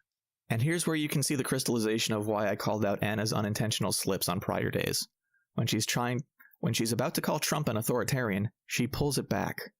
And in case that might seem like a one-off, she uses that specific phrase, authoritarian tendencies, to describe other world leaders. And then she equates it with the hypothetical of being upset at Biden if he crapped down on protesters too by saying the people who protested lockdowns had a right to? Because I remember when, the shutdowns had happened during COVID. And there were plenty of conservative protesters who were peacefully protesting. Despite the fact that the lockdowns were under Trump. So I have no problem with people protesting the shutdowns. And those people were predominantly right-wing. But the impotency of this specific order does not mean that we shouldn't be concerned about Trump's decision. You agreed with Ken Klippenstein yesterday that the National Guard in cities was kayfabe to distract people on par with Democrats calling him a dictator. Why would you consider this to be any different? One tactic has been to target the tax-exempt status of nonprofits. I actually don't have a problem with that, to be honest with you. I think nonprofits should be investigated far more than they have been. I have no idea what Anna thinks 501c3 organizations are because there are about 1.5 million of them in this country as of 2022. And giving this administration more power to go after them is guaranteed to cause problems because they're not going to target churches advocating for Trump. They're going to focus on charities that help people get abortions or provide housing to LGBT kids when their parents kick them out. And so you either believe in our Constitution and you believe in protecting everyone's right, or you don't. This is coming out well. And if you don't believe in that, then you don't believe in our Constitution. You don't believe in what this country stands for. So I guess we're going to have to wait and see how this really plays out. Leaders, and this isn't just about America, leaders worldwide who tend to have authoritarian tendencies, the real strong tend to have the thinnest skin, don't they? You can just call them authoritarian. So say it. Say what? Say the word you want to say. I'm not saying that I want to say it. I'm just saying that I can't. Sure you can. Say it. Say it right now. I will say it with you. Okay. And you shouldn't allow tragic events in this country to be exploited by any politicians, any political leaders for their own agenda and political means. And that's what's happening right now. For some reason, I'm going to give Anna some credit here and say that she doesn't mean literally everything, given how people already politicize things like school shootings. All right, we got to take a break. When we come back, we'll talk a little bit about Tucker Carlson's 9/11 special.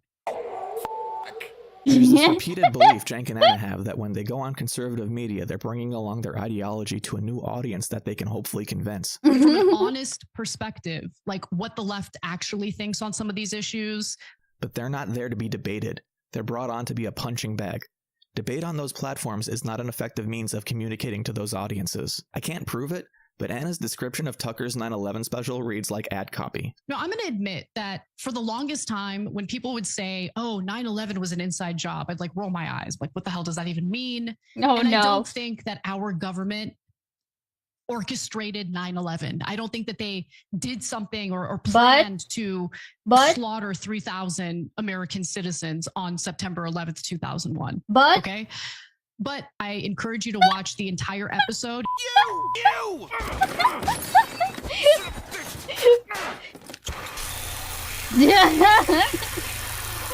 So are you gonna? Yes, I'm gonna f***ing do it. Osama bin Laden was born in Riyadh, Saudi Arabia, to a wealthy and well-connected family. Osama left his education in 1979 to fight in Afghanistan against the Soviets. He formed Al-Qaeda with other veterans of the war after it ended in amazing, 1988. dude. They were extremely religiously conservative, and their goal was to bring about an Islamic caliphate in the Middle East. After Saudi Arabia rejected bin Laden's help to fight Iraq during the Gulf War, where they instead accepted U.S. support, bin Laden declared a jihad on both Saudi Arabia and the U.S. He was subsequently expelled from Saudi Arabia and disowned by his family, eventually setting up a base of operations in Afghanistan with support of the Taliban. Between 1991 and 2001, Al-Qaeda commits several terrorist attacks against the United States and others. Notes found in 2011 during the raid that killed bin Laden outline his initial planning of the September 11th attacks. The inspiration came from a pilot in 1999 who intentionally crashed their plane. Bin Laden would finance the eventual hijackers coming to America and receiving flight lessons. While multiple American intelligence agencies were tracking Al-Qaeda members, including ones that came to the United States, questions. Bureaucratic barriers and interdepartmental reluctance meant that there was no fully coordinated effort to handle them. During the 9/11 Commission, this was specifically brought up and called out. On September 11th, 2001, hijackers smuggled knives and box cutters through security and boarded cross-country flights on the East Coast that would be loaded with fuel. 2 planes would be flown into the World Trade Center, and 1 plane would hit the Pentagon. A 4th, United Flight 93, crashed before it could hit any potential target, the passengers having fought back against the hijackers. While the fires in the towers were not hot enough to outright melt the steel structure, they were able to significantly weaken their integrity, and along with the physical damage caused by the planes, it was enough to cause their eventual collapse. They fell straight down because they're fucking buildings. The upper towers that buckled the floors beneath them didn't have enough force acting on them from the outside, and the angle of the damage within them could not heave their massive size to fall at a sharper angle. Professional demolitions, you see, don't just collapse inwards because of the way the explosives are planted. Part of the professional expertise is to make sure that the subsequent rubble isn't blasted outward, which, That's if you wrong. can tell by the plume of smoke and rubble, Yes, box cutters generally. the collapse of the Twin Towers very much did. Building 7 across the street from the World Trade Center collapsed because the building caught fire and burned for hours. Though a passport from a hijacker was found some blocks from the World Trade Center and was delivered to the police, it was not found directly on top of the rubble of Building 7. All you need to do is look at the references on Wikipedia to know that the information Anna is talking about in Tucker Special has been known for almost 20 years at this point. I think it was informative. It was backed up by documentation that was provided by Tucker Carlson. Definitely watch it for yourself. After that, Anna talks about Trump's speech at the UN. When 9/11 happened, you could get box cutters on flights. Into European countries for their... And blames Israel for the refugee crisis in the Middle East and North Africa. The president of the United States is under the impression that the U.S. can aid and abet Israel in destabilizing Muslim and Arab countries in the Middle East and in Africa, and then essentially lead to a massive refugee crisis, which ends up getting absorbed by Europe. And then we go ahead and we mock Europe about it. Again, even when Trump got his first ceasefire deal and there were supposed to be multiple phases. Trump did not get that ceasefire deal. Trump was not in office. It would have been illegal for them to negotiate with him. It would have been the equivalent of Reagan saying that Iran should hold on to the hostages so that he could win the election against Carter. That peace deal was one of Biden's last acts as president, and everybody on the far left gave Trump credit for it. But the U.S. is fully captured by the Israeli government. They're trying to get the Lebanese government to disarm Hezbollah. And in the meantime, they're occupying southern Lebanon. And I mean, they just killed 4 American citizens in Lebanon. That was a story that broke yesterday. It got no attention. Most buildings wouldn't collapse to it. Oh, interesting. I don't know. 4 American citizens, 3 of them were children. At least it's contested, right? I want to be very clear. Israel, meaning the Israeli government, not the people, because the people have been protesting. They do care about the hostages. The government of Israel doesn't care about the hostages. And I find it hard to believe that there are still 20 living Israeli hostages in Gaza. Don't pretend like this is about the hostages.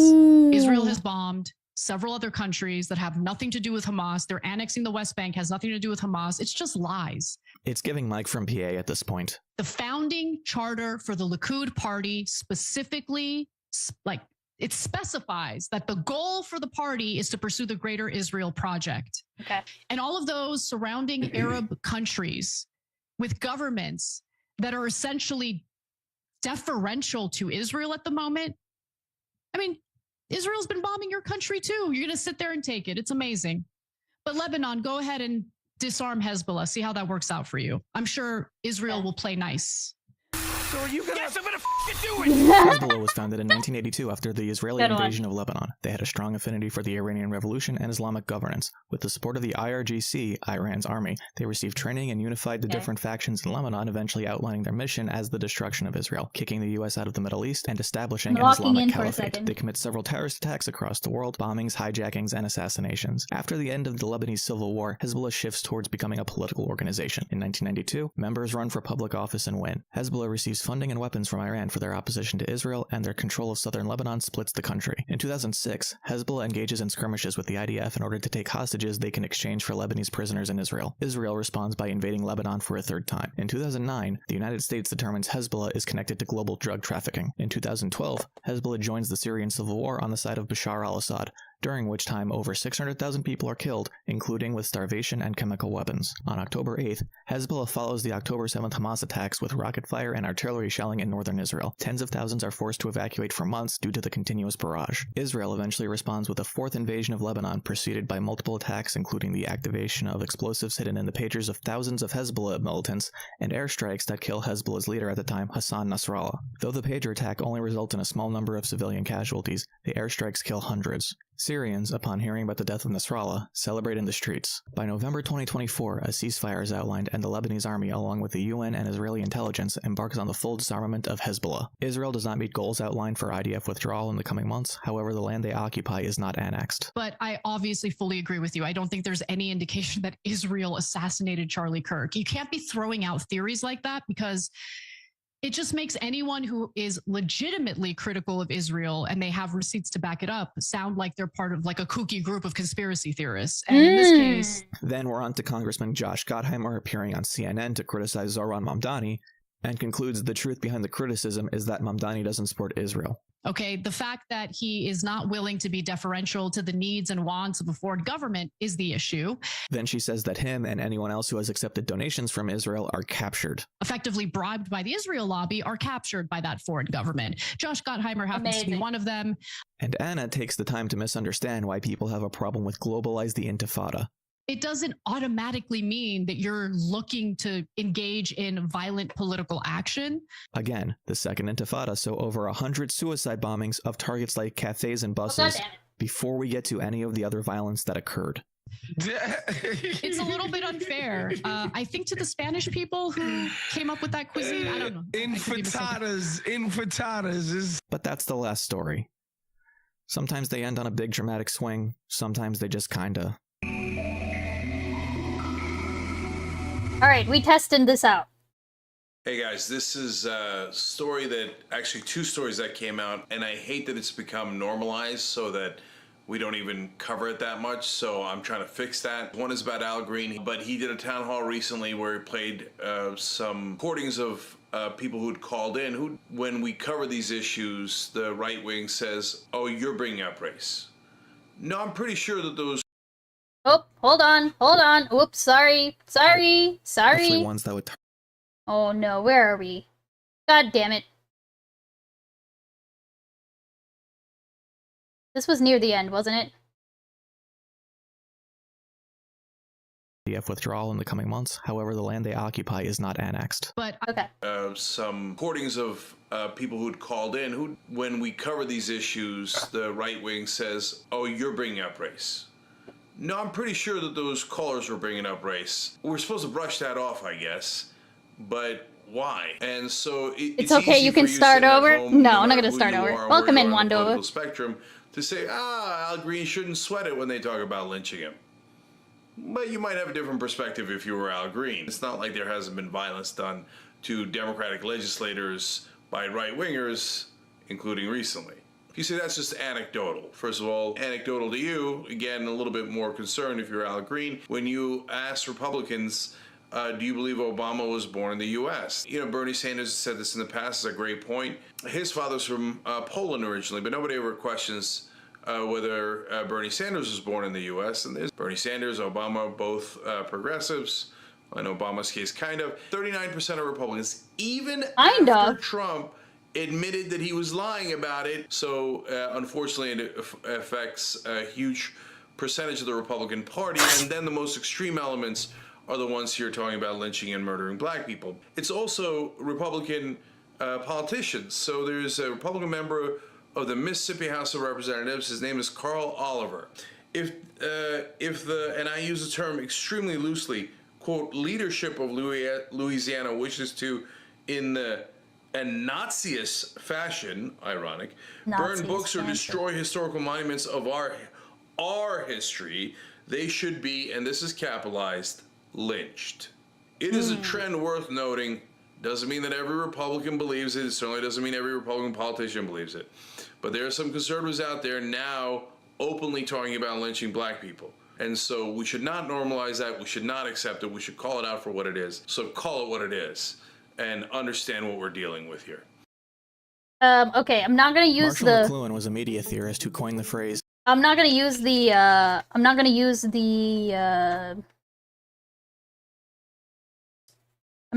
press because, that has to be bolted to a table, and I don't think I'll be able to do that today. But I will like hand print it and see how it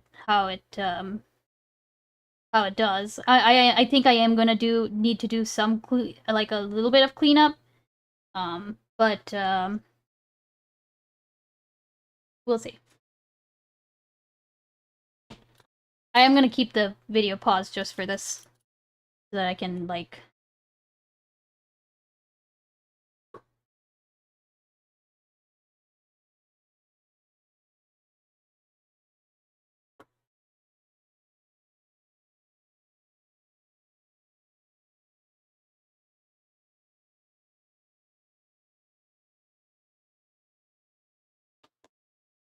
Icebeans is now a member of the press.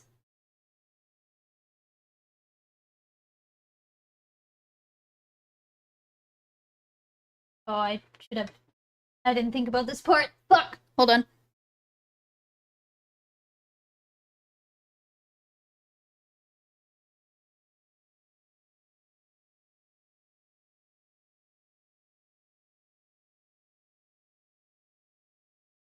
Why is it so squeaky? Oh, there's a part I forgot to carve out.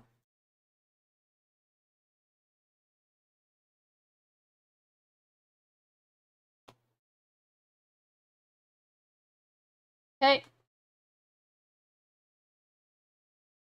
Just... Hey, Cheeto! Your use of the roller has reminded me...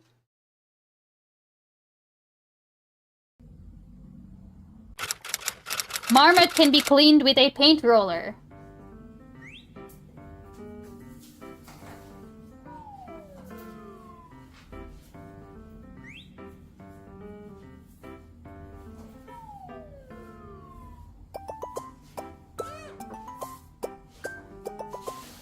Oh my fucking god, dude, what the hell? The spray bottle, dude.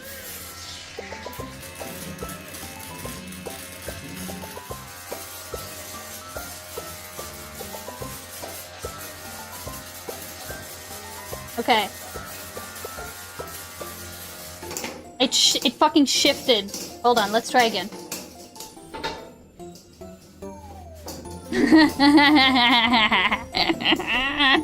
That seems incredibly inefficient. Is it knocked out? I think it's very relaxed.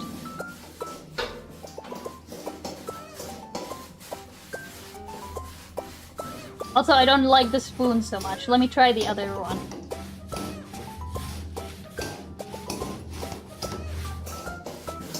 What a strange animal.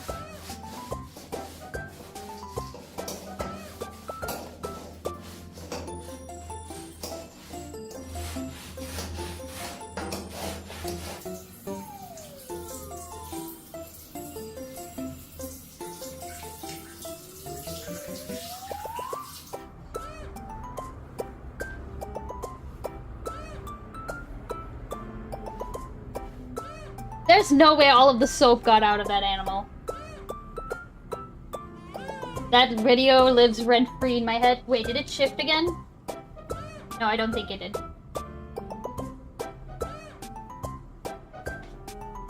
Aw, that was very cute. Thank you for sharing that. Thank you for sharing that. What is that? A marmot? Oops. Oh, I should not be touching that.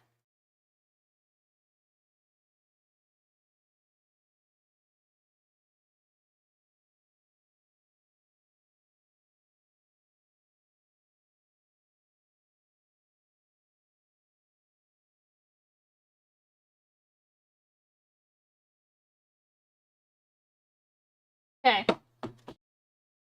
Alright, so obviously that other edge has to go. I need to clean up some lines there, and then I could probably clean up that W.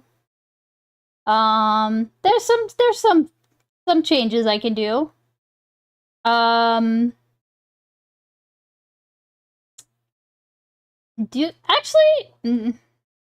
I might thicken up the lines that are on the, looks pretty good. I might thicken up the smile lines and the, and I think I might end up just like, because that's not something that's super visible, but I might just carve out the, what's supposed to be the eye bags, right? I might carve more of that out. I went really light, but it's not exactly something you can see. So I'm probably going to, probably make them. And obviously we have like some other issues, but also when it's being done on the printing press, I think it'll look a lot better. So here, let's just do a ice dewar. I'm just gonna get the excess ink out of it, but we can go back to the other video. We're almost done with that. That's crazy. The medium is the message. What this means is that the way you convey a message determines how that message is received and contextualizes it beyond the words themselves. For example, whether a popular streamer is charismatic or interesting, their popularity conveys a message of importance that compels people to continue listening to them, even as they're waiting, potentially for hours, to hear something entertaining or informative. Their reputation creates an expectation for an eventual result. A handwritten letter you receive in the mail will hold greater sentimentality than a text message. Imagine two people in the 60s spending all night feeding quarters into a payphone so they can just talk to each other about nothing. The difficulty, sincerity, and appreciation represented in the tools we use to communicate determine the value of the communication as much as the communication itself. By presenting as progressives, the Young Turks can say whatever they want, even if it contradicts the principles and standards of those belief systems, and it will be taken as adhering to them, because the baseline of the communication is that what you are receiving should be progressivism. As their audience loses the communication skills necessary to espouse their political beliefs, the resulting cognitive dissonance makes it so the shortest path to resolving their own belief system right, Dewar, I'm a fucking idiot. The rhino guy, right? Work to convince people. There's something I call the theory doom spiral that I've alluded to in my previous videos. When your strongest ideological belief becomes the complete removal of externalities or consequences, the inevitable conclusion is that any action you choose to take is an immoral one. There are two paths that diverge from this perspective. One is to lock yourself in a room and choose to do nothing so that you can affect nothing. The other is to make it so no one else's choices can have the negative externalities you want to prevent. In short, totalitarianism. Not just the kind you might want to implement from this perspective, but the kind you start to see in the way that your beliefs are no longer represented in the way the world functions. We have lost our democracy. As you see one negative externality after another affecting people in ways that seem obviously preventable. Depending on how closely you pay attention to this stuff, it might seem out of pocket for me to say that the connection between the opposite ends of the political horseshoe is anti-Semitic conspiracy theories, especially when Jank nor Tucker have directly said, "It's the Jews." But what are the conspiracies they actually traffic in? Israel controls the government. The people in charge are ignoring you. The government doesn't work. None of your representatives represent you. And we see what that kind of thinking has done to people. The black pill isn't nihilism, it's burnout. Burnout people on the fringes are more likely to experience from the aggressiveness of their allies, the success of their enemies, and the high bar for success set by people like Hassan and Mike and Cenk and Anna. I don't know. Cenk has been using the same script for the last 20 years. Both parties are corrupt, the rich control everything, and voting doesn't do anything until it does. Yes, the Republicans are dirty and corrupt as it gets, but so are the Democrats. But now he's come up against a wall because what everyone else already figured out is that this time it's real. See that? I just shot my foot. It's real! Cenk cried wolf pack too many times, and now the flock is being eaten. Our democracy is in danger. The people in charge aren't listening. And it turns out it wasn't both sides doing it. It was just one. No, he has no intention. Young Pair by him is also fun. I've not seen that one. For the last 30 plus years at this point, a lot of people have been able to live comfortable lives on the aesthetic of rebellion that you could tune in and tune out of without having to deal with any direct consequences. Media has allowed us to outsource our responsibility to stay informed, and alternative media has outsourced the burden of maintaining social cohesion. But now those burdens have gotten much heavier, and the people who need help moving them have gotten a lot louder. Yeah, I got a little mini printing Republicans and Democrats as the same when Republicans are out of power is a much different experience from when the Republicans are in power. Suddenly you remember the years of the Democratic administration as significantly more stable. You look like you've had a bad day. Tell me about it. Well, you came in here looking like crap and you haven't said very much. You didn't say that again. Well, you came in here looking like crap and you haven't said very much. Hey, tell me about it. Well, you came in here looking like crap and you haven't said very much. Yeah, say that again. Well, you came in here looking like crap and you haven't said very much. Okay, we get the point. You see a fresh update on culture wars you didn't know people had the energy to fight. You thought Democrats needed to do a better job of convincing you, but Republicans should have already done that. And why didn't they seem as bad? Why were they exactly the same as Democrats? Because people like Cenk and Anna have been telling you that. 99 out of 10 times he's a liar. He got money to lie to you. InfoWars told you 9/11 was an inside job. And the Young Turks told you that Democrats and Republicans are beholden to the same people. And that 9/11 could have been an inside job. I don't know. Everything is a conspiracy. I don't know. Nothing is by accident. A comfortable lie that the chaos we experience is actually being guided by some unseen force. But peace, nonetheless. Insert religious symbol as metaphor here. It wasn't just 30 years of right-wing media turning people's brains to soup. It was the alternative left-wing media too. People outsourced their need to think, and the result is that everyone is being fed the strongest emotions that will convince you to watch advertisements and sell merchandise. Consequences be damned. You cannot rely on the federal government. They're the bad guys. Cenk is right about the media, but for the wrong reason, and he's the proof. He isn't being paid to not talk about Israel, and yet when Israel comes up, he isn't actually saying anything his audience doesn't already believe. It's the same feedback loop as Piers Morgan, or Charlie Kirk and Ben Shapiro debating college students. The chemical urge in your brain for salt, fat, and sugar brings you back to McDonald's. The chemical urge for unanimity brings you back to political debate. They're not listening. You think we're having a debate in this country? Cenk clings to the edgy veneer of being a professional news show on YouTube, but his main sponsor is a Medicare assistance line owned by Vivek Ramaswamy. He is political fast food corporate media paid for by companies with significant ties to Republicans, presented on a website operated by one of the largest tech companies in the world. The ability for anyone to post a video on YouTube themselves doesn't change that. As his critiques of both sides become harder to justify, the pattern becomes more obvious. He isn't trying to inform. He's trying to convey a vibe, and that vibe is no longer comforting people the way it used to, now that the consequences are real. Hopefully with upcoming elections, Republicans will be pushed back out of power, and when that happens, the cycle will continue of setting grand expectations so that when disillusionment and disappointment set back in, they can lure you right back with the safety of a Democratic administration to accept that same rhetoric about inaction. Cenk talks about politicians doing nothing,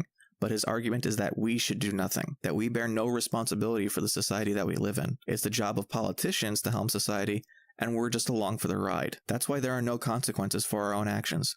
Why he can say we've lost our democracy well before Donald Trump was even in the 2015 Republican primary. It is simultaneously a justification for, and a criticism of, a conspiracy of elites. Do you see how dangerous that is?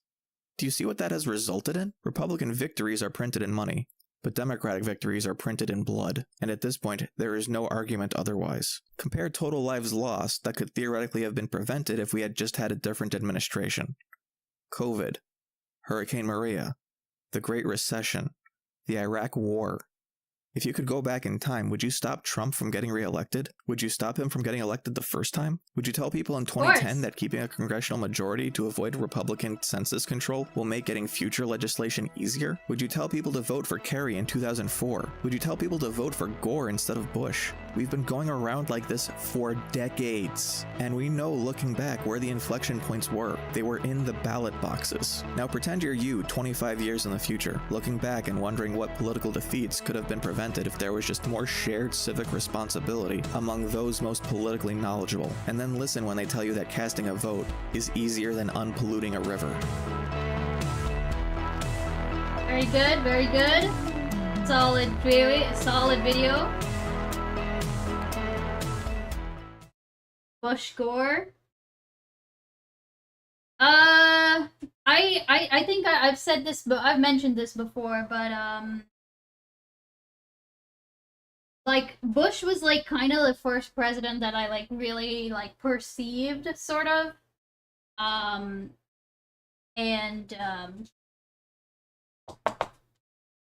you know, I remember the election between Bush and Gore, but like, you know, Obama was really the first president that I was kind of aware of as.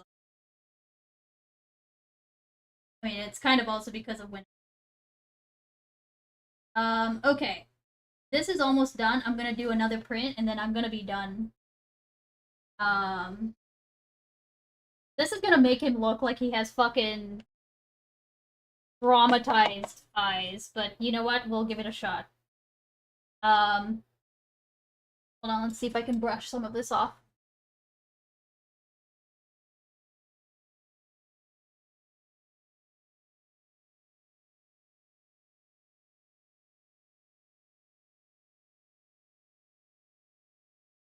Did you do the announcement for next stream? I did not. Mostly because, Paris, I realized I actually won't be able to do next Saturday. So I have to regroup.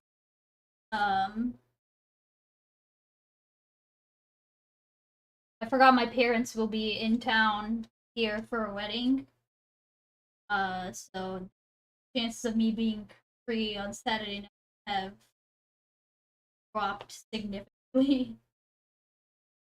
Okay, let me.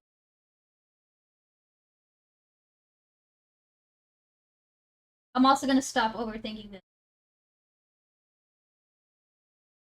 Carlos? I know, buddy. Okay. No, I didn't. Alright, second print. Do I still have ink on here? I'm gonna go get my COVID booster today. I'm doing my part. Nice, nice.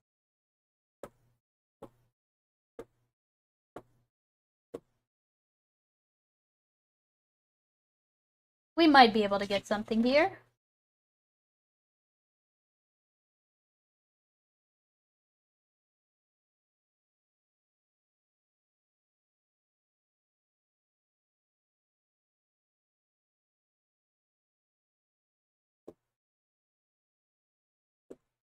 I don't think I tore up any pieces of paper to do the test print with, though, so I'm fucked.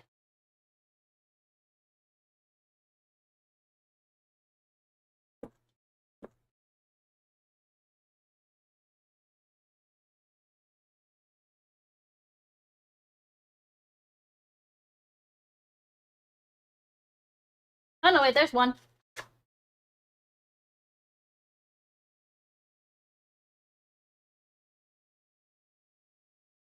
My hands are so dirty. I'm kind of amazed you don't have to wear that hat upside down. What do you mean? You mean like, or like the other way around? Why? Is it too big or something? Or because of the headphones? Okay, here. Cause Australian?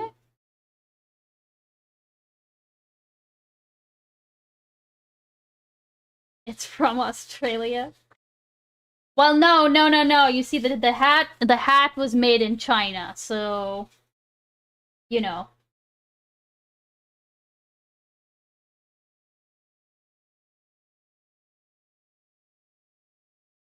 I think that changes things, right? Okay.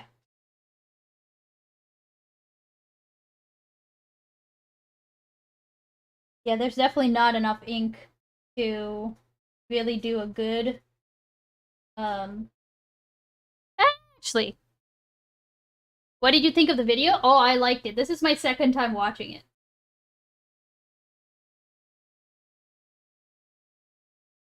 Very good video. Conduit did a good job. Conduit sacrificed his brain cells so people would have content, okay? Go give that man a follow.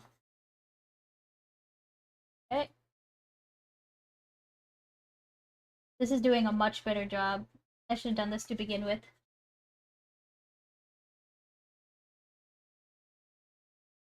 Carlos. Here, let me get some music up while we wait. Do whatever you want, I'm not your boss.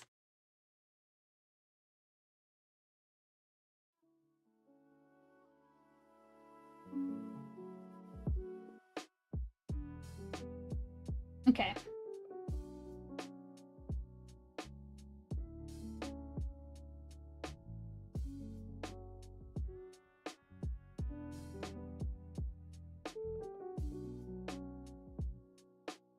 Alright.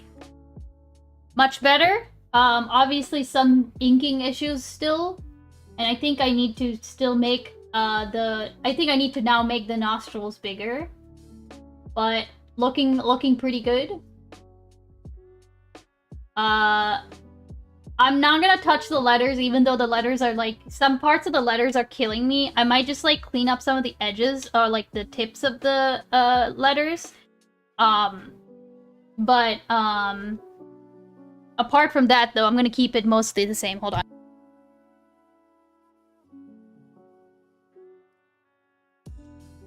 Love it. Thank you. Thank you. So yeah, we are again, this is all, I'm doing this because Chodole printed me, I think he might be asleep, but, hold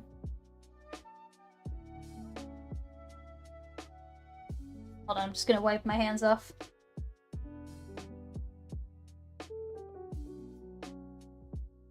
Chodole 3D printed me a literal press.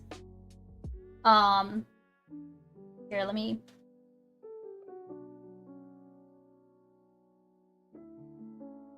So, I'm gonna test, like, and so that's why I made this, so that's, like, small enough to go through it.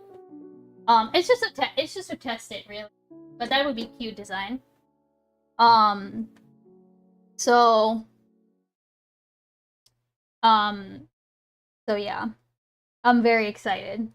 Okay, I'm gonna clean up, and, you know, go do stuff with Mr. Beans. So I will raid y'all out. We will be streaming tomorrow, though, so don't worry. Don't worry, we will be back. Print 1 billion frogs? I'll try. I don't know about 1 billion. Okay, who even is on?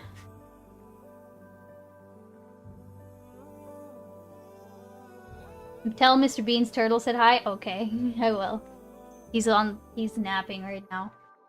Alright. Midnight Sumo? Ooh, we could do that. James from the internet is also on. I have not rated him in a while. We could go over to him.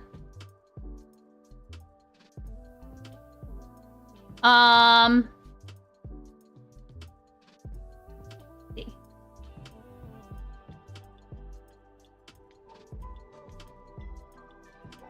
I've spent Oh, right, the JF Gary IP thing. God damn it. I don't think I have time for that today. Hassan is on, lol, please don't do this. No, I would never, okay? Here, let's send you to James, okay?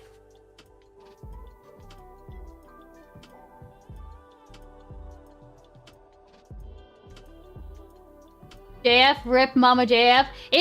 This interview is fucking, it's 2.5 hours long, or else I would. May she rest in the wall of JF's former house. You know what's the funniest? Okay, listen. Okay, I feel kind of bad at laughing at this, but I remember when all of that stuff happened. Beckett of Crabs had a stream title that was basically along the lines of, JF plants a potato.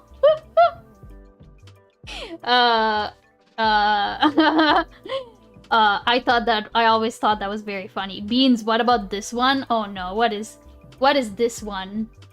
When you say this one, watch it be.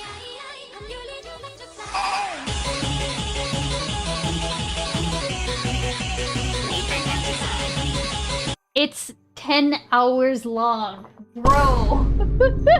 Alright. Beckett had a Mama JF missing persons milk carton that lives free in my head. If you find it, post it. That sounds funny as shit. Alright. I'm sending y'all over. If y'all have my emotes, here, you can just do this one, okay?